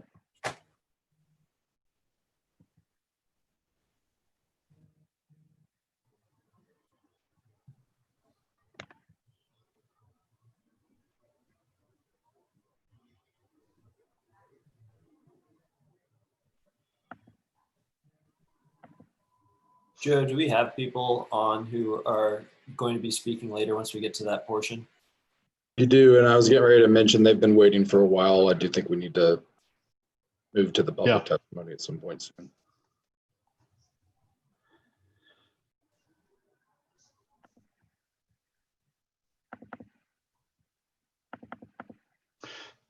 So if we don't mind, we'll come back to that unless you found the answer. I did find the answer. So I wonder if there's just an error in the file that was uploaded. So let me share a different screen here real quick. I can share this with you.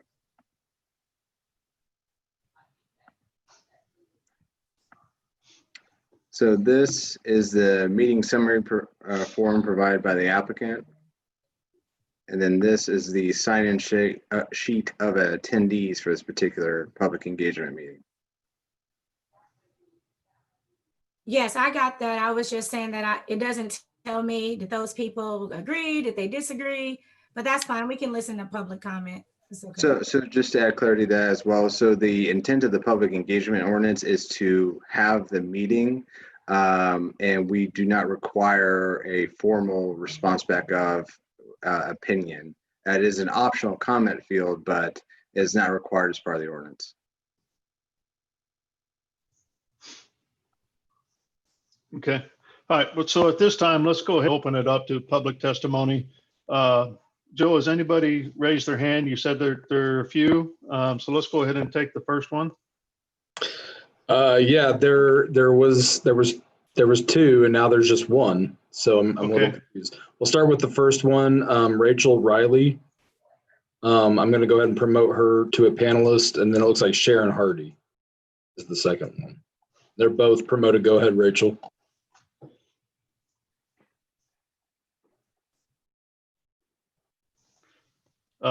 Welcome, Miss Riley. If you don't mind, just state your name and your address, please. It looks like you need to come off the, hit the mute button. There you go. All right. Rachel Riley. Good afternoon or evening. What day is it? Hi, Yeah. Rachel Riley, 2735 Kensington, Kansas City, Missouri. I am the president of the East 23rd Street PAC neighborhood organization, and most definitely it is an honor to be here today. So thank you guys for all your diligence. I'm speaking in regards to a plan that we actually approved with the East 23rd Street PAC neighborhood organization about 7 years ago regarding the rezoning. Can you guys hear me okay? Yes. Okay, just letting you know, the neighborhood organization, we have been around a long time, actually 17 years. I've been diligent in the community, addressing the crime, I believe on the east side, especially in our area of the East 23rd Street PAC, the highest crime rate, poverty, oppression, joblessness, homelessness, the list carries on. In our work in the East 23rd Street PAC, we were diligent in bringing in a lot of services that are needed in our community, the Boys and Girls Club, upgrading our parks, which are Ashland Park, Van Brunt Park, and things that are needed in this community to survive. With this project, I had spoke with the owners and those that are coming into our community. I know you guys do pretty much what we do. We are free servants that are just working for the betterment of our community. We believe in the East 23rd Street PAC that this project will bring the essential needs that is needed in our community. I know the second phase of the retail shops and so forth are things that are needed in this community. We do not have places to go for banking, barber and beauty shops, laundromats, things that it takes to survive. Jobs, a place that I know East 23rd Street PAC can actually be housed in this beautiful location where we can get more mentoring, tutoring, and leadership to our community, to our residents. Food, clothing, shelter, the survival tools that it takes in this community that has had the lacking of the forgotten neighborhoods of the East 23rd Street PAC neighborhood. We are pretty much the gold mine of Kansas City, meaning our boundaries are to the south. We are I-70 to the south, we're I-70 to the west. We are east to Van Brunt and north to Truman Road corridor. So we're pretty much also the dumping ground of the city, meaning we have all the trash dumping, all the crime reports. Pretty much 70% of your crime is on the east side in our neighborhood organization. So we must have something to strive and live for in our community. And the oppression that we see every day is not it. To say a gas station convenience store, is that gonna make actually our community, is it gonna have a turnaround there? I believe the blight in this area and the things that it takes to drive the community, when we improve our community, that is pretty much a settle with our children, the seniors, because if we don't upgrade, if we have a planning committee that people that hasn't planned in an area in over 20 and 30 years, then that's an issue that we should say, hey, there's something wrong with that. So with that convenience store and gas station, it's a convenience that we lack. I know we were talking about different stores and things like that from here to there and so forth, but we have on 24th Street have seen an improvement, the housing, ownership coming in the community, but at the same time, it lacks the tools that it takes to survive. I believe this is a project that will enhance, the East 23rd Street PAC for those residents getting out the highway. We shouldn't drive all over to find a convenience store to run in and, have a latte or fill up on some gas and exit back to the freeway. So it's not just a convenience, it's something I believe in the area. You just basically saw the pictures of what that looks like. Grass that are now full-grown trees. The streets are horrific. There are so many things that are neglected in our area that we know needs to be a turnaround in order for us to feel like, hey, someone cares in our community. So it would be my great honor that if you guys could go back to the drawing table and say, hey, let's do something that everyone else hasn't done. Let's give back to the community and do just what you guys are there to do to make our community a more livable and safe community for us all. And thank you so much for listening. Thank you. Joe, do you have is there any questions that you have maybe for that? No, there was a second person, and I'm sorry, Okay. I've forgotten her name. Sharon Hardesty, Joe. Sharon Hardy, yeah. Sharon, you should be able to speak. Yes, can you hear me? Mm-hmm. My name is Sharon Hardy, and I actually am a part of this neighborhood from the time I was 10 years old. My parents moved here when I was 10 years old in 1955, so I grew up in this neighborhood. I came back into this neighborhood after my husband and my mother died within 2 weeks of each other. I was living in Cameron, Missouri, in a home that my husband and I built on acreage.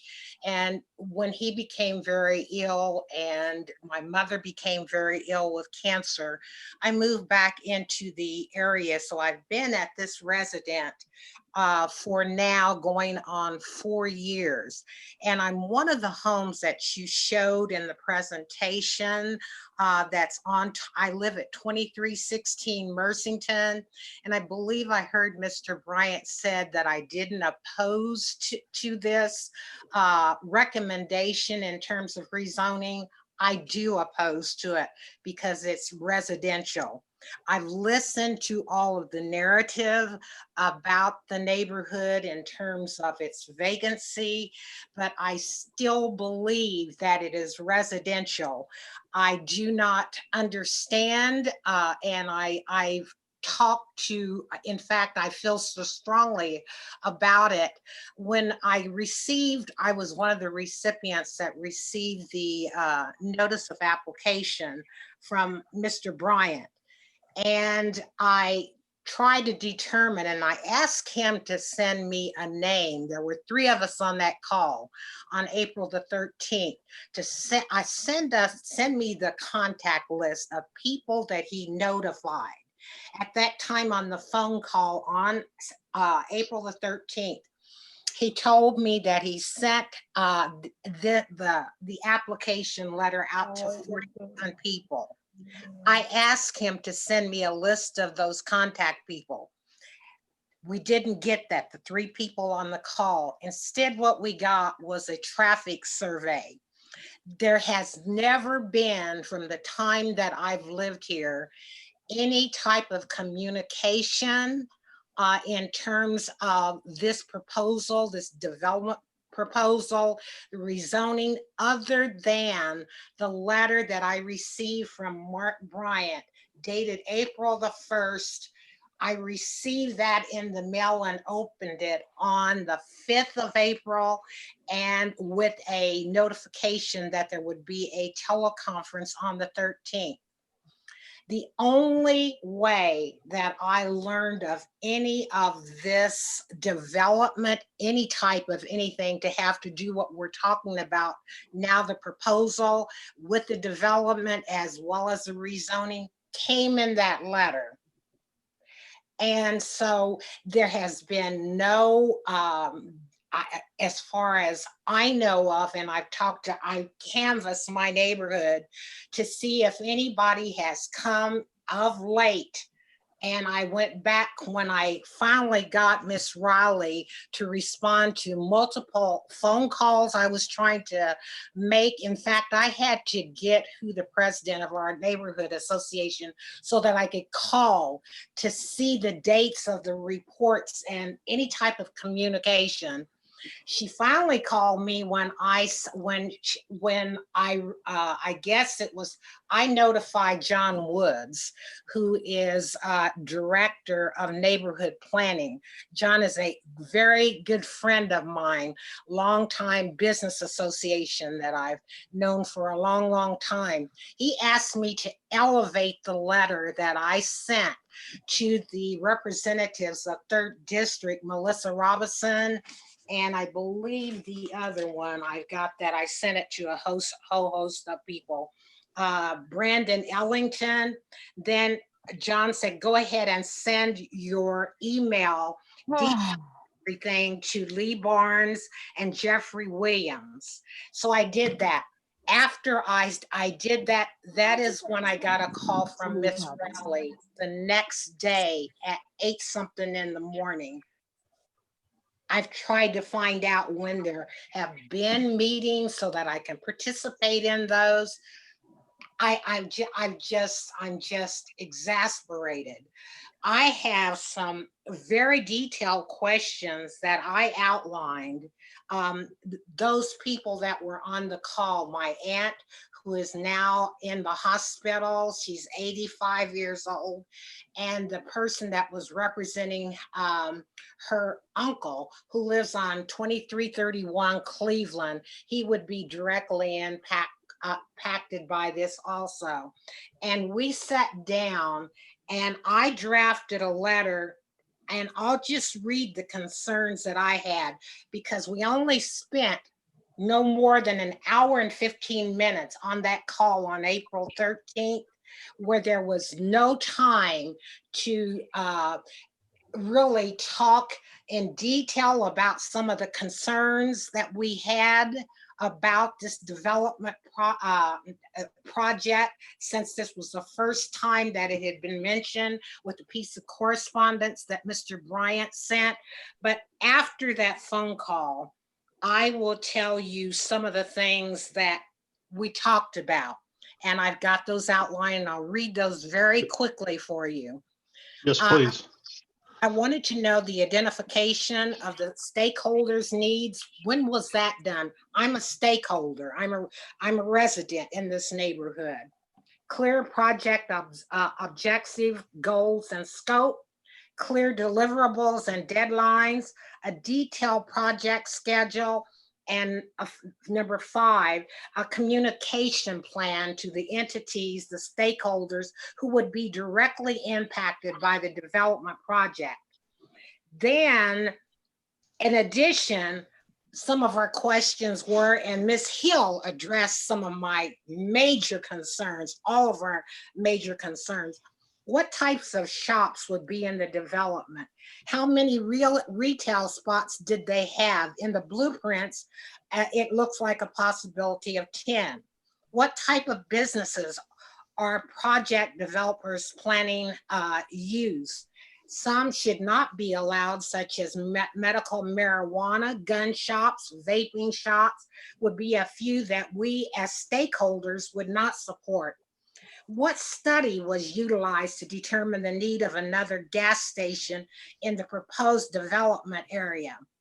Had the stakeholders, we the residents, have been canvassed to determine if the change to the proposed rezoning project area from residential property to commercial was in keeping with the neighborhood's needs or value? What was the option for new residential housing explored? Why did Mr. Bryant, Greenwood Baptist Church and the project development team host this teleconference that was on the 13th without the representation of Ms. Riley?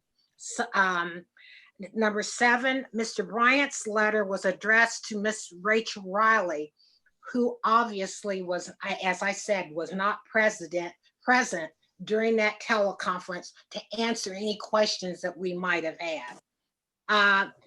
How will the proposed development project affect the stakeholders' future valuation of property taxes properties they own, and the related taxation of those properties? Number 9, the increased traffic from the new development would make it necessary to widen 23rd Street corridor where the proposed project would be located. Why would we, the stakeholders, want increased traffic in areas where we reside?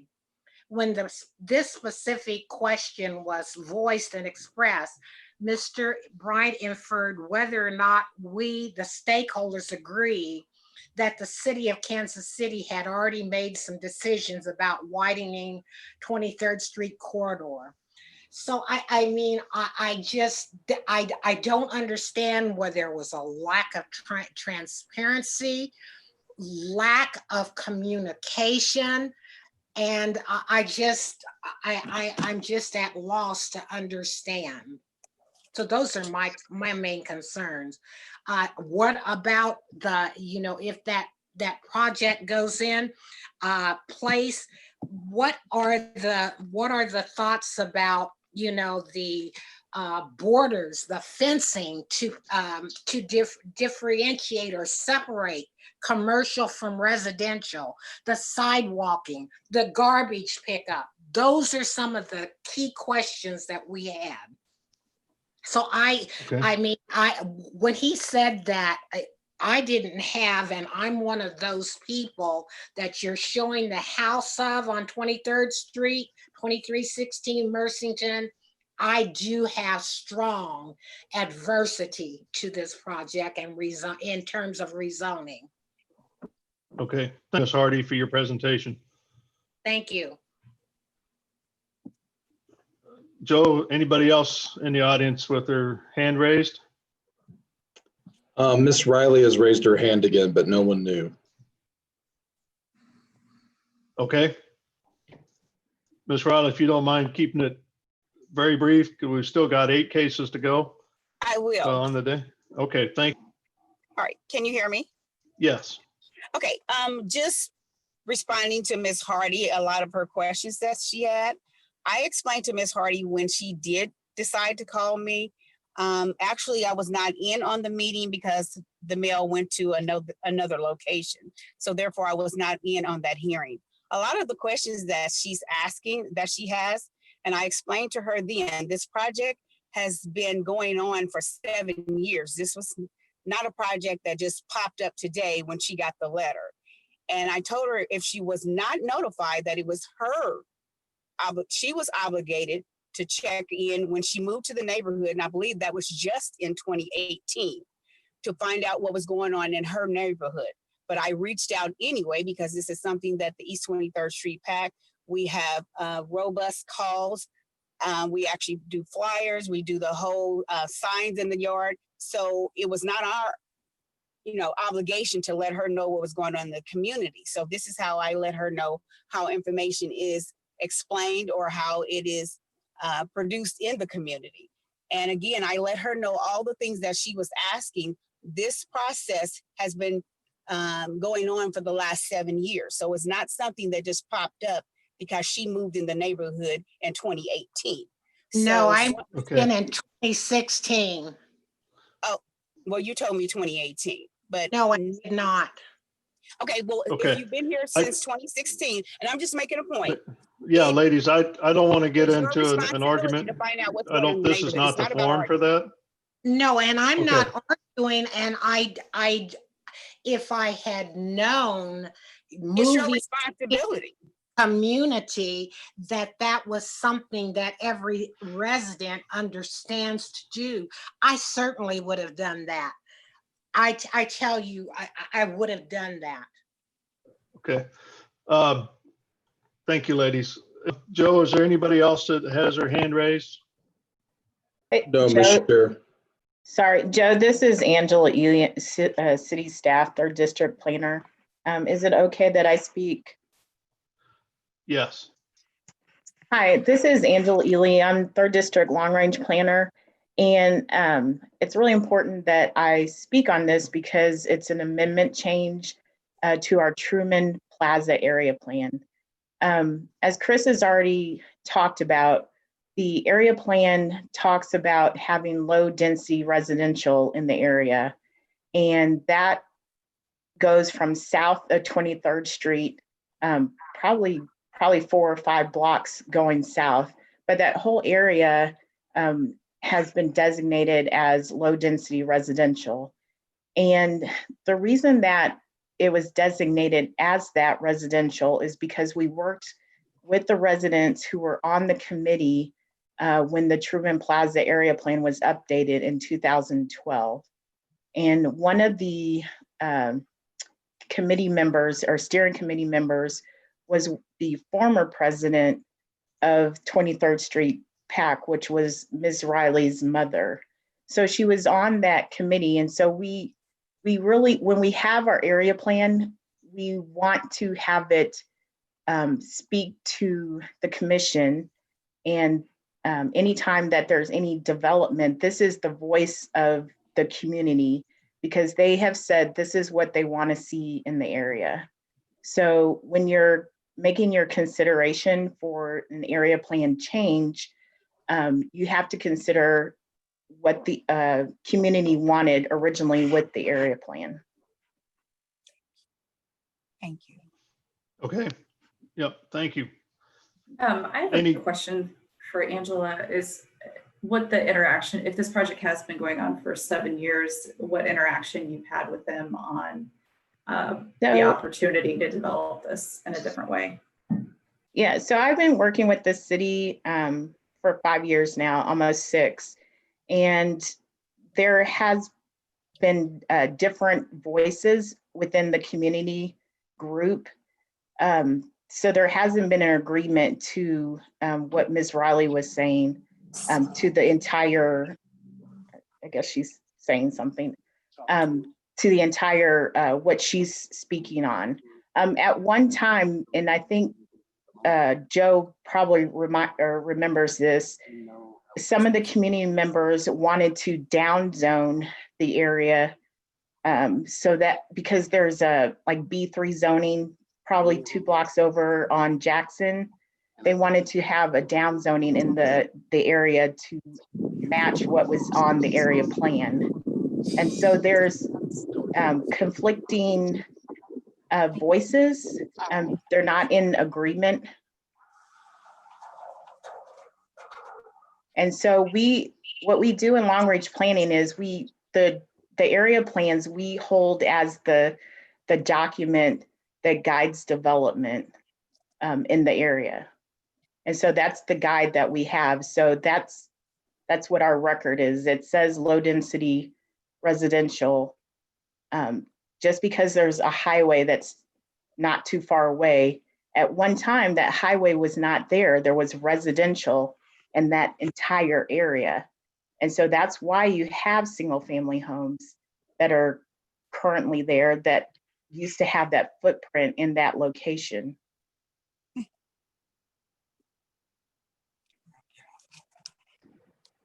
Okay. Any other questions for? Yeah. When was that area plan last updated, you said? In 2012. Okay, thanks. Yeah.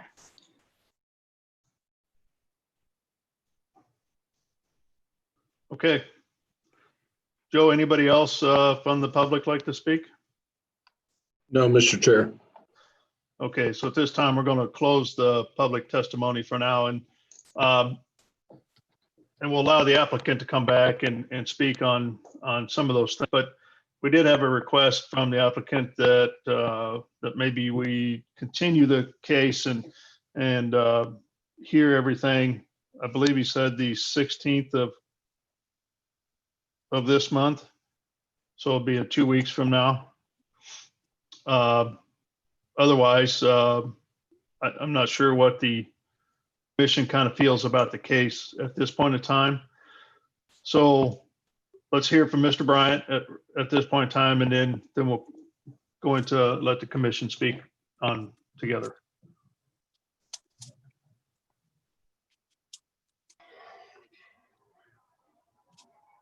Mr. Bryant?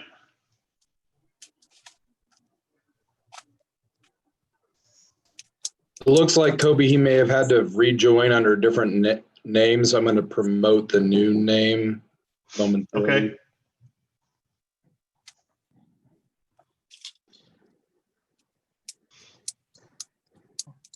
Can you hear me now? I heard Yes, you. we can. Yeah. You can? Yes. Well, thank you. The applicant has complied with the city code in every respect. We provided notice to all residents within 300 feet of the proposed development according to the city code. And the letter was written from the standard form that has been approved by the planning and development staff. 47 notices went out. 3 people participated in the community meeting. And following that meeting, we provided Ms. Hardy with a copy of the traffic study that she requested. We provided her a copy of the people who had gotten the notices that she requested. And we have engaged in a number of conversations with her since the public engagement meeting to try to appease her concerns. Rachel Riley and the 23rd Street PAC Neighborhood Organization are on the city's webpage. They are not hidden. You simply go to the map and determine who the neighborhood organization is and how often they meet and when those meetings occur. Rachel Riley and the neighborhood organization have worked with Greenwood Missionary Baptist Church and the proposed developer for at least 2 years. And the neighborhood organization has endorsed this project. You have seen the surrounding area. It is wooded. The nearest house is a block away. And the proposed use will make use of property that hasn't been developed in 30 years and in all likelihood will not develop unless this project is approved. There is no benefit to the public to leave this property fallow another 30 years. Thank you. There's a greater benefit to the public, this development to proceed, as is illustrated by the difference in property values at 2601 Prospect as opposed to 2303 Cleveland. And the difference is stark. With that, Mr. Chairman, we appreciate your patience and your sitting through, and we'll conclude our comments there.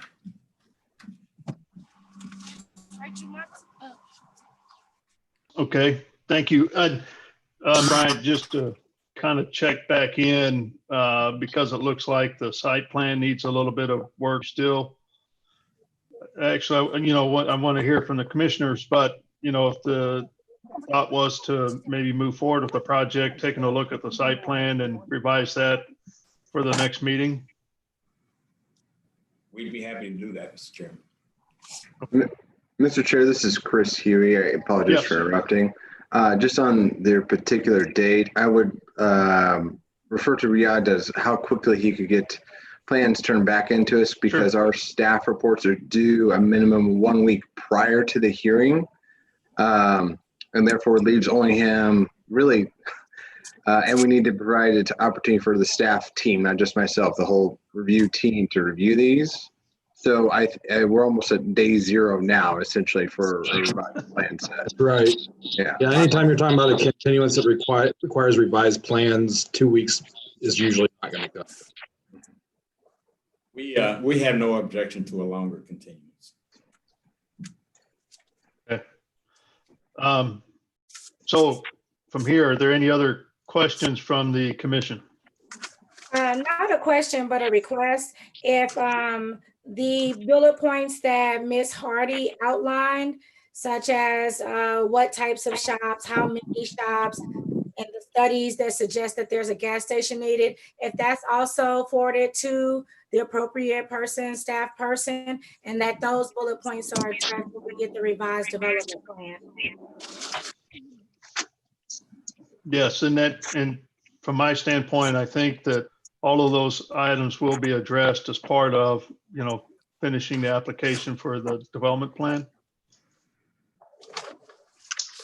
Sir, could I put, You're absolutely right. I think it would be great to have that list. If they get forwarded on to Mr. Hughley, that would be great. sir, this is Sharon Hardy. Can you hear me? I'm sorry, I've closed public testimony at this time. So I'm we're no sorry. longer taking any testimony. Thank you. So at this point, let's just, if we can have a conversation amongst the commissioners here before we move forward on this, to get the thought here of what everybody feels and how we should move forward on this action project.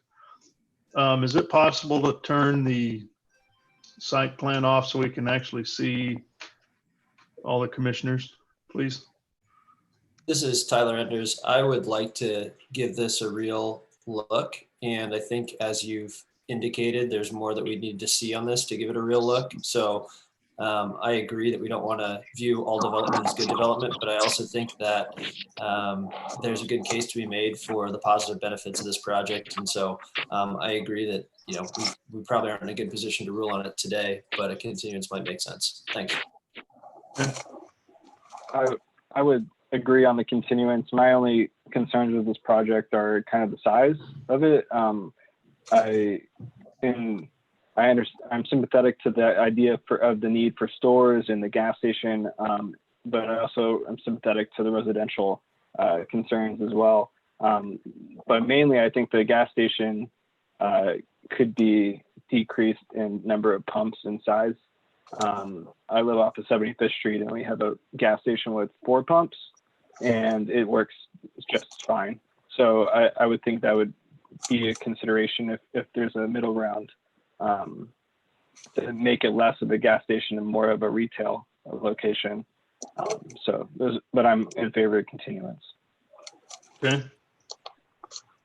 Mr. Chair, Commissioner Allender, I'm in favour of continuance. I think we need to see a fuller plan and to get some further information back on the project itself. And I would ask if there's any further way that we get even more community feedback, that would be appreciated as well. Okay, thank you. Ashley?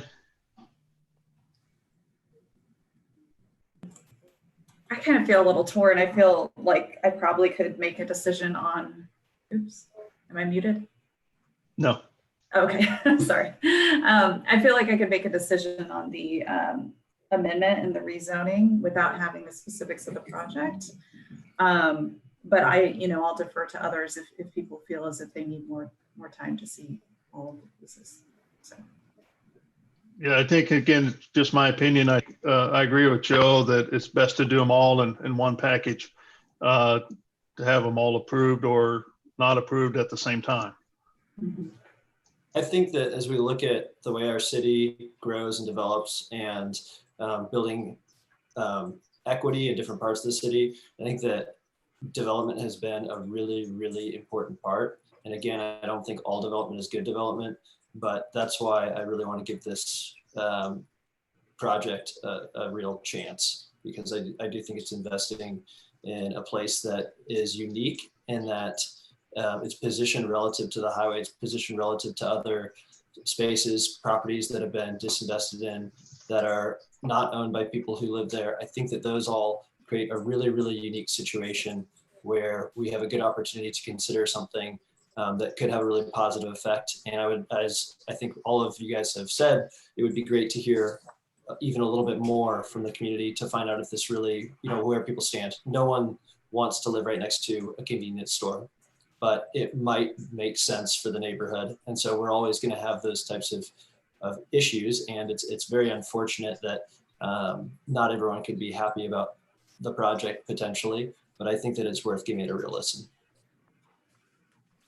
And I might add to that I feel as if, I appreciate the applicant's presentation, but I feel as if there's a fundamental disagreement I have with the idea that because it's so close to a highway that the character of the neighborhood needs to reflect the highway, because the highway, as we've stated, was imposed on the neighborhood. And so though I'm not necessarily against a gas station, I don't think that should dictate what you see there. And maybe even to Commissioner Baker's point, that the feeling of that space feels more like a neighborhood center and less like a gas station and an extension of the highway that I think is not in the interest of the neighborhood. I think your point about the importance of the highways is right and well taken. Based upon just, and I'd like to go drive it personally, but based upon looking at what the neighborhood looks like right now, and just looking through Google Maps, it done correctly, I don't think it would be at all a detriment to the neighborhood. And of course, we don't want to add anything that's a detriment to a neighborhood. I think it would be a true benefit. And so I don't mean that as creating an amenity for people who happen to be on a highway, or adding something because a highway happens to be there. So that's a point well taken. And I would reiterate that I still feel the same way despite that. Yeah, I think Commissioner Sandowski's point is very well taken about how the highway has kind of bifurcated the neighborhood.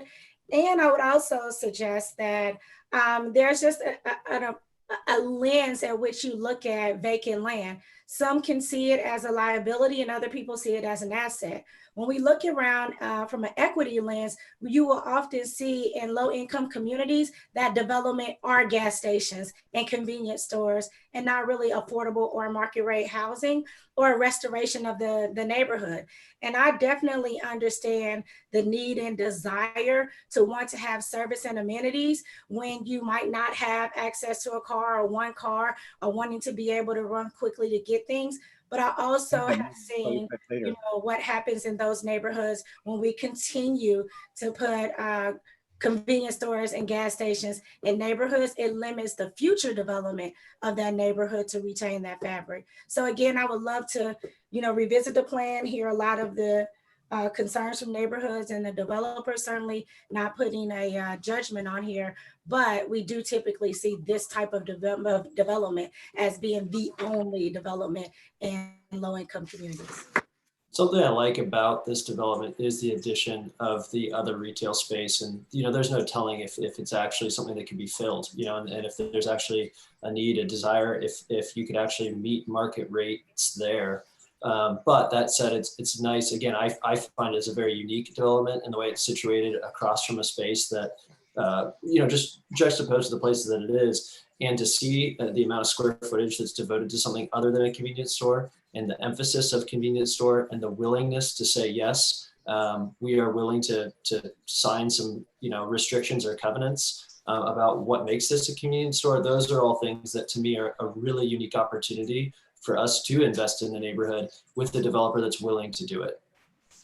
Yeah, I agree. And I think we'll learn a little bit more about what this commission actually has the right to prescribe. Because again, when I listen to Ms. Hardy, is what type of retail is going here? Will it be a marijuana usage place? Will it be that the convenience store doesn't sell alcohol, but someone in the retail does? Will it be cut rate, or will it be actually a service amenity that the community wants? So again, agree that it's worth taking a look at, but also thinking about what is the role of the commission and what type of parameters we can put in place to ensure that a development meets both. Commissioner Allender here. I'd also, I'm not sure what the precedent is, but I hear that certainly the third district council members are being reached out to. Is there a way that we can get any feedback on their perspective of such a development in their district as well?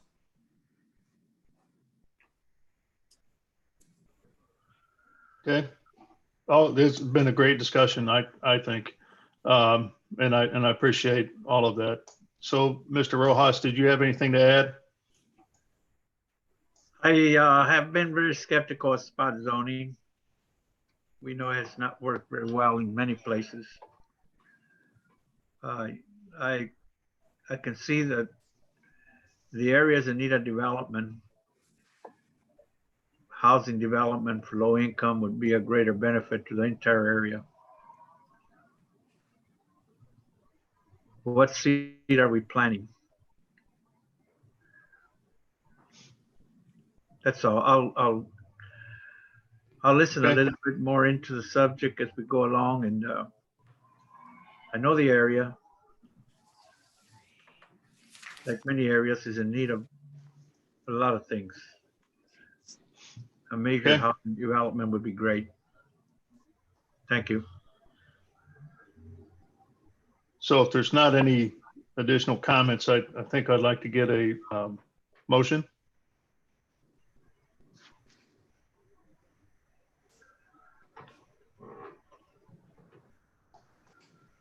So I think just go ahead. Commissioner Baker, I motion that case number, is it 4? 4.1. Yeah, 4.1, 4.2, and 4.3 be continued without fee to June 16th. Let's make it July 7th. To July 7th. Or July 7th, yeah. Okay, so I have a motion on the floor. Is there a second? Second, this is Tyler Enders. I'm sorry, is there a second? So second, this is Tyler Enders. Okay, so I got a motion and a second. Any other discussion about the motion that's on the floor to continue docket item 4.1, 4.2, and 4.3 to the July 7th meeting for further information? 7th. Okay, seeing none, Lisa, do you mind taking roll call, please? Commissioner Allender, Aye. Baker, Aye. Brown, Aye. Enders, Aye. Hill, Aye. Rojas, Aye. and Sadowski. Aye. Okay, so it looks like the motion passes to continue this, those 3 docket items until the July 7th meeting. And we look forward to seeing you then, Mr. Bryant. Yes, sir. All right, thank you. Thank you. Okay, so at this time, you know, we're on docket item like 7, and we still have a ways to go as far as cases are concerned. We can either take a little bit of a break now, but I also want to say that we've got 8 cases left to go, and so we still have a ways to go. It's going to be a long time. So in interest of time, we can either continue doing the cases until we're completely done. I think staff is committed to be here that long. I may be speaking on behalf of them, or you know, if we decide, well, 5 o'clock is late enough, I'm getting tired, and I want to make sure I make right decisions, that we get close to that point, that we would just stop the meeting and continue the rest to the next meeting. But taking into consideration of that, as you can see, we've already had some cases continued, and I think the docket is every bit as long on the 16th as it is today. So I just want to open it up to the commissioners at this time to see, hey, let's go ahead and plow through and get this done, or do we want to set a time at which we want to try to end the meeting? I personally would like to end at 4, but I'm totally willing to stay on beyond then. Okay. Anybody else?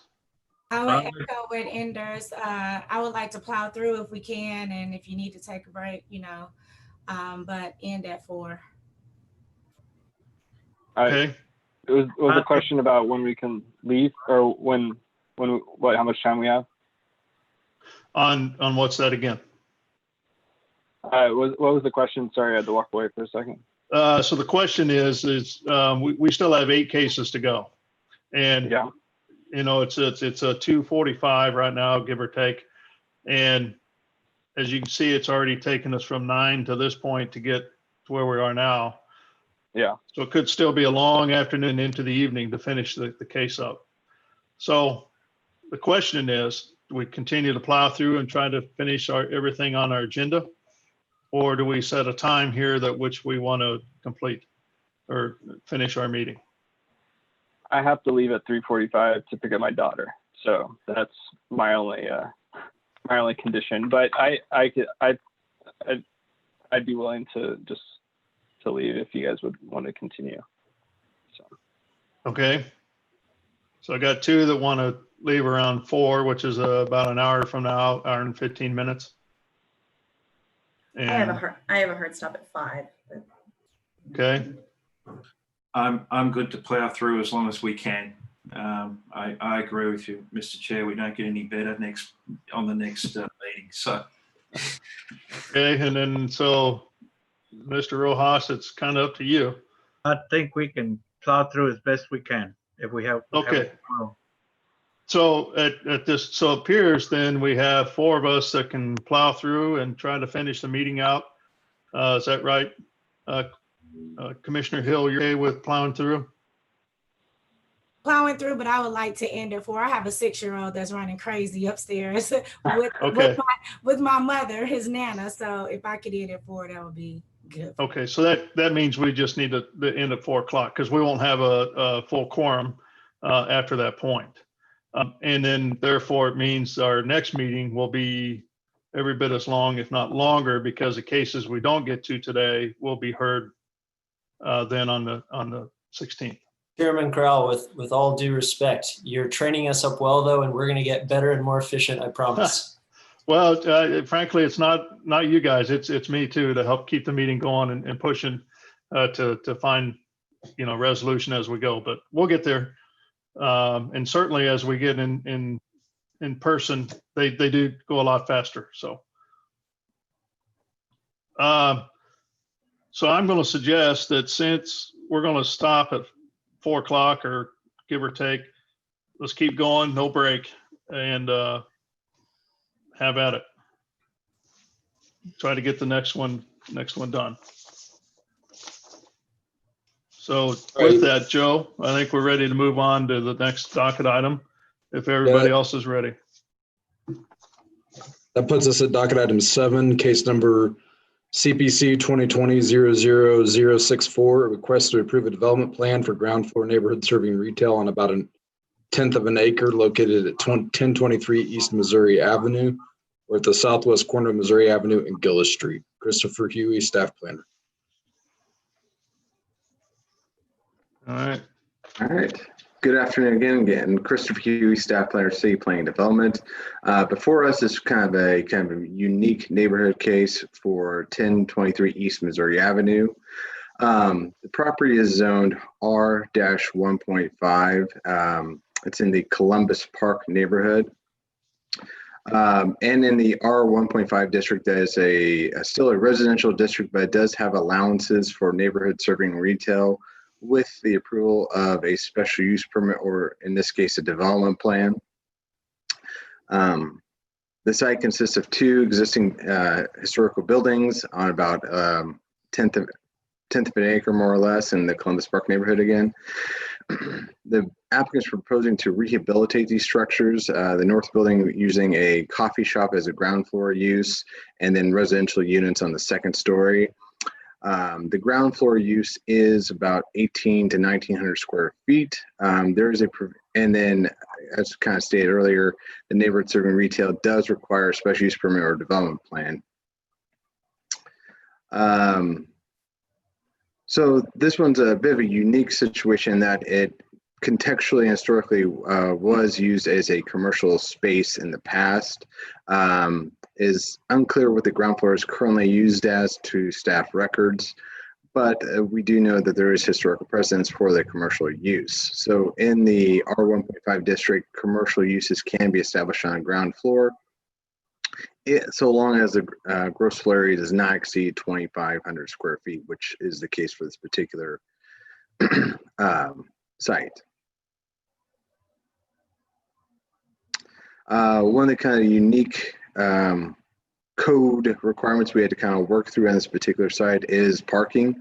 The parking code has been updated on a regular basis to kind of reflect uses and context. On its face value, the proposed uses would require about 21 parking spaces. However, the applicant's been working on to show precedent of use prior to 1951, which is the first adopted zoning code of the city, in which case that the uses could be reestablished without bringing parking up to current regulations, as showing that there has been a relative continuous use and demand that would not necessitate additional parking. This is a revised site plan we got from the applicant just yesterday, so it's in the PowerPoint, but it's not in your packets. It's a little more clearer expectation of the site as a whole. North is going to the left and slightly towards the north or towards the corner of the page there.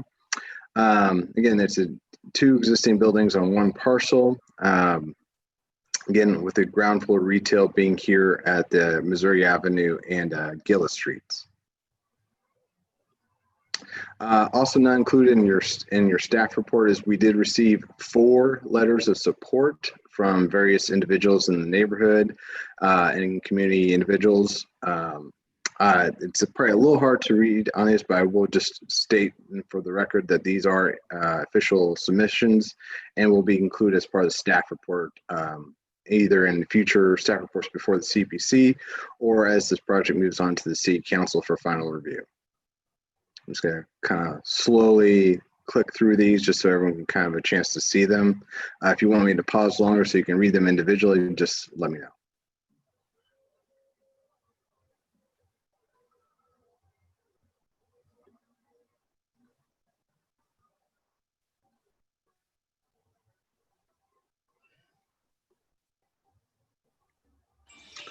So, in looking at the historical context, staff does recommend approval of a particular development plan, citing conditions 1 through 13 in the staff letter. With that, I would turn it over to the applicant or the commission for questions. The applicants are Kyle Dahlquist and then Tom Stiller. Okay, thank you. Is there any questions of staff on this project? Okay. So welcome sorry, applicants. Quick Oh, question. sorry. That's okay. Couldn't unmute myself fast enough. So the parking, so no parking was required based on that stipulation. I just had a general question about ADA accessibility. Is there any accessible parking that comes in these types of projects or no? No, there is still on-street parking that's available on this around the site, if you want to say that. But since no on-street parking is being required, then therefore no ADA accessible parking is required as well. To clarify, he meant off-street. There's no off-street parking being apologies. provided. Yes.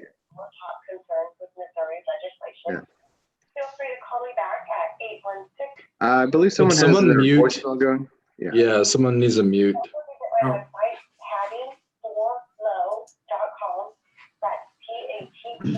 Okay. Any other questions for staff? Okay. So applicant, welcome. Thank you for staying with us today and this marathon meeting we have going on. Yeah. Well, in the interest of brevity, we won't take up much of your time, except to introduce ourselves. I'm Chris and Kyle Dahlquist. And we actually live across the street from this property, is our home. And our business is on this block as well. So we bought our home in 2002, and we've been watching this building deteriorate ever since then. So we're interested in returning it to an asset to the neighborhood. What that first floor will include in its entirety, we're not really sure. Our ideal is for it to be my studio, which is an art studio that's currently at the corner of 5th and Gillis, which is a space that we rent. And we've been in that space for 10 years. So basically, we're looking to move the studio down the street into a building that we own and return the upstairs to 2 apartments so that the building doesn't continue to deteriorate. Okay, sounds like a great project. Is there any questions from the commission to the applicant? Excuse me. These would be studios, correct? Studio apartments? Upstairs, it wouldn't be, they would probably be 1 bedroom, maybe 2, depending on how creative we get with dividing the space up.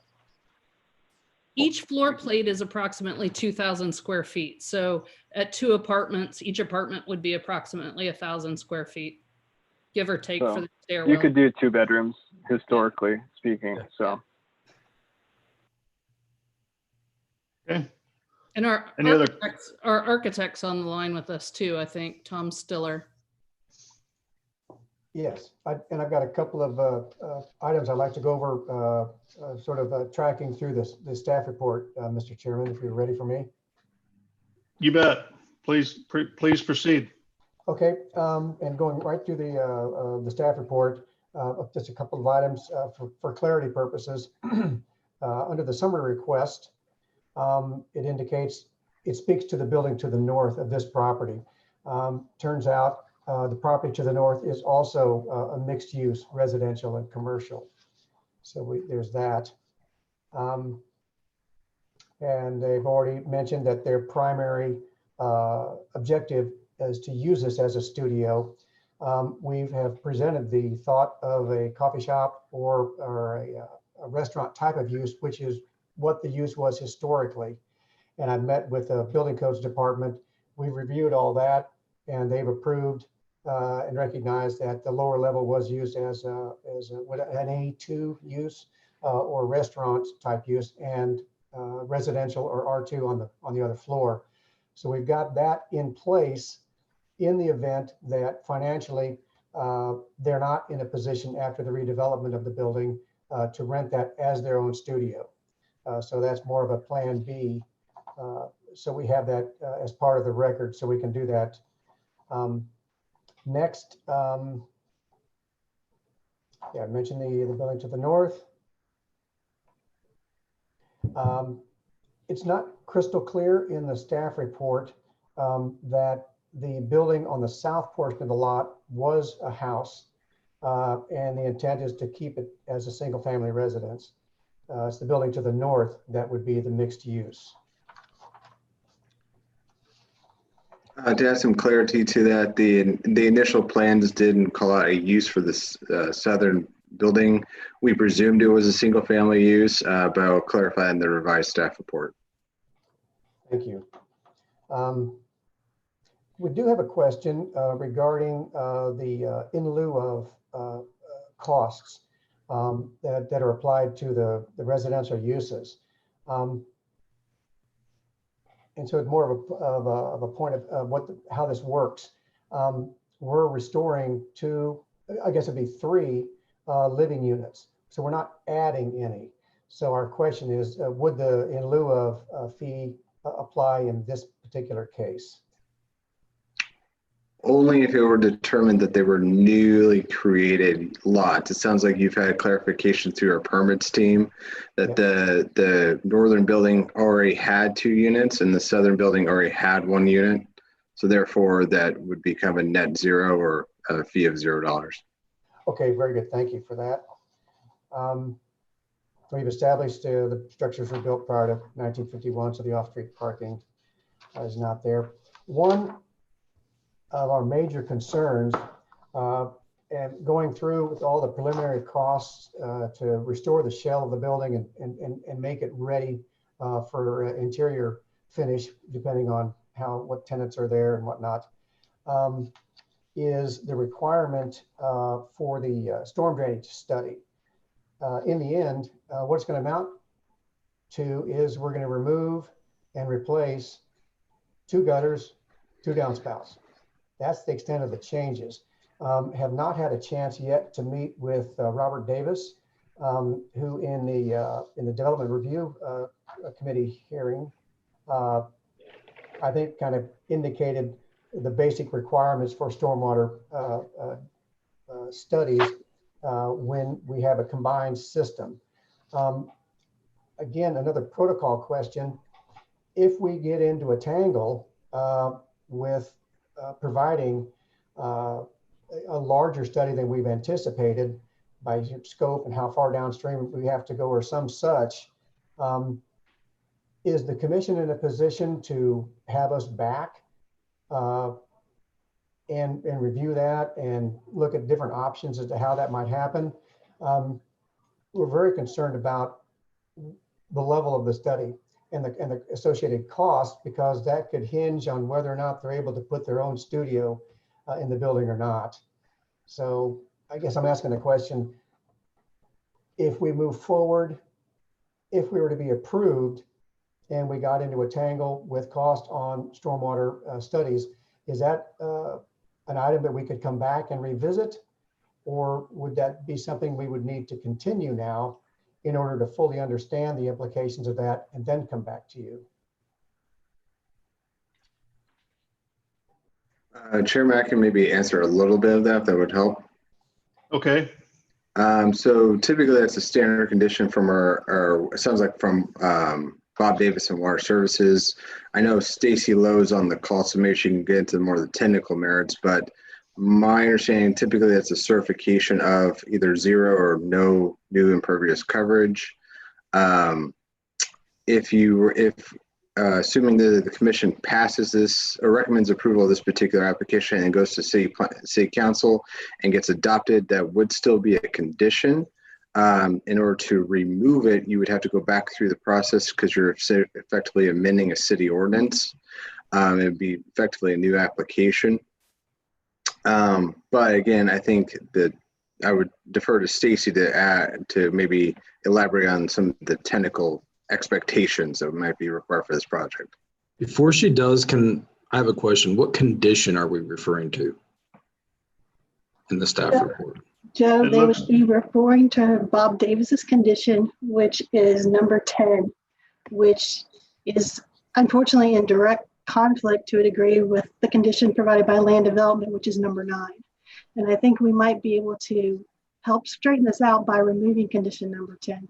If you look at condition number 9, which was provided by the land development group, it includes language that says if there is over 10,000 square feet disturbed, then a study or analysis of some kind would be required. We include this because probably at the time that the site plan was reviewed, it wasn't clear to us on the exact square footage that would be disturbed. So if they do not go over the 10,000 square foot disturbance, which will also include any sidewalk work that they may have to do, as long as they don't go over that 10,000 square footage, we would not require any study submittal to fit that condition. We would just ask for a letter stating that our disturbed area is the amount that's shown. As long as it verifies under 10,000 square feet, we will have no further conditions to apply on this project. And Ms. Lowe, would that be a letter that the architect could provide? Typically, land development requests that those letters be required by professional engineers, since those are the groups that we deal with in our type of requirements. Understood. Thank you. So Stacy, would be a fair characterization that maybe condition 10 could be struck with number 9 kind of serving the dual purpose? I would be in support of that statement, Chris. Yes, the commission can strike condition number 10 from this case and it have no adverse impact. Okay, thank Very you. Good. I believe that concludes my testimony with regard to the project, unless there's any other questions about the development of the structures that anyone has for me. Does the commission have any questions for the applicant and architect?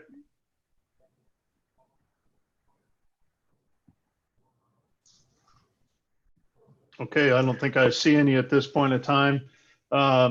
So let's go ahead and open it up to any public testimony. Has anybody raised their hand to speak on behalf of this case, Joe? No one has raised their hand.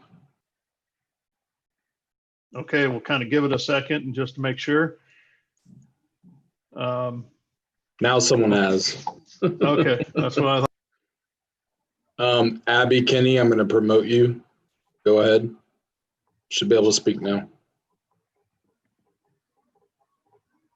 Oh, can you hear me? Yes. Yes, I can hear you. Okay, great. Hi, I'm Abby Kenny. I'm a neighbor of the Dahlquist living at 516 Troost Avenue in Columbus Park. I wrote a letter earlier that you all should have access to, but I just wanted to speak in favor of this project and ask that you provide the applicants with the permissions they need to rehab these buildings, with a strong consideration for the fact that the applicants are longtime residents and active participants in the neighborhood who can't necessarily afford to undergo large amounts of scrutiny that could potentially make the project infeasible. This is a small rehab project that is strongly supported by all the neighbors that I have spoken with, and it's not necessarily the type of project that a large developer with more resources would undergo. So I hope that you consider that and grant them the permissions that they need. I know that many neighbors are very interested in seeing this building come back to life. And so I hope that you will help to support these residents in that. Okay, thank you. Joe, is there anybody else that would like to speak? No, there is not. Okay, so we'll go ahead and close public testimony. Mr. Chair, just to clarify, Ms. Kinney's letter was one of the 4 letters shown today in the PowerPoint. Okay, thank you. So we now have public testimony closed. Any other comments from the applicant? No, we'll let you keep rolling on. Okay, all right. So we'll close it down for any discussion with the commissioners at this time. Is it possible to turn off the screen share? 1 second. There you go. There we go. Okay. So any questions or thoughts from the commission? Or we're ready to take a motion? This is Commissioner Enders. I'll go ahead and move to approve case number 7 with conditions. Sounds good. So I got a motion on the floor. Do I have a second? Commissioner Sadowski, second. Oh, okay, so with discussion here, part of the discussion was to remove one of the conditions. That was removal of number 10. So you mind amending your motion to? Happily. I move to amend by approving with conditions and removal of condition 10 as it's written. Okay, do we still have our second on that? Commissioner Sadowski, second. Okay, so we have a motion and a second. So Lisa, do you mind taking roll call, please?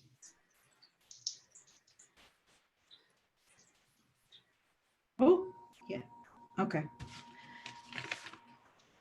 Commissioner Allender, Aye. Baker, Aye. Crowell, Aye. Enders, Aye. Hill, Aye. Rojas, Aye. and Sadowski. Aye.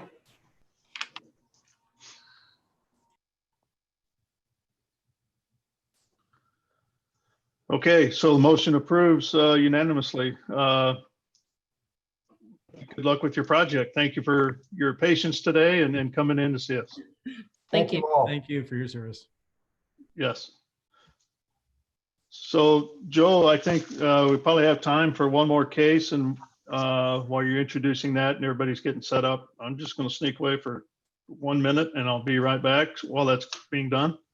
Okay. Next case is docket item 8, case number SUP 2020-00011.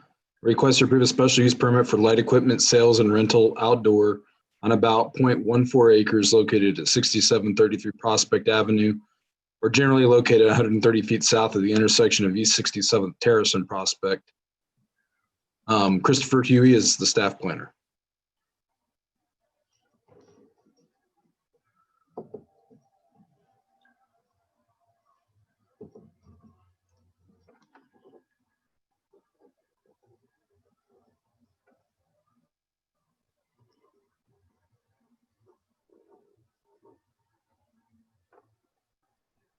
Chris, you're muted.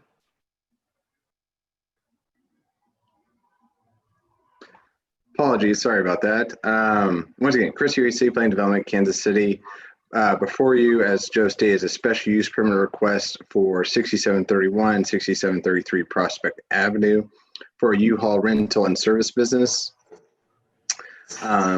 The applicant is proposing the vehicle sales and service, and then outdoor storage is what is triggering the special use permit requirement. As you can see, the site is located in the kind of central core, but towards the south of the city. Here is the direct site along Prospect Avenue, and you'll see US 71 highway to the rear to the east. This is a Google Street View to give you some context of the site and where we're talking about.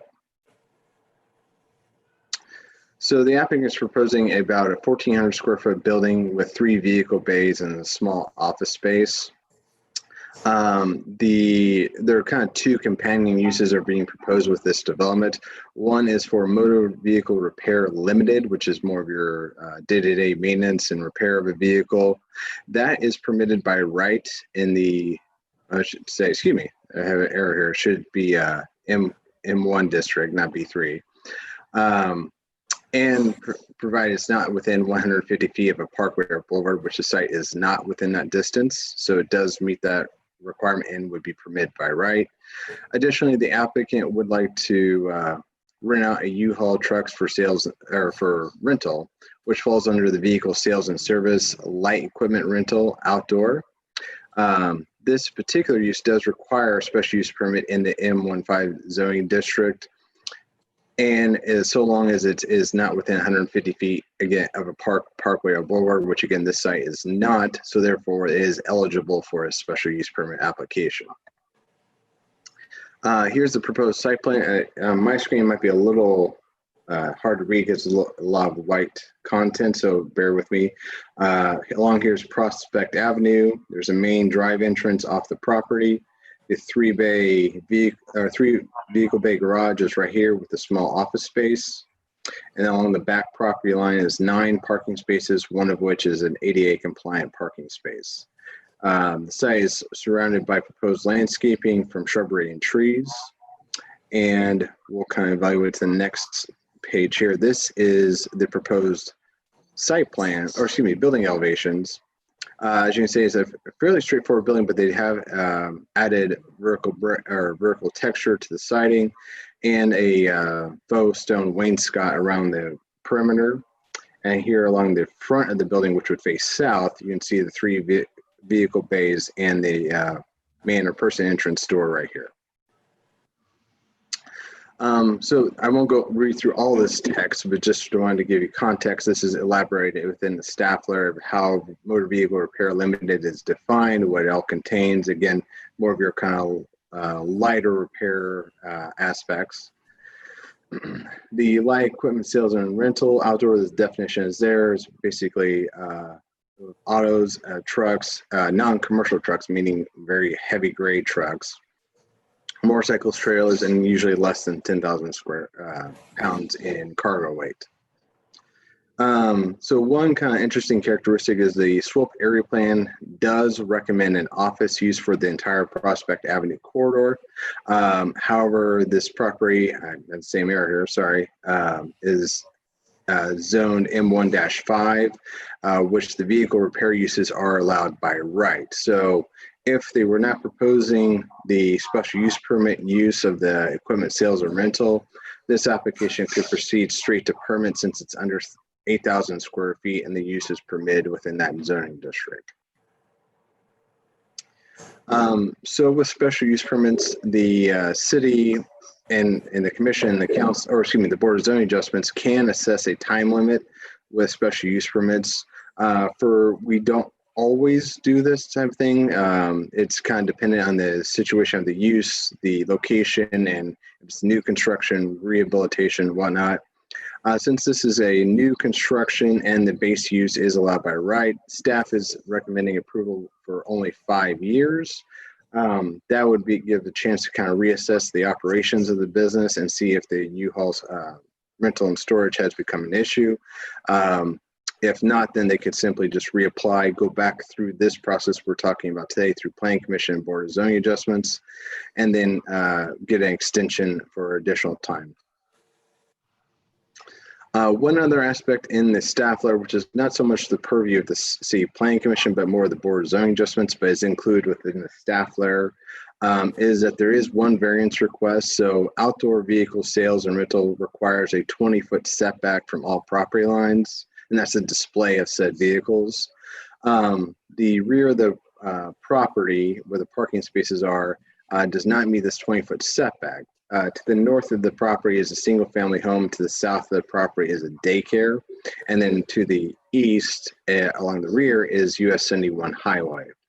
So the request is for a variance from those required setbacks for vehicles on display. Staff does not make a recommendation on a variance case. It's more of a statement of factual evidence. It'll be up to the Board of Zoning Adjustments discretion if such a variance would be granted. So with that, staff does recommend approval of this special use permit subject to the conditions 1 through 20 in the staff letter. The applicant, I believe, is online. Let's see. Yes, can you hear me? Oh, yes, there he is. Okay. Yeah. How you guys doing today? Okay, just 1 second, please. I just want to make sure the commission doesn't have any questions for staff. So commissioners, do any of you have a question for staff about this application? Yes, this is Commissioner Hill. I do have a question, just to orient myself. The south part is my question is bumping up against the daycare. Is that where the trucks, U-Haul trucks, the bays, is that facing what would be the daycare? So the daycare facility is down south here.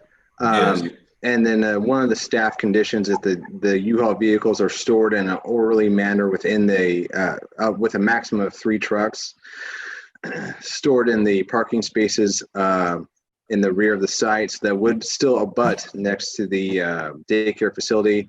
One of the conditions staff is also recommending is additional landscape screening to provide more of a hedge, if you will, or to add a screening fence along this south and the north property line here to protect the single family residents to the north as well. So it would be stored in the parking spaces with the provisions of a limit of number of trucks and the additional screening requirements according to the staff letter.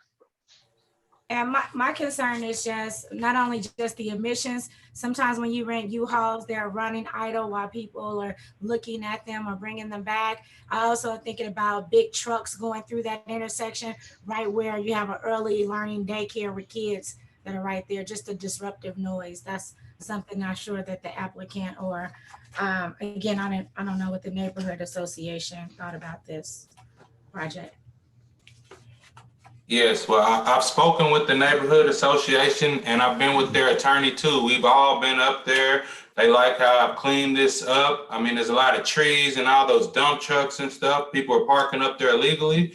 And I'm trying to purchase the property next door to clean that up. It's an abandoned building, the roof. So the attorney with the neighborhood association, we've been together to see what we can do to get, because I've been trying to clean this up. If you go up there now, you'll see it's all clean. Trees cut down, you know. Nick, can you identify your full name and address for the record? Sorry. Nicholas Stewart. I'm trying to put my picture on here. Nicholas Stewart, 124 0401 White Oak, Peculiar, Missouri. Quick question. So on the Google Street View, there's a single family home and then there's the daycare. So, Yes, okay. So it's a little bit farther from the daycare than I think the drawings really. Yeah, and really I mean, the daycare is on the corner, right? They own this building right here. I've seen them since I started cleaning up. I've seen them paint the trim, but I think the daycare is on the corner. I don't know if this is like a play where they play sometime or not, you know? So I guess the concern is the backyard, correct? Of that single family home is connected to the daycare playground. Yes, Okay. Commissioner Baker, there is a All playground that is back here. fenced off now, you know? And you know where all the trees were down the side, all that's cleaned up, and there's a fence now between, you know what I mean? The daycare and my property. Okay, thank you. So I guess the questions, right, are if the questions we're answering are if they can hold the U-Hauls there, correct? And the variance for the U-Hauls, correct? Yes. So the commission's question to you all is the U-Haul use permissible at this location? The variance is a companion aspect, but technically granted by the Board of Zoning Adjustments and the final determination. Yes, and this is what I was planning to do first. You know, that was my plan, to get the U-Haul going. I have been in touch with them to get the plan done, but I know I had to do the public engagement and all this, so that kind of prolonged me with them and to getting this done. I didn't want to proceed first, you know what I mean? So they said that I'm able to do that, but what I was going to do first is the light mechanic work and inspections at this space. And then I was veering in the U-Haul, you know, with this, because it's a process with the U-Haul also.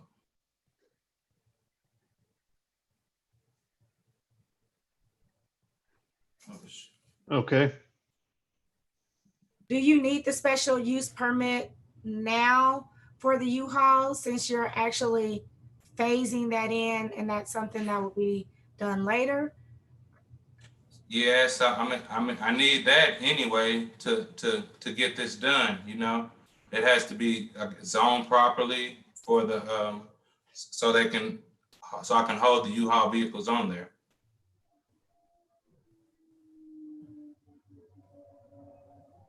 Okay. Any other questions from the commission to the applicant? I have a question. So I think my concern is about the west elevation, particularly because of the variance being 14 feet closer to the street. I understand that, you know, even though it is zoned for manufacturing, the intent of Prospect is to become more of a mixed use and office environment.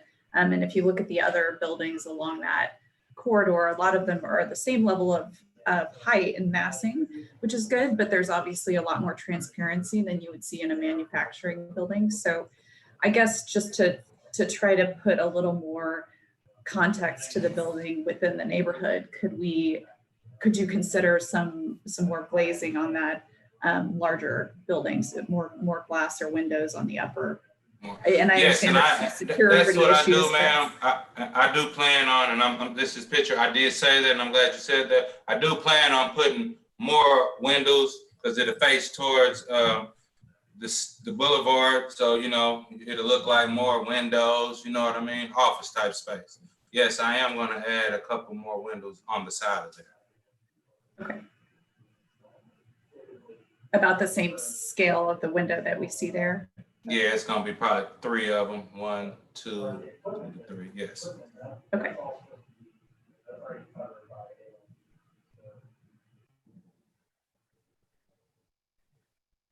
Any other questions from the commission to the applicant?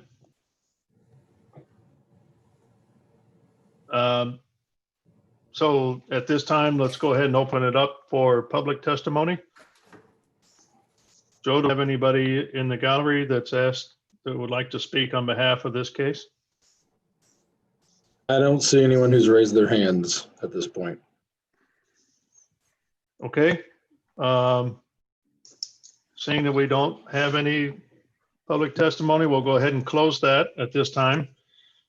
And so applicant, is there anything else you'd like to say? Before you do, I have one comment. Because you're going to add some additional windows or whatever, I assume that we want to have that revised site plan prior to this going to the BZA or the next step. Okay. Mr. Chair, from a staff perspective, you could request it, or you could make a stipulation of the conditions as well. Options are yours. Okay.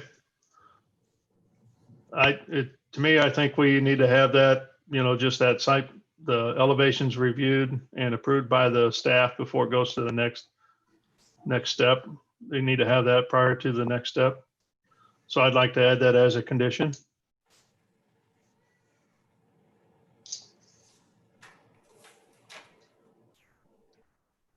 That works for me. If there's nothing else, then I'll go ahead and move to approve number 8 with conditions, adding the condition of additional windows as discussed today, which was, I'd just say like 1 additional window or 2 additional windows. I don't know exactly how we want to define that, but with the addition of windows approved by staff. Okay, so I've got a motion. Do I have a second? Commissioner Sadowski, second. Okay, so I have a motion and a second to approve the project with the 20 conditions and adding a 21st condition to revise the elevations to add additional windows on the drawings before it goes to the Board of Zoning Adjustment. Any other discussion? Okay, so Lisa, do you mind taking a roll call? Commissioner Allender, Aye. Baker, Aye. Prowl, Aye. Enders, Aye. Hill, Aye. Rojas, Aye. and Sadowski. Aye. Okay, so it looks like the motion approves unanimously for the project. So good luck with your project. So now we have, here it is, it's 3:30, and I know we need to finish by 4 o'clock. Joe, is the next case on the docket, is it one we can hear within a half an hour, or is everybody okay to go ahead and do this next case, case 10, and work through it before we conclude for the day? I will say that it's a recommendation for denial from staff. Okay. And Those in generally my take a opinion, little I bit don't longer. think you'll be able to get through that in 30 minutes. Okay. All right. The other thing to consider too is I think though the meeting could just conclude at 4 o'clock without formally continuing the remainder of the cases, I do think there's still 12 people on the line. I do think it would be, out of respect to those people who are on the line, it would be nice for the commission to actually make motions and hear any testimony in case the 16th doesn't work for some of those people. Okay. So does that mean we need to open up the cases of which they want to hear?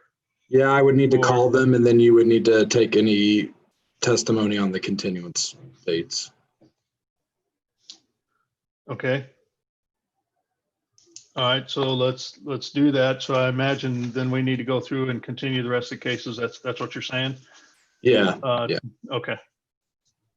Okay, let's do that. So starting with case 10, recommend its continuance to the 16th of June. Right. Moved. So moved. Commissioner, can I do it that way? I think you have to hold a hearing. Yeah. Let me go ahead. Let's open it up first on each of them, and then we need to hear if anybody in the gallery needs to talk about the continuance. So go ahead. So let me go ahead and read that very quickly. Docket item 10, case CPC 2019-00242, request to approve a rezoning from District R 2.5 to B4-1 on about half an acre at 4336 Woodland. Looks like the applicant is Malika Gilreath. Okay. And I don't see anyone by that name among the attendees. Is the applicant on the line? Can you please raise your hand?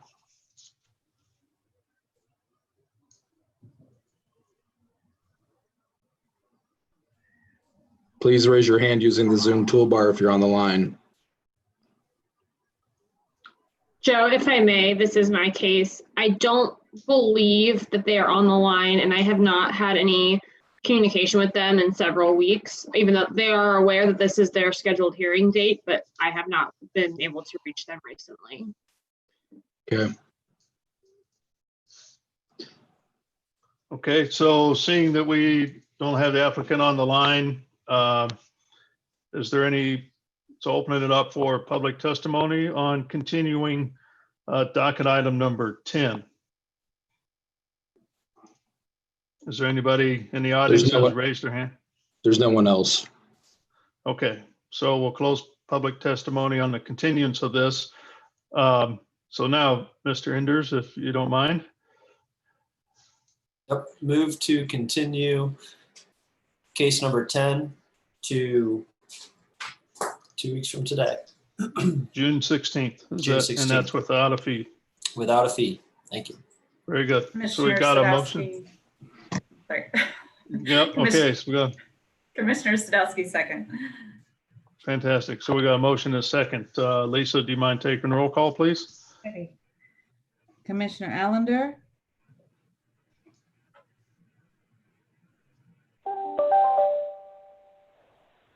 Commissioner Allender. Yep. Yes. Aye. Baker, Aye. Crowell, Aye. Enders, Aye. Hill, Aye. Rojas, Aye. and Sadowski. Aye. Okay, so it unanimously, it's been voted to continue docket item 10 to June 16th. Moving Next on to case. go ahead. Next case is docket 11, case number CPC 2020-00008. Request to approve a special use permit to allow for a type 2 short-term rental year-round when consent cannot be obtained for property located at 5961 Northeast 51st Street. This would be continued to June 16th as well. So we have docket item 11, and the hope is to continue that to June 16th. Is the applicant available? Yes, looks like Rob Scarborough. I'm promoting you now. You should be able to speak.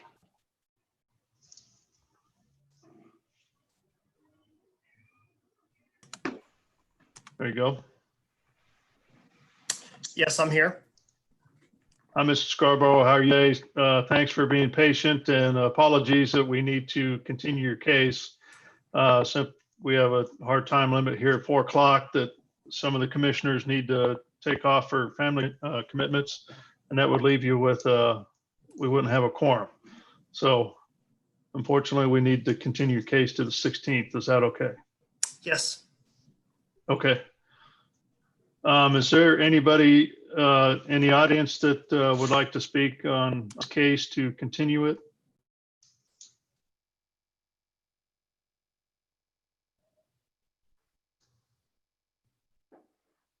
So I take it nobody's raised their hand. With that, I'll take a motion for continuing docket item 11. This is Commissioner Enders. Move to continue docket item number 11 to June 16th without a fee. Second. Okay, got a motion and a second. Any discussion? Okay, Lisa, please take the roll call. Commissioner Allender, Aye. Baker, Aye. Crowell, Aye. Enders, Aye. Hill, Aye. Rojas, Aye. and Sadowski. Aye. Okay, so it looks like it passes to continue the case to June 16th. And again, my apologies, Mr. Scarborough. I understand. Thank you for your time. Yep, thank you.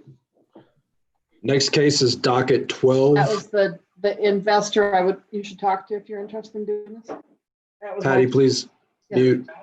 I'm sorry. Next case is docket 12, case number SUP 2020-00004. Request to approve a special use permit for the construction of a new religious assembly use with parking and site improvements in District R 1.5 on about a third of an acre located at 2700 East 49th Street. The motion here would be to continue this case to June 16th, and I'm not sure if the applicant's been able to join. They were online at one point, but they dropped off. And I think they've had a hard time rejoining. But we did communicate internally through Nathan Klein that it would be continued, more than likely be continued to June 16th, and we would have the planner follow up with them. Okay. So sounds good. So we won't be able to have the applicant on this particular case. So with that, we'll open it up to see if there's any public testimony for the continuance of docket item number 12. Elizabeth Schultz has raised her hand on this one. Okay. Go ahead, Elizabeth. Hello, this is Elizabeth Schultz with Community Builders of Kansas City. Community Builders of Kansas City owns the property directly adjacent to this special use permit. We have communicated several times with the applicant that we would like to speak with him about how this particular proposed plan could better tie into a mixed use development, which is currently in for planning review. This development is a $100 million investment in the corridor and aligns with the future land use map. The current special use permit that this applicant is proposing does not align with the development patterns. It has Okay, we just need to stick to the request for a continuance. The applicant isn't even on the line. Wouldn't be appropriate to go into any merits. Well, we are expressing concern because the applicant has not communicated well with the community or with the adjacent property owners, and we think the continuance should actually be longer than the 2-week time frame. In my opinion, Mr. Chair, I don't think it would be, I would feel it'd be inappropriate to do it longer at this point, just because the applicant's not on the line. And we already told them that it would have to be continued to the 16th. We know that wasn't our decision, but they were in and out of my office and couldn't rejoin. We were trying to work that out, and that's what we told them. Understand. Okay. Does anybody also like to speak on the continuance of this case?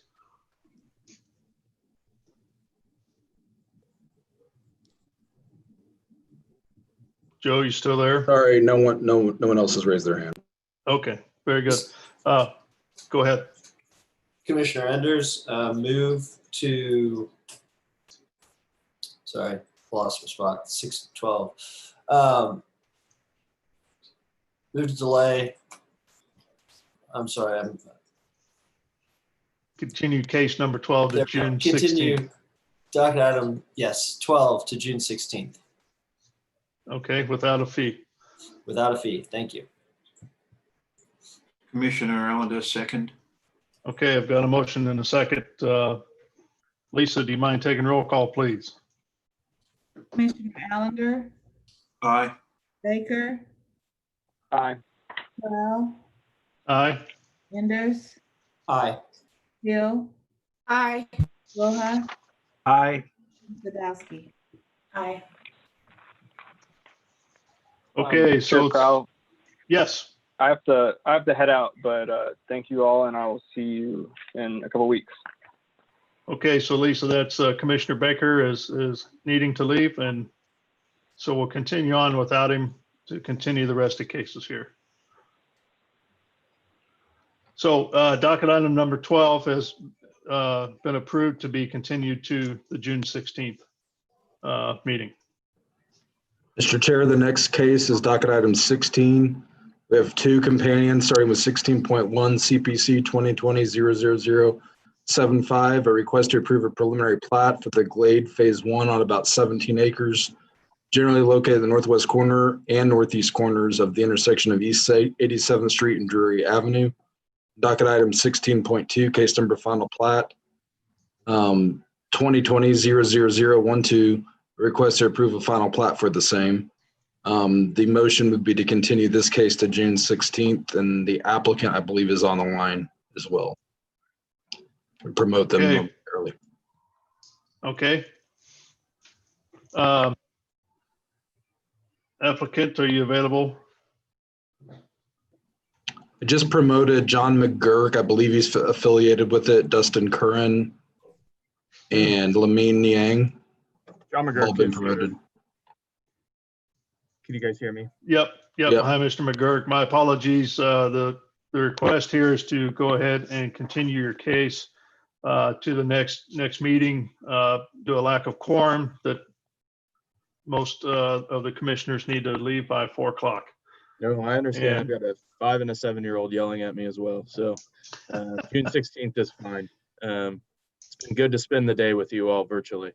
Well, I certainly appreciate it, and you'll be back for more, I imagine, here in a couple of weeks. Yeah, but we are fine with that continuance. Thank you. Okay, thank you. So at this time, do we have anybody from the public that would like to speak on behalf of this continuance of this case? There's no one who's raised their hand. Okay, so Commissioner Crowell, can I try to redeem myself? you bet. All right, move to continue docket items 16.1 and 16.2 to June 16th without a fee. Perfect. Thank I've got a motion. Do I have a second? Second. Okay, so we got a motion and a second. I know there won't be any discussion. So, Lisa, do you have can you do a roll call, please? Commissioner Allender, Aye. Corral, Aye. Enders, Aye. Hill, Aye. Rojas, Aye. and Sadowski. Aye. So thank you. So docket item number 16 has been approved to continue to the June 16th meeting. And again, my apologies, Mr. McGurk, for this. Next item is Get more docket efficient. 17, starting with 17.1. There's two companions. Case number SUP 2020-00016, a request to approve a special use permit in District R1.5, B3-4, and B4-5 on about 2 acres to allow for a parking lot modification and overall renovation to a television station on about 2 acres located at 31st and Grand. And docket item 17.2, case number final plat 2020-00011, request to approve a final plat at the same location. The applicant, I believe, yes, the applicant is, the motion on the floor would be, I would assume would be 616, and the applicant has emailed consenting to that, I believe, and I think they're also on the line. Okay, very good.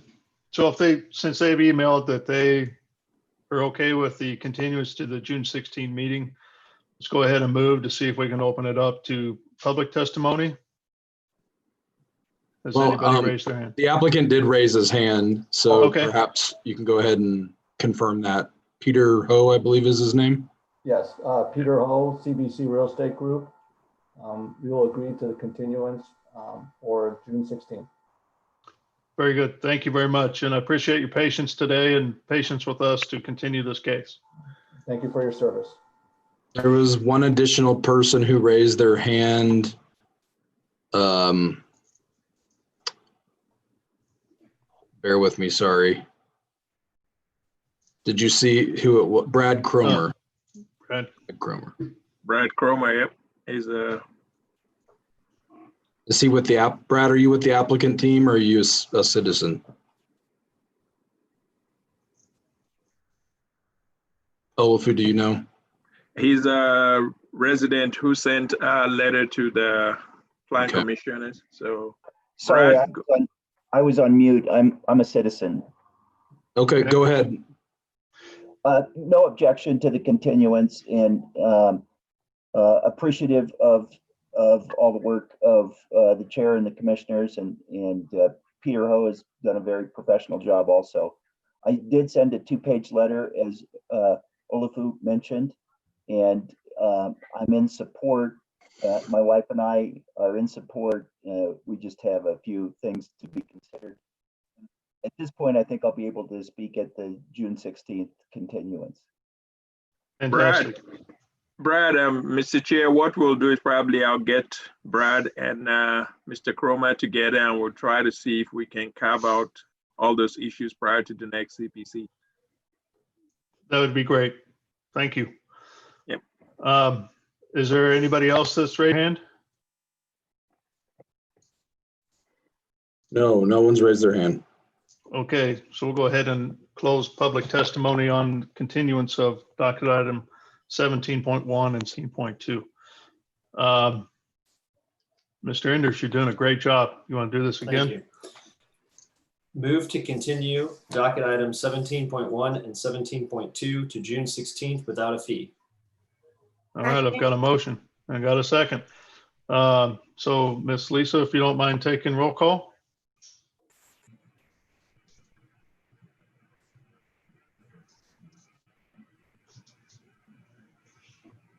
Oops, unmute. Okay. Commissioner Allender, Aye.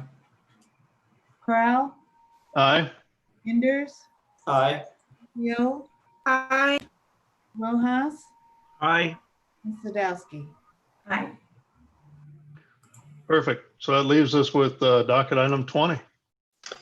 The docket item 20 is a presentation from the City Planning and Development Director, Jeffrey Williams, on the process of updating the Kansas City, Missouri Comprehensive Plan relating to the priorities and guide for land development decisions throughout the city.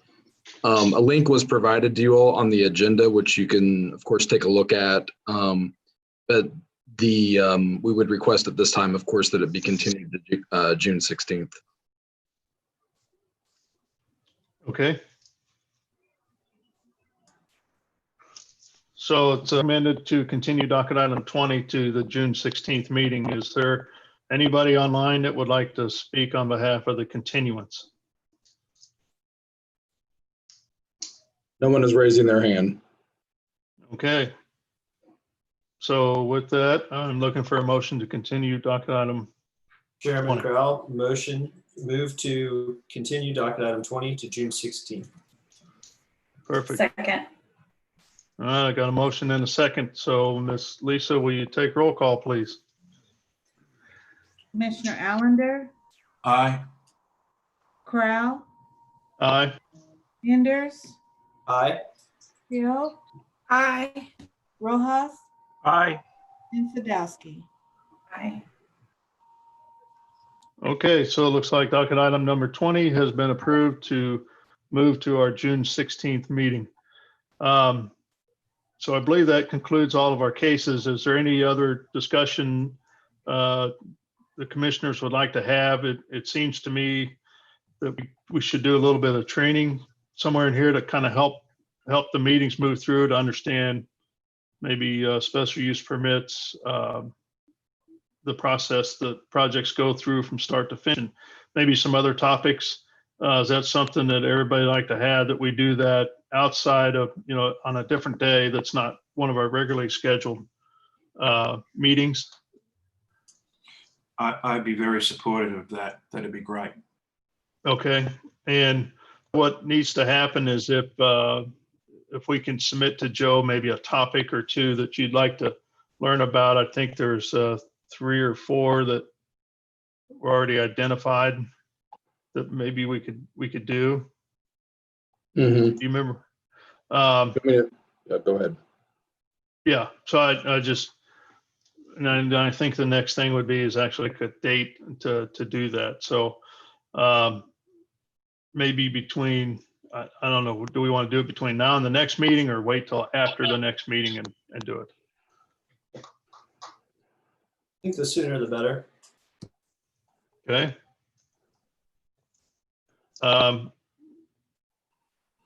So it might be, I would suggest, like, some of the things that I think I heard from the commission that could warrant further discussion outside of the context of a particular project, like what we would call a work session topic. Some of the things I heard, Mr. Chair, if you don't mind, I can share them to make sure that I have an understanding from the commission, whether they'd like more information. Okay. Yeah. So there were some questions about the arterial street impact fee, kind of just, it sounds like kind of an overall discussion of how that came to be and what the discounts mean and everything like that. One topic I heard was also about the parkland dedication fee. I would say on that one, I definitely think there needs to be some discussion on it, but it's probably going to take more than two weeks to get all the right people together, because it's going to involve, it needs to include folks from Parks Department that would attend.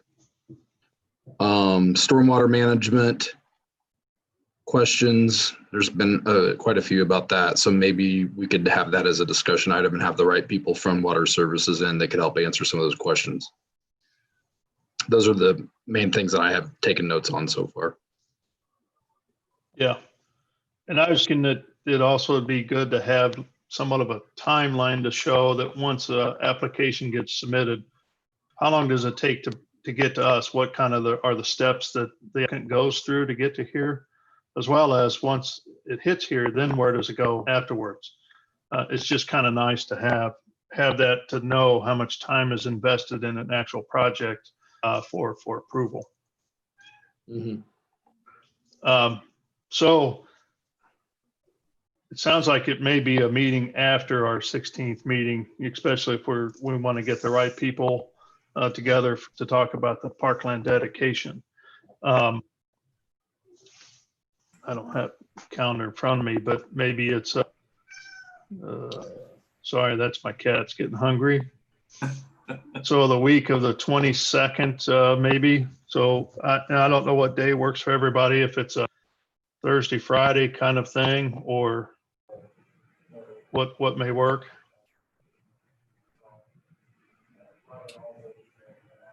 My Tuesday is pretty good. The 23rd. Yeah. Same here. My Tuesday, the 23rd is pretty open for me. Same. Okay. So Joe, do you mind like tentatively setting up the 23rd? I guess we need to send out an announcement and then probably have, I'm going to guess, Stacy Lowe, Bob Davis, the folks from Parks of all to talk about these topics. Yeah. Okay. Yep. Yeah. So if everybody wants to hold go ahead. Oh, I was just going to add, I didn't want to take up the time when we were talking about the Columbus Park project, but one of the questions I had was about the process of existing buildings, and oftentimes they don't require quite as much documentation if you're just doing a rehab, like elevations and things like that. I just wanted to kind of delve into that process when you have adaptive reuse, how that differs the process. Also the parking's, I think I have a grasp of the parking, but if other people have questions about that, that's kind of an unusual thing I've found in practice. Okay. Okay. Sounds good. Any other questions, comments? Yeah, Mr. Chair, I'm just wondering, and I don't know whether we can change it, but we've got about another 6 cases that we just continued on. Is there any chance of starting earlier than the 9 o'clock, or is that just a set time? That's a good question.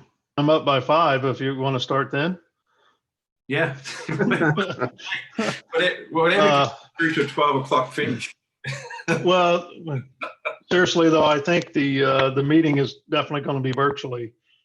So travel getting to the meeting and that is okay, but I think that first hour generally is used by staff to make sure they get all the presentations ready to go. The computers are working like they're supposed to, and because it is live on YouTube as well as on Channel 2 to make sure all that's put together. I don't want to speak on behalf of Joe, but it's like 9 o'clock is kind of the right starting time just for all the setup that happens behind the curtain. Yeah, I agree with that. Great. So, yeah, I think, again, this meeting today was one that you actually got to hear a lot of different types of cases. You had a nice variety, and as time goes on, we'll understand more what the case is about and what goes on prior to getting to this point.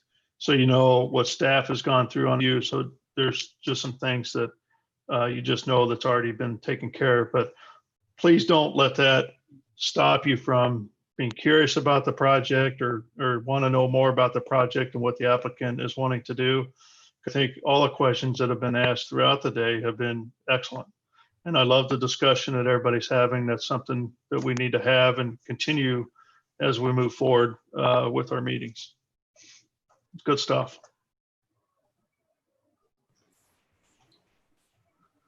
So with that, anybody want to make a motion to end the meeting? Chair Crowell would make a motion to adjourn. Fantastic.